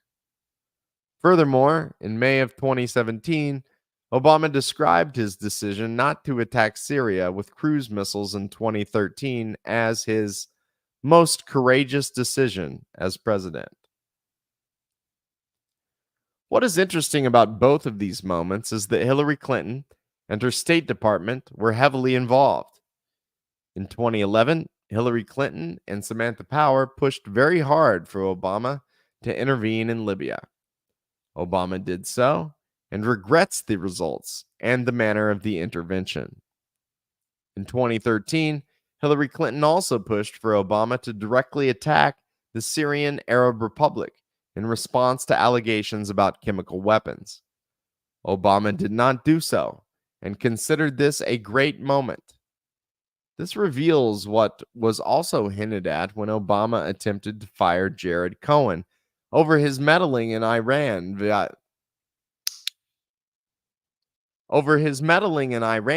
Twitter. The Obama administration was at odds with the Hillary Clinton State Department. Barack Obama replaced Hillary Clinton with John Kerry as Secretary of State in his second term. John Kerry focused not on spreading revolution and destabilizing countries, but rather on establishing diplomatic relations with Cuba and negotiating the Iran nuclear deal. Kerry's State Department seemed not to clash with the White House to any significant degree. But the Obama White House was not the only faction within the U.S. government apparatus that seemed to realize how dangerous the actions of Hillary Clinton's State Department really were. Amid the 2013 crisis, when it appeared Obama was on the brink of launching cruise missiles against the Syrian government, many rank-and-file soldiers expressed disgust on social media. On September 1st, 2013, mainstream outlet Business Insider observed, as the march to limited military intervention in Syria moves forward, some troops are making their views known, albeit anonymously, on social media. Photos of service members have apparently popped up on Reddit, seemingly in protest of Syrian intervention. The basic argument is that the line between moderate rebel factions and Al-Qaeda affiliated ones are somewhat murky in the 2-year-old civil war, so the U.S. should stay away. Indeed, many within the U.S. intelligence agencies, military brass, and State Department learned to speak and read Arabic in order to do their jobs. It is likely that many of those who are motivated by a desire to defeat terrorism and protect American civilians from another 9/11 were horrified to discover that the U.S. government was actively arming the entities that would eventually establish an Islamic State. In Syria, just like Afghanistan during the 1980s, or in Libya during the 2011 revolution, the U.S. government was not opposing the terrorists. The USA was helping and arming the terrorists in the hopes of destabilizing a socialist state. So, understanding that many within the Pentagon realized the harsh realities of what was done by the Hillary Clinton State Department, it should not be surprising that an Army National Guard soldier became the primary congressional voice in opposition to destabilizing Syria by arming terrorists. Tulsi Gabbard represents a whole layer of people within the Pentagon who are disillusioned with the humanitarian intervention, regime change, foreign policy of the United States. Pentagon figures like retired Lieutenant General Michael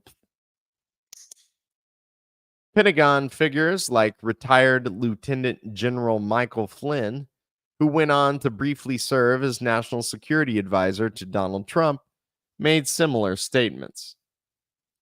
It should not be surprising that during her presidential campaign, Gabbard used her limited time to verbally take down the newly selected candidate of the faction behind Hillary Clinton's State Department.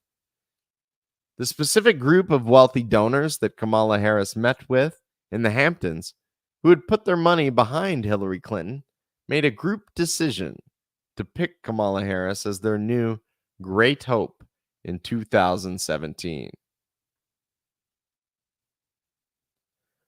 Her personality profile and career history seemed to match what they were looking for.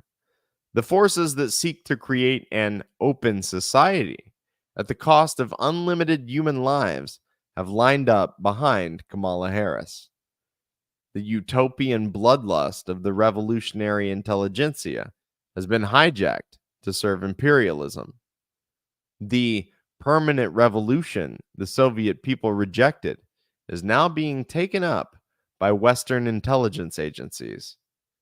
It is no longer intended to empower the proletariat, but to unleash the impulses of millions and tear apart the authoritarianism of civilization which restrains capitalist greed. It shouldn't be surprising that Joe Biden, who sided with the White House against Clinton's State Department, would be reluctant to add Kamala Harris to the 2020 ticket. It is not surprising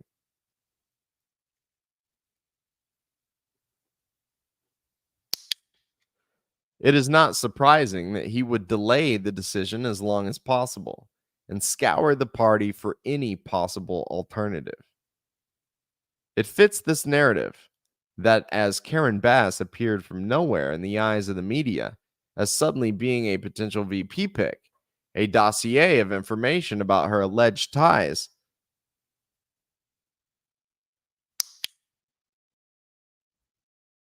a dossier of information about her alleged ties to the Cuban government suddenly found its way to the front pages. Who keeps track of Cuba's contacts in the United States and monitors who travels to the socialist island? Who compiled such information on Karen Bass and kept it on file in case she was ever to gain significant traction? Many people behind the scenes know who is behind Kamala Harris. They know how many millions of lives were needlessly destroyed by the Hillary Clinton State Department. They know how terrorist groups expanded, a refugee crisis was created, and global instability. They know how terrorist groups expanded, a refugee crisis was created, and global instability persists long after the demented experiment with social media and revolution concluded in 2013. The fact that Trump made statements on the campaign trail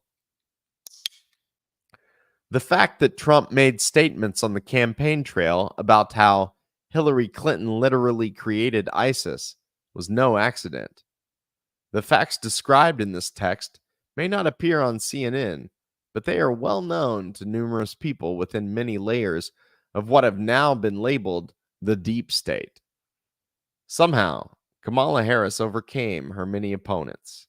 Her faction was able to maneuver its way to secure her position as vice president, despite Biden's reluctance and the voters' lack of interest in this supposed rock star freshman senator. When Kamala Harris accepted the nomination on August 19th at the Democratic National Convention, her remarks and the video that preceded them were predictable. Kamala mentioned her father in passing, but eulogized her mother in glowing terms. When talking about her accomplishments as a prosecutor, Kamala Harris declared, "I fought for children and survivors of sexual assault. I fought against transnational gangs. I took on the biggest banks and helped take down one of the biggest for-profit colleges. I know a predator when I see one." The sentence, "I know a predator when I see one," was followed by an awkward pause. Meanwhile, after Harris was announced, many media outlets and Trump supporters had been highlighting the fact that on April 2nd, 2019, Kamala Harris stated she believed 4 of the women who accused Joe Biden of sexual assault. Harris had said, "I believe them, and I respect them being able to tell their story and having the courage to do it." No retraction of her statement was ever given. The line from Kamala's acceptance speech seemed to be an affirmation that her assessment of Joe Biden had been correct. If indeed she knows a predator when she sees one, she would have been correct in believing his accusers.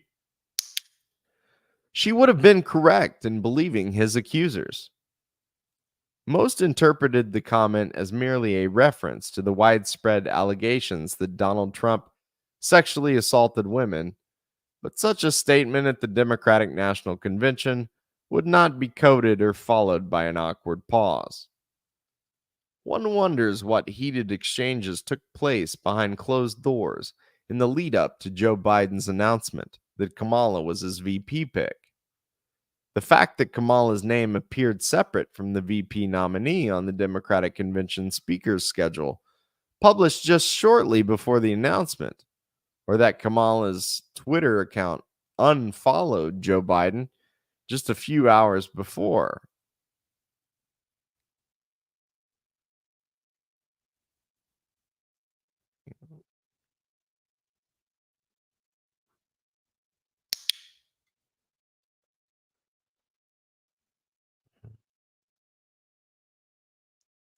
Or that Kamala's Twitter account unfollowed Joe Biden just a few hours before is also very telling. It seems Joe Biden did not want to nominate the woman who invoked his ties to segregationists and was backed by the same forces that spawned the Hillary Clinton State Department, an entity which he and Obama tried to contain. Something changed Joe Biden's mind right before finally announcing his selected running mate. The decision came a full 10 days after the deadline Biden had given himself. The specter of populism. Karl Marx began the Communist Manifesto in 1848 with the catchy line, "A specter is haunting Europe. It is the specter of communism." It has been noted, too, that the first English translation hilariously began with the words, "A frightful hobgoblin is haunting Europe." However, what was Marx alluding to with his opening line? He was alluding to the fact that despite the fact that no real organized revolutionary movement of the proletariat existed, the atmosphere was charged with the realization that such a force was imminent. It was only a matter of time before the factory workers, who were being driven to work harder and harder for lower and lower pay, organized themselves, not simply to fight for better conditions, but to seize control of the state and the major commanding heights of economic power. Long before Marx had uttered the words dictatorship of the proletariat, the capitalists, independent observers, and many others had assumed it was only a matter of time before a movement demanding such a thing existed. The specter was indeed haunting Europe, and the Communist Manifesto was written because it is high time that communists should openly, in the face of the whole world, publish their views, their aims, their tendencies, and meet this nursery tale of the specter of communism with a manifesto of the party itself. A similar situation existed in the aftermath of the 2008 to 2009. A similar situation existed in the aftermath of the 2008 to 2009 financial crisis. Headlines such as, "We're all socialists now," and talk of Karl Marx came from the bourgeoisie itself. They understood that the circumstances would most likely give rise to a revived opposition to the profit-based economic system, and interest in Marxism would grow. Before such sentiments emerged from the masses, it seemed, warnings of it were pouring out of the pages of the New York Times. There has certainly been an expansion of nominally socialist groups and left-wing activism in the United States since 2008. Occupy Wall Street, Black Lives Matter, and the wave of support for Bernie Sanders among young liberals certainly represents a political shift. However, this political shift was weakened by the very corruption of leftist politics that gave birth to Kamala Harris. Decades and decades of covert funding and manipulation has significantly exaggerated the tendencies of the revolutionary intelligentsia. Efforts that began as an attempt to create a gap between Western radicals and existing socialism have completely reinvented the definition of Marxism. The absence of class struggle politics and the obsession with individualism and identity politics rendered the left quite ineffective in the aftermath of the 2008 financial crisis. Anti-populism, identity politics, oppression theory, and an obsession with the unleashing of sexual impulses and rage has rendered the socialist movement far more than ineffective. Instead of being a vehicle for the working class to seize power and reinvent society, the various manifestations of leftism that currently exist, be they social democracy, anarchism, Trotskyism, or whatnot, have become a vehicle for destabilizing anti-imperialist states. They more effectively secure the rule of the big corporations across the planet. Wherever Wall Street is looking to topple an anti-imperialist state, the protests against it, cheered by U.S. media, inevitably involved teenagers in Che Guevara t-shirts and Guy Fawkes masks. The forces of free market capitalism can always depend on a movement that has been reduced to an expression of adolescent rebellion being manipulated in their service. The internet is filled with young, confused radicals pouring out hatred against their parents, their teachers, and various public figures for allegedly being racist, sexist, or transphobic. New forms of oppression to be tweeted against, such as fat phobia and smoker phobia, seem to be invented each day. The latest social crime of some celebrity seems to be constantly trending. To them, China, the Soviet Union, Venezuela, and other anti-imperialist and socialist states are all fascist. The only supposed revolutionary movement in the world they can bring themselves to support is the Kurdish YPG, which is also being openly supported by the CIA.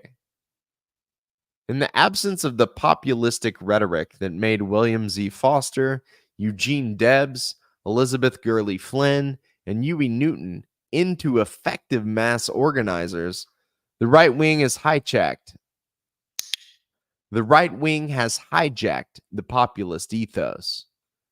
Many wrote of Trump transforming the Republican Party into a party of the working class. Trump's inaugural address opened with these interesting few paragraphs. For too long, a small group in our nation's capital has reaped the rewards of government while the people have borne the cost. Washington flourished, but the people did not share its wealth. Politicians prospered, but the jobs left and the factories closed.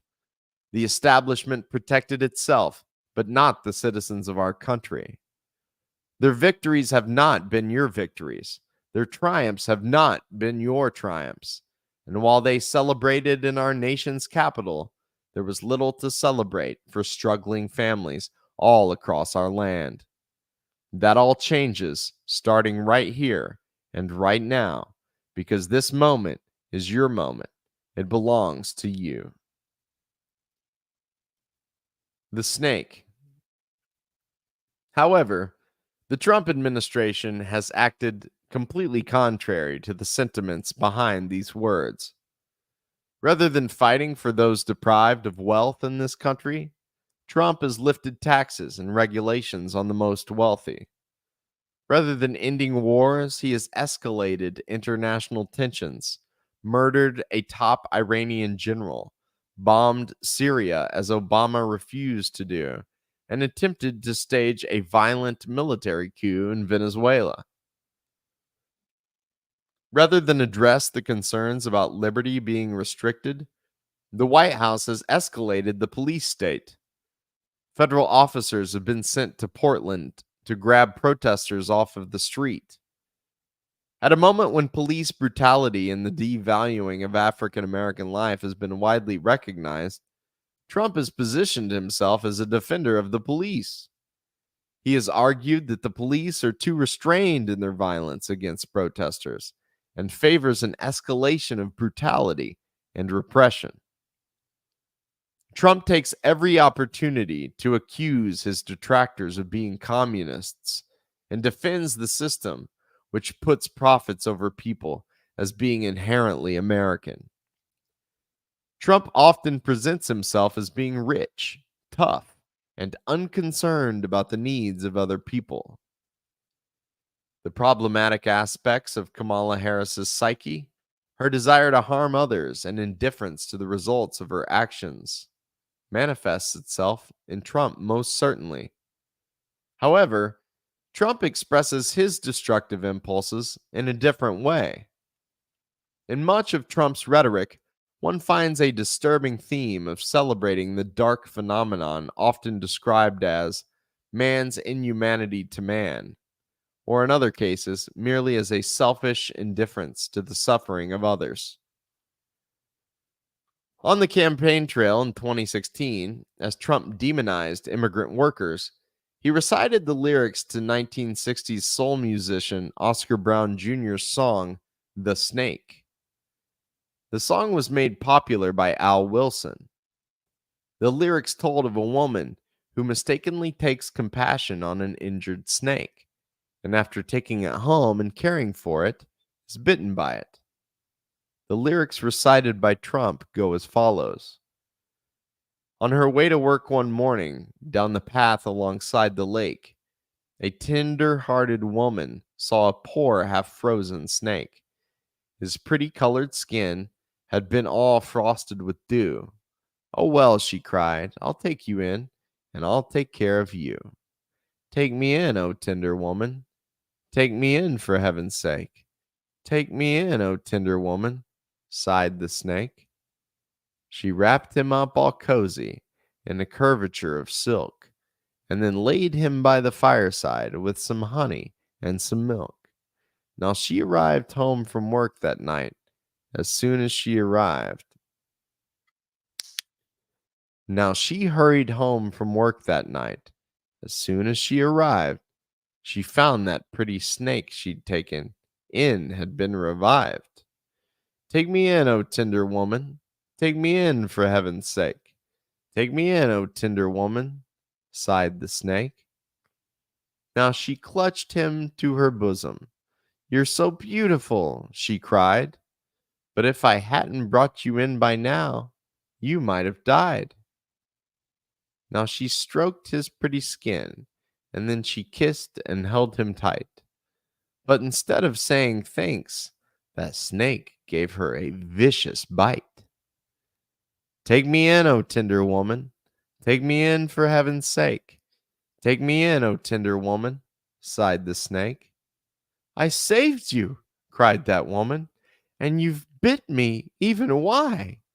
You know your bite is poisonous, and now I'm going to die."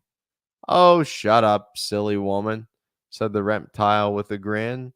"You knew damn well I was a snake before you took me in."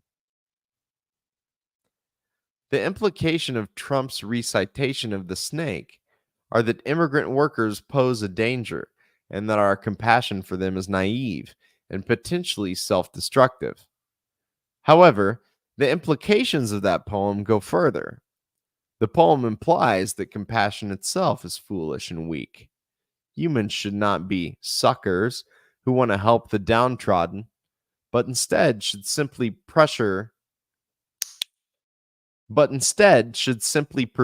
their own self-interest.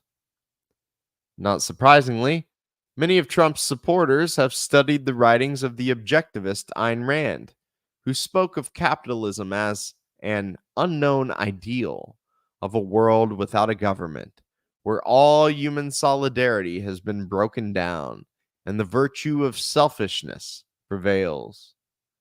Many of his supporters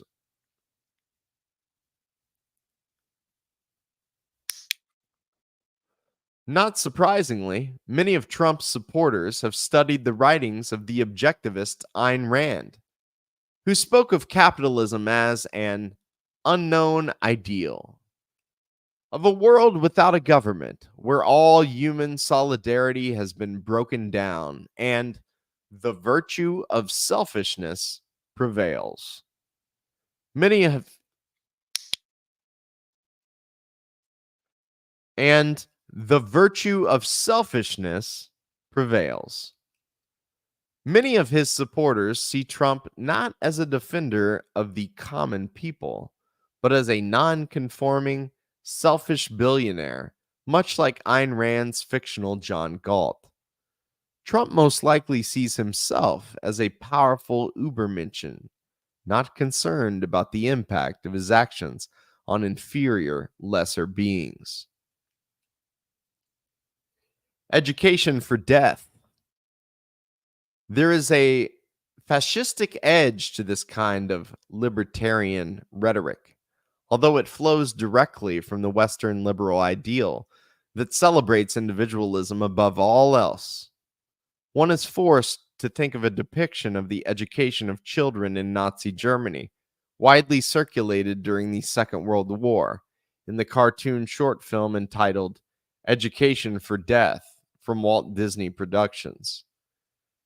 The 11-minute film, created in 1943, features one scene in which a Nazi schoolteacher tells a class of students about a wolf chasing down and devouring a rabbit. "Now let's see what they will learn from this little lesson," asks the narrator. A child meekly answers in German, with the teacher giving an angry response. The narrator continues, explaining why the child's response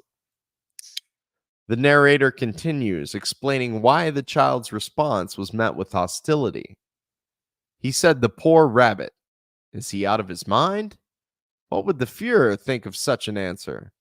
What would Herr Göring think? And Herr Goebbels? Now then, who can give the correct answer?" The teacher continues, turning to the rest of the students. One boy immediately speaks up, proclaiming, "The world belongs to the strong and to the brutal." Another chimes in, "The rabbit is a coward and deserves to die. I spit on the rabbit." Another student adds. The teacher then turns to the original child who first spoke with empathy for the devoured creature. Suddenly, the child speaks up, now learning to kill the empathy and basic human instincts of compassion within him, stuttering out the party line. The narrator explains, he hates the rabbit. There's no room for weaklings. Little Hans is learning fast. My, how he hates that rabbit. Hans has come around to the correct Nazi way of thinking, the teacher announces. The narrator continues, "Yes, this lesson is the basis for the Nazi creed. Germany will likewise destroy all weak and cowardly nations." The class of students begin giving the Nazi salute to their teacher, chanting, "Sieg Heil, Sieg Heil." While the modern right wing attempts to claim that Nazism is a left wing ideology and laughs off the accusations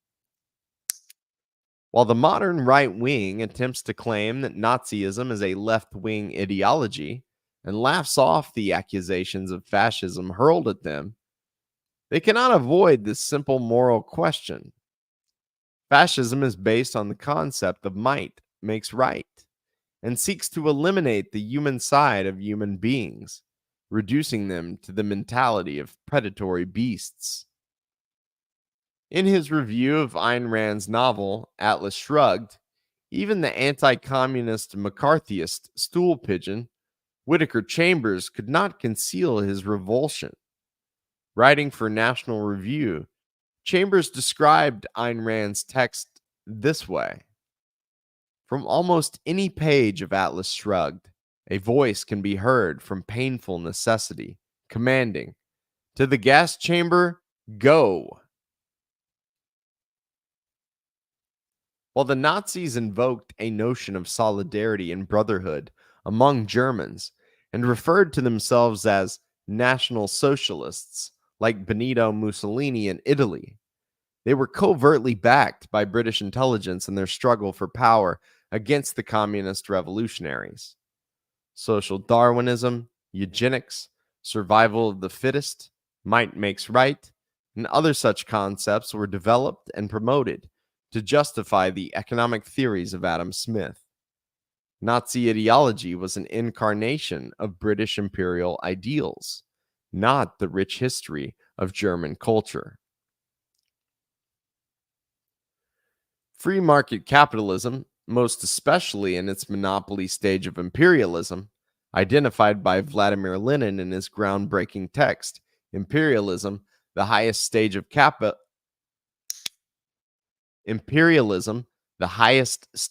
capitalism, actively cultivates selfishness, lack of empathy, and the predatory primitive instincts of mankind. Long before any socialist state existed, free market capitalism conducted a series of man-made famines in which millions were needlessly starved. In India, Ireland, Iran, the Arab world, Africa, and Asia, the British Empire snuffed out the lives of millions of people deemed to be racially inferior. At gunpoint, China was forced to allow British imports to destroy their domestic industries in 2 opium wars. Under the domination of British bankers, China experienced routine famines and malnutrition-related deaths. British settlers in Africa exterminated entire villages with the earliest machine guns. The brutality and inhumanity of the British Empire, conducted in the name of free trade and survival of the fittest, has been conveniently forgotten in light of the 20th century. Historians ignore the massive body count of capitalism because it does not fit a political narrative about anti-totalitarianism.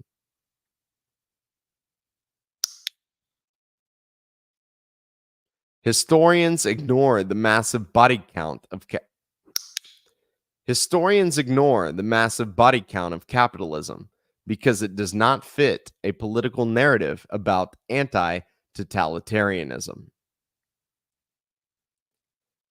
Nazism is largely an expression of this British capitalism and its supremacist philosophy that views the majority of humanity as useless eaters.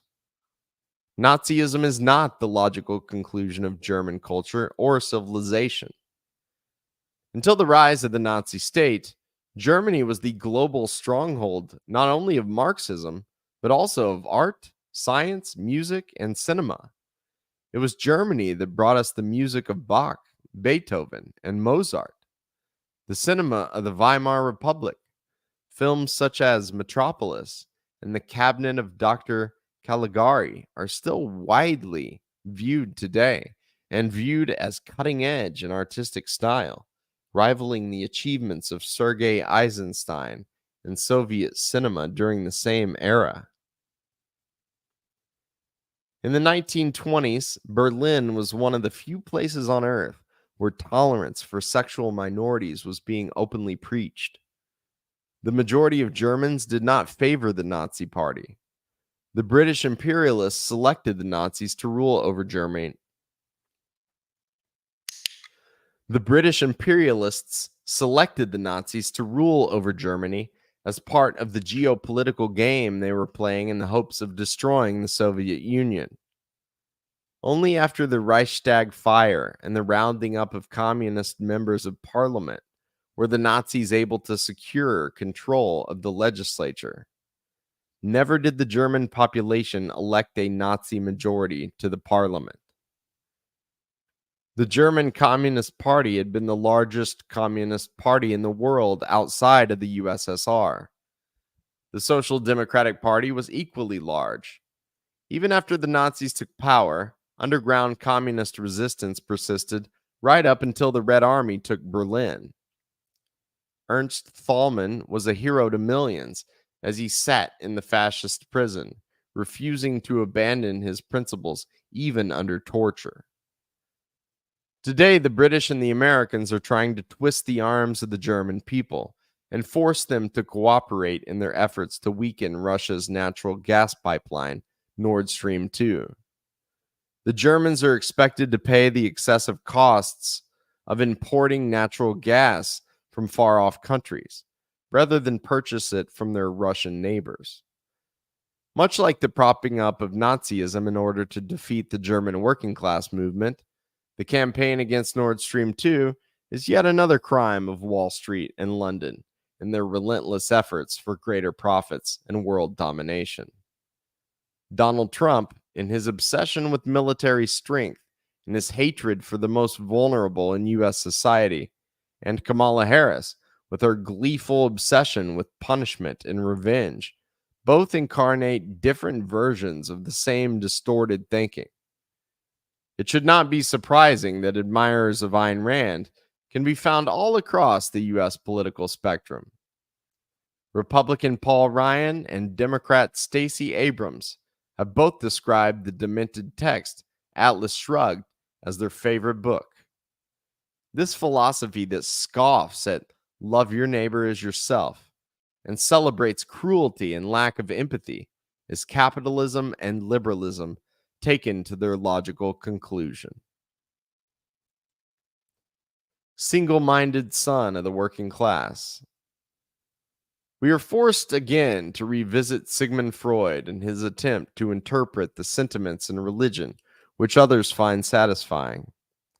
Freud writes of this oceanic feeling he cannot understand that a feeling can only be a source of energy if it is in itself the expression of a strong need. The derivation of religious needs from the infant's helplessness and the longing for the father aroused by it seems to me to be incontrovertible, especially since the feeling is not simply prolonged from childhood days, but is permanently sustained by fear of the superior power of fate. I cannot think of any need of childhood as strong as the need for a father's protection. Thus, the part played by the oceanic feeling, which might seek something like the restoration of limitless narcissism, is ousted from a place in the foreground. Within human beings, especially in times of hardship and instability, there is a strong desire, not for revenge and chaos, or for brutality and cruelty, but rather for a force of strength and power that will protect them and ensure justice, not only in religion, but in the history of populism in the United States. One can see these desires being fulfilled. The greatest populist leaders in U.S. history have been those who have pandered to this desire for strong, effective, compassionate leadership to protect the downtrodden. When the country was gripped by divisions and economic strife created by the primitive, barbaric practices of chattel slavery, the first mass expression of opposition came in the form of a religious movement called the Second Great Awakening. Reverend Charles G. Finney and others convened tent revival meetings and great religious gatherings to denounce slavery, calling for the country to repent from the sinful practice.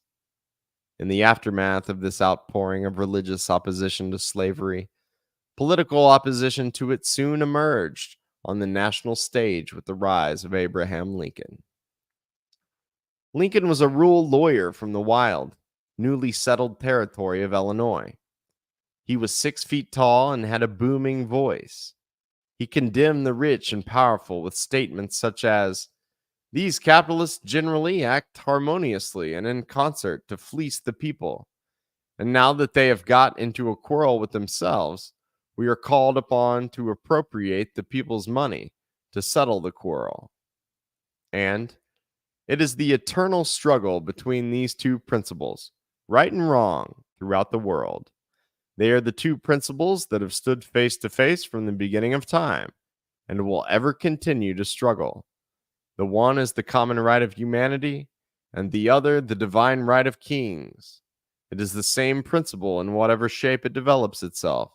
It is the same spirit that says, "You toil and work and earn bread, and I'll eat it."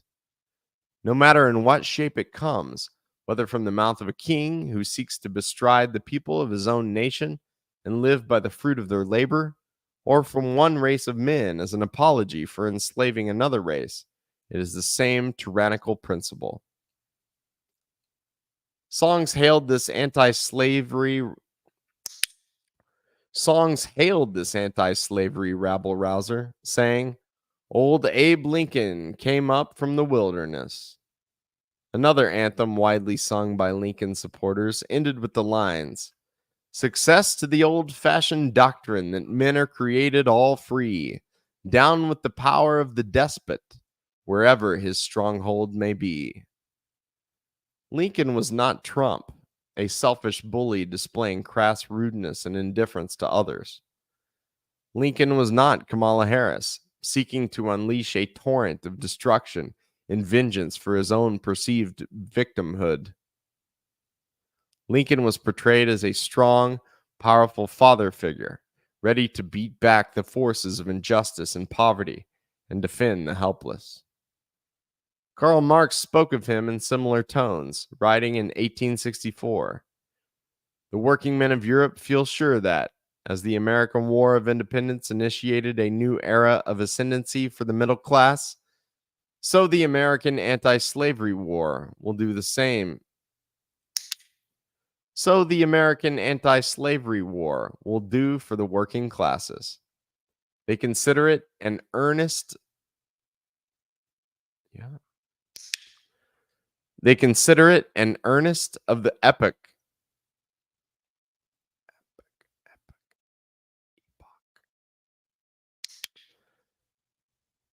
They consider it an earnest of the epoch.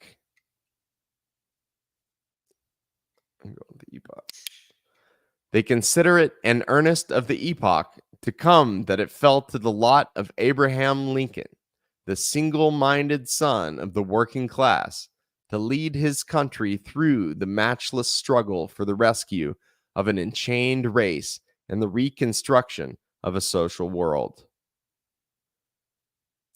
During the 1930s Depression, Huey Long ascended into the political leadership of Louisiana, first as governor and then as a U.S.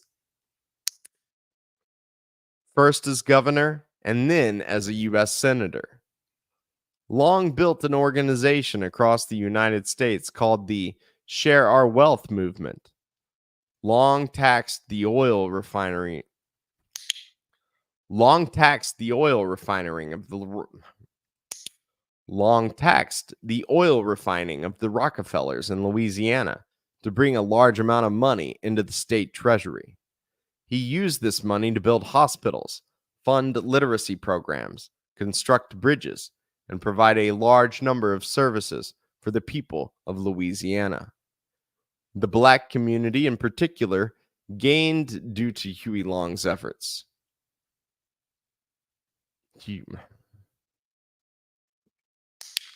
The black community in particular gained due to Huey Long's efforts. Huey Newton, the founder of the Black Panther Party, was named by his parents in honor of Huey Long. Huey Newton's autobiography, Revolutionary Suicide, describes how Long enabled black women to become nurses and took other measures to help the black community, despite the atmosphere of Jim Crow racism. Long, like Lincoln, presented a personality of strength and compassion. Hailing his achievements for the people of Louisiana, he proclaimed, "We have opened up night schools to educate the adult illiterates. We have paved the highways. We have built free bridges. We have taken the insane out of the jail cells and placed them in modern institutions. We have eliminated barbarism. We have shut down the lottery. We have closed up the gambling dice. We have abolished the vice areas. Now the corporate element of this state and the cheap stooges who ransack this state for their allies are being told what they can do and what they can't do, what they will pay and what they won't keep from paying. And what they won't keep from paying. For the welfare of Louisiana, we expect to have this state ruled by the people, not by the lords and interests of high finance." Huey Long was the governor of Louisiana during the 1930s. He enacted many progressive policies, building infrastructure and creating an organization called the Share Our Wealth movement. Explaining his vision for rescuing the country with the Share Our Wealth movement, he said, "Now, if you have on that table the food and the clothing and the products that it takes for 125 million people to live on, any man with a thimble full of sense ought to know that if you take 85% off of that table and give it to one man, that you are bound to have 2/3 of the people starving because they haven't got enough to eat. How many men ever went to a barbecue and would let one man take off the table what's intended for 9/10 of the people to eat. The only way you'll ever be able to feed the balance of the people is to make that man come back and bring back some of that grub he ain't got no business with. Now, how you going to feed the balance of the people? What's Morgan and Baruch and Rockefeller and Mellon going to do with all that grub? They can't eat it. They can't wear the clothes. They can't live in the houses. Give them a yacht. Give them a palace. Send them to Reno and get them a new wife when they want it, if that's what they want. But when they've got everything on the God's loving earth that they can eat and they can wear and they can live in, and all that their children can live in and wear and eat, and all their children's children can use, then we got to call Mr. Morgan and Mr. Mellon and Mr. Rockefeller back and say, come back here. Put that stuff back on this table here that you took away from here, that you don't need. Leave something else for the American people to consume. And that's the program. We're not going to destroy the Gulf Refining Company. We're not going to destroy the Standard Oil Company, but we're going to say that the limit of any one man's stock ownership in the Standard Oil Company is from $3 to $5 million for that individual, and that the balance of the people in America own the balance of what the Standard Oil Company is worth. We're going to say then that every family in this country is entitled to the Florida and the Texas and the Louisiana homestead rights, up to $5,000, or 1/3 the average. A home and the comforts of a home, including an automobile and a radio, the things that it takes in that house to live on. Roosevelt and the Popular Front. As Roosevelt faced opposition in 1936, and moved toward enacting progressive reforms such as the Works Progress Administration and eventually Social Security, he became more and more of a populist himself. The press told of a textile worker in South Carolina shaking Roosevelt's hand and proclaiming he was the first man in the White House to know my boss is a son of a bitch.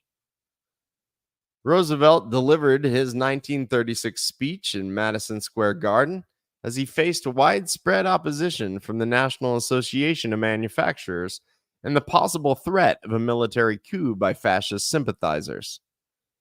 These sympathizers had already attempted to do so with the business plot. Roosevelt lambasted his predecessors, proclaiming, "For 12 years this nation was afflicted with hear nothing, see nothing, do nothing government. The nation looked to government, but the government looked away. 9 mocking years with the golden calf and 3 long years of the scourge. 9 crazy years at the ticker and 3 long years in the breadlines. 9 mad years of mirage and 3 long years of despair. Powerful influences strive today to restore that kind of government with its doctrine that Powerful influences strive today to restore that kind of government with its doctrine that that government is best, which is most indifferent."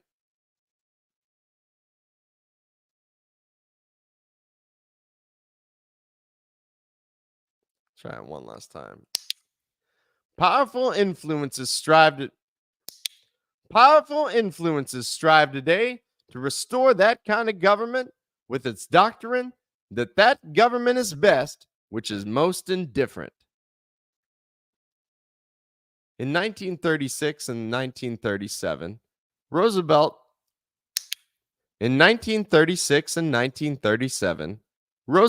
gave his support to the set-down strike wave in which workers occupied their factories to demand union representation and better conditions.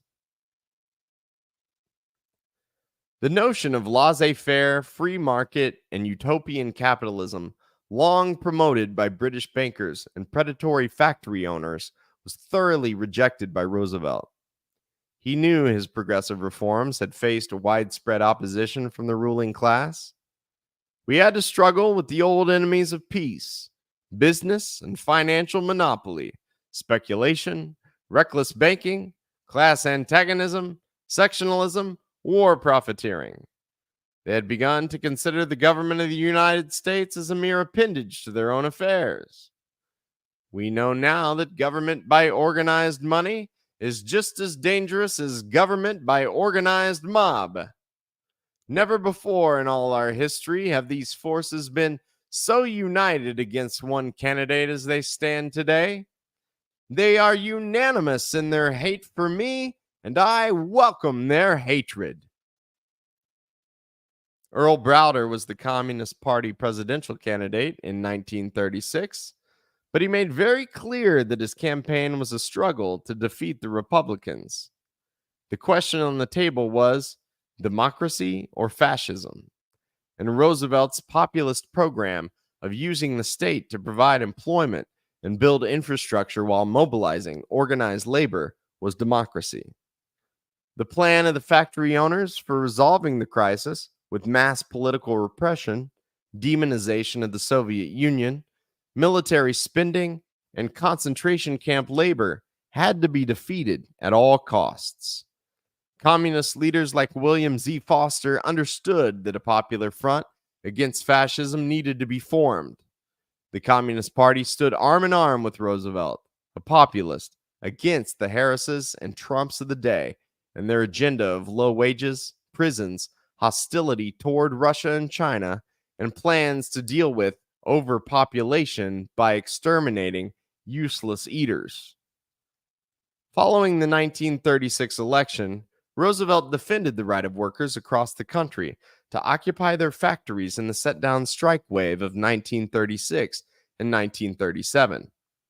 During the episode known as Labor's Gettysburg in Flint, Michigan, Roosevelt sent the military to defend the strikers from the local police and strike-breaking militias. The mass anti-communist hysteria of McCarthyism that set in following the Second World War and Roosevelt's death was necessary because a large coalition had been built. Roosevelt, the Communist Party, the Congress of Industrial Organizations, the Civil Rights Congress, American Youth for Democracy, and many other progressive, anti-fascist, and democratic networks existed, fighting for America's working families and calling for brotherhood and friendship with the people of the world. The specter of populism, genuine left-wing populism, not Trump's demagogy,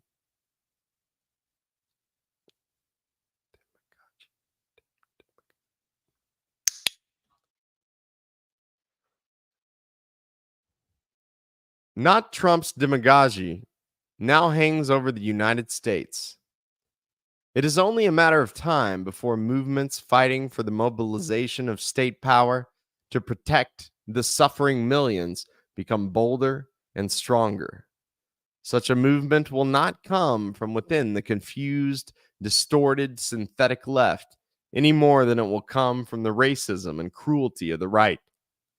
Such a movement can only flourish by going to the masses and addressing their real needs.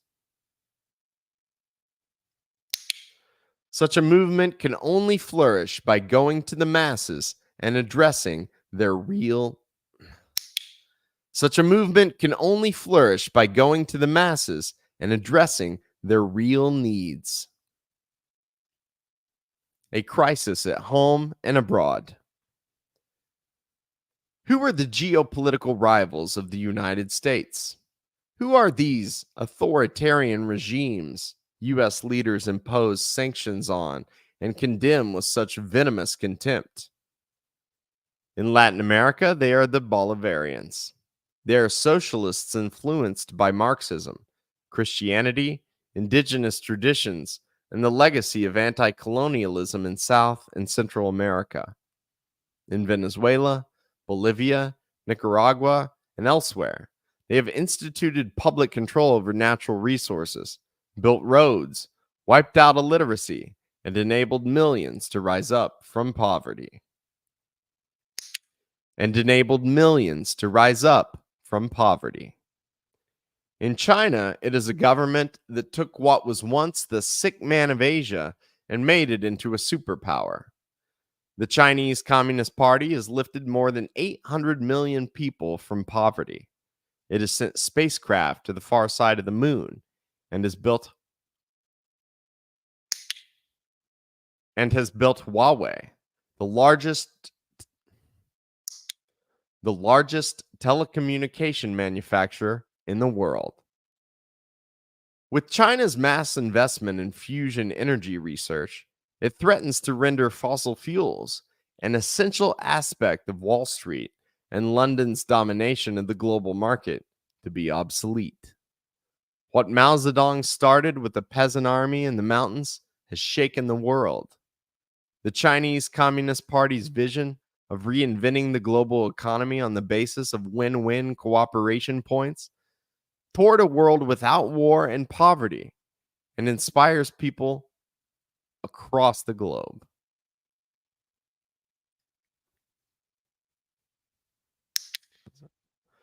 The Chinese Communist Party's vision of reinventing the global economy on the basis of win-win cooperation points toward a world without war and poverty.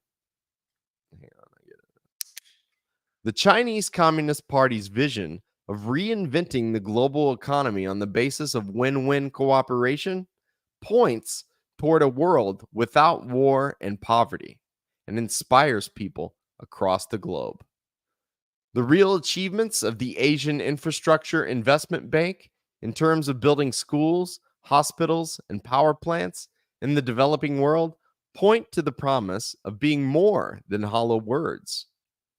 The current leadership of Russia rescued the country from the disastrous results of the fall of the Soviet Union. This was done by placing oil and natural gas under public control and centralizing the economy around the state-controlled firms, not the anarchy of production.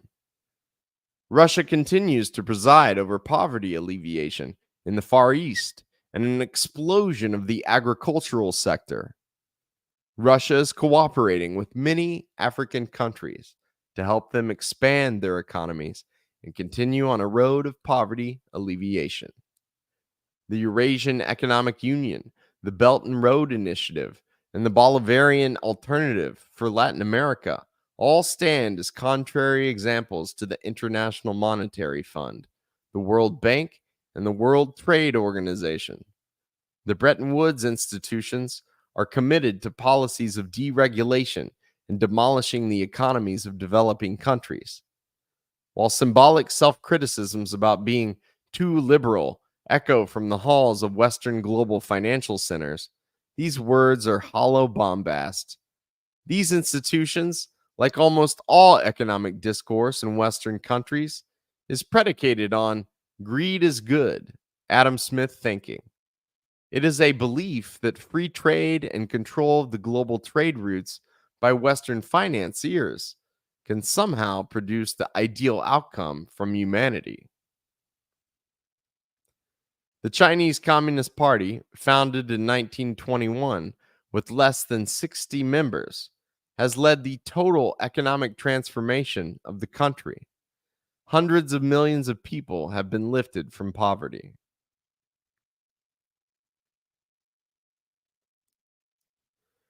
However, the built-in problem of the capitalist mode of production described by Karl Marx long ago. However, the built-in problem of the capitalist mode of production described by Karl Marx long ago has not gone away.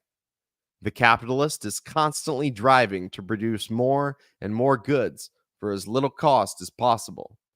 The capitalist reduces the amount of labor involved in production, replacing it with machines and creating a falling rate of profit. Machines do not create surplus value, only human labor does. Machines replace workers on the assembly lines, increasing unemployment. The remaining workers' jobs become de-skilled by technology, and wages drop as a result. Soon the market is glutted with products that cannot be sold. As the capitalist works to increase profits, the worker is driven to produce harder and harder, but his ability to consume what he produces is constantly reduced. Soon the market is glutted with products that cannot be sold. The stock market crashes.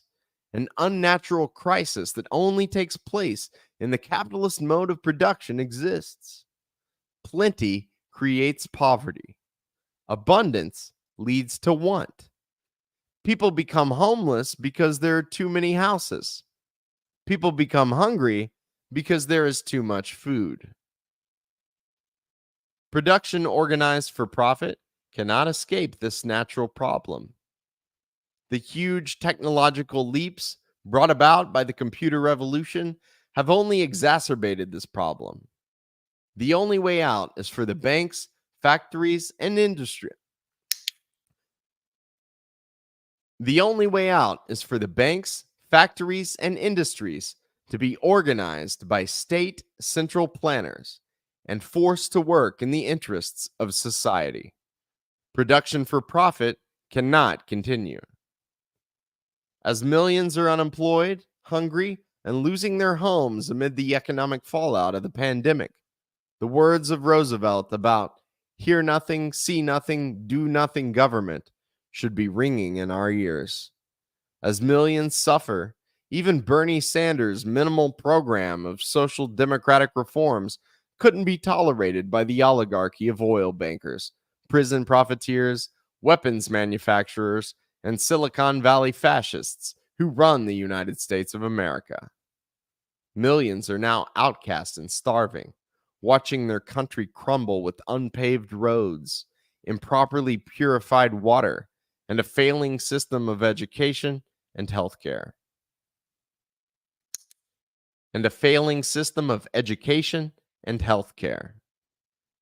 Trump could not liquidate this crisis.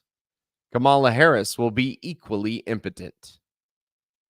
As racist statues are torn down by liberal protesters and Trump's demagogue. As racist statues are torn down by liberal protesters and Trump's demagogy leads towards even. And Trump's demagogy. I can't say that word. And Trump's. Hang on. We got it. And Trump's demagogy leads toward even greater instability. The longing on the part of much of the population isn't for violence and vengeance. There's a strong desire for that oceanic feeling of oneness, solidarity, and human life, the glue that holds civilizations together and enables whole societies to rise up from the ashes. There is a longing for leadership that is not cynical and bigoted or vengeful and destructive. There is a longing for a real government of action that can fight for those who are suffering, bring a divided country together, smash the rule of big bankers and profiteers, and completely reinvent the country. The ruling elite knows that the specter of populism, the specter of 21st century socialism, is hanging over their heads. It is not the specter of a foreign conspiracy or a demagogic politician, but the recognition that the people of the country will soon be rising in the millions to demand a society that puts their needs first.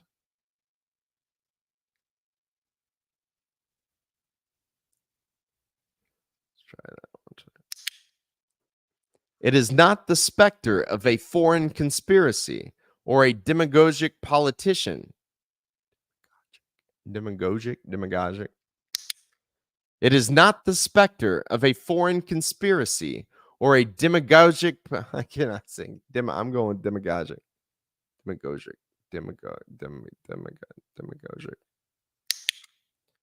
It is not the specter of a foreign conspiracy or a demagogic politician, but the recognition that the people of the country will soon be rising in the millions to demand a society that puts their needs first.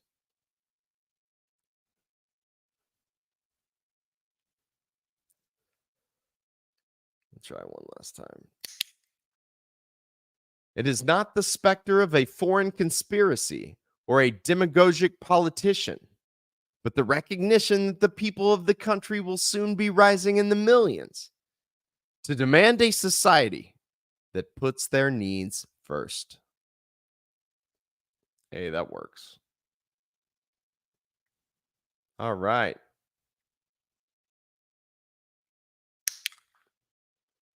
CPI, the Center for Political Innovation, is an educational project dedicated to building a new America for working families. An America that exists in a world based on win-win cooperation between countries. We have members across the United States who lead classes, study groups, engage in community work, speak out against threats of war, oppose political repression, and defend our freedoms. The Center for Political Innovation is not a political party. It is an educational project open to people of all political parties, religious faiths, and backgrounds. We oppose cancel culture and division, and we seek to rally the American people against the emerging low-wage police state and the danger of a new world war. We have a 4-point economic plan to rescue the American economy and ensure long-term growth. If you like this book and our other work, we encourage you to get involved. http://www.cpiusa.org/join-CPI. If you appreciated that audiobook, you can buy a copy of it from the link below on Amazon. It's been unbanned. Thank you, Amazon. I guess you banned it and then you unbanned it. Caleb had to sell it on Gumroad there for a while. You can also, his Patreon, I believe, is in there. And if you got any left over, you can support me reading more 5-hour and 20-minute audiobooks. There's a Buy Me a Coffee down there and a Patreon down there, PayPal, all that stuff. But anyway, I love you guys, and I'll talk to you next time. God bless. All right, let's save that before I forget it. Oh, man.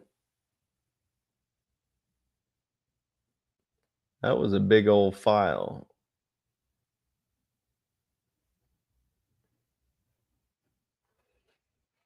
Save project. Let's do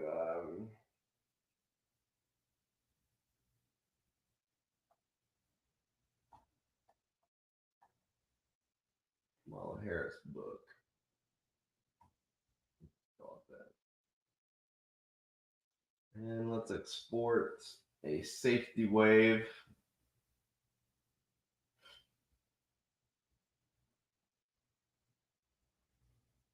Export a safety wave. Yeah, on the desktop. Safety backup wave.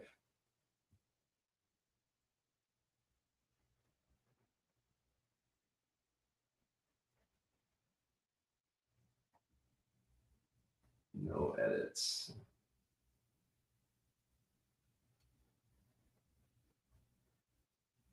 That goes pretty fast.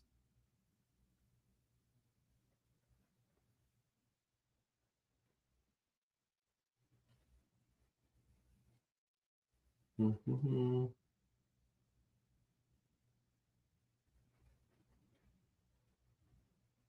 right, there it is.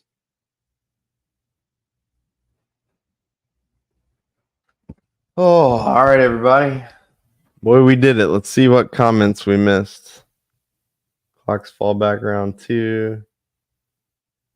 We can't let our hero be put on trial. He's been charged with conspiracy to defraud the U.S., conspiracy against rights, forgery, etc. Go beyond embarrassing. We'd all look shameful. I'm not sure. I don't want to give too much commentary on this because it's Caleb's book. He wrote it 4 years ago. But I wonder if you'd feel any different now after 4 years of the Biden administration about the candidates there at the end. I kind of do feel like there's more of an oceanic feeling on one side of this than there is on the other at present. But that's not in this book. And I don't know what I was thinking. The clicker will help me edit. There's one other way to do it, the punch and roll method of creating. That's where you actually stop and go back, and then there's like a lead in. So for doing these books in public, I really don't know how that would go. I'm most motivated to like do it this way: 5.5 hours, one take, right in front of you. The public performance aspect of it. And I kind of think back like, well, you would have had that without the clicks, and it would have been fine, you know. This Volt has a Universal Audio Volt has a 76 compressor, and the preamp is vintage. I can't remember, was it the 610B? And you got a cloud lifter with it, with the phantom power, so it sounds pretty good just going straight in. And I'm being a perfectionist and trying to get it absolutely perfect, and that ends up taking dozens more hours than it needs to. This is okay. It gets the point across. So in the future, I may just do it this way in parts. But I really like Master Key Society. They'll have a 20-hour book, and it's all there, one file. So I still hold out hope for doing that, but we'll see. I am tired. It's either 3 in the morning or 2 in the morning, or I don't know, something. But anyway, I love you guys. Thank you for hanging out with me, and I'm gonna try to do this far more often. All right, I went ahead and might as well get my money's worth. I bought the StreamYard 1080p, get that logo off there, and see if I can do this just for fun. Can I switch over here? This one's probably pretty awful. Yes, indeed it is. What was I thinking about? Totally got sidetracked. Maybe if I put this back on, I'll remember.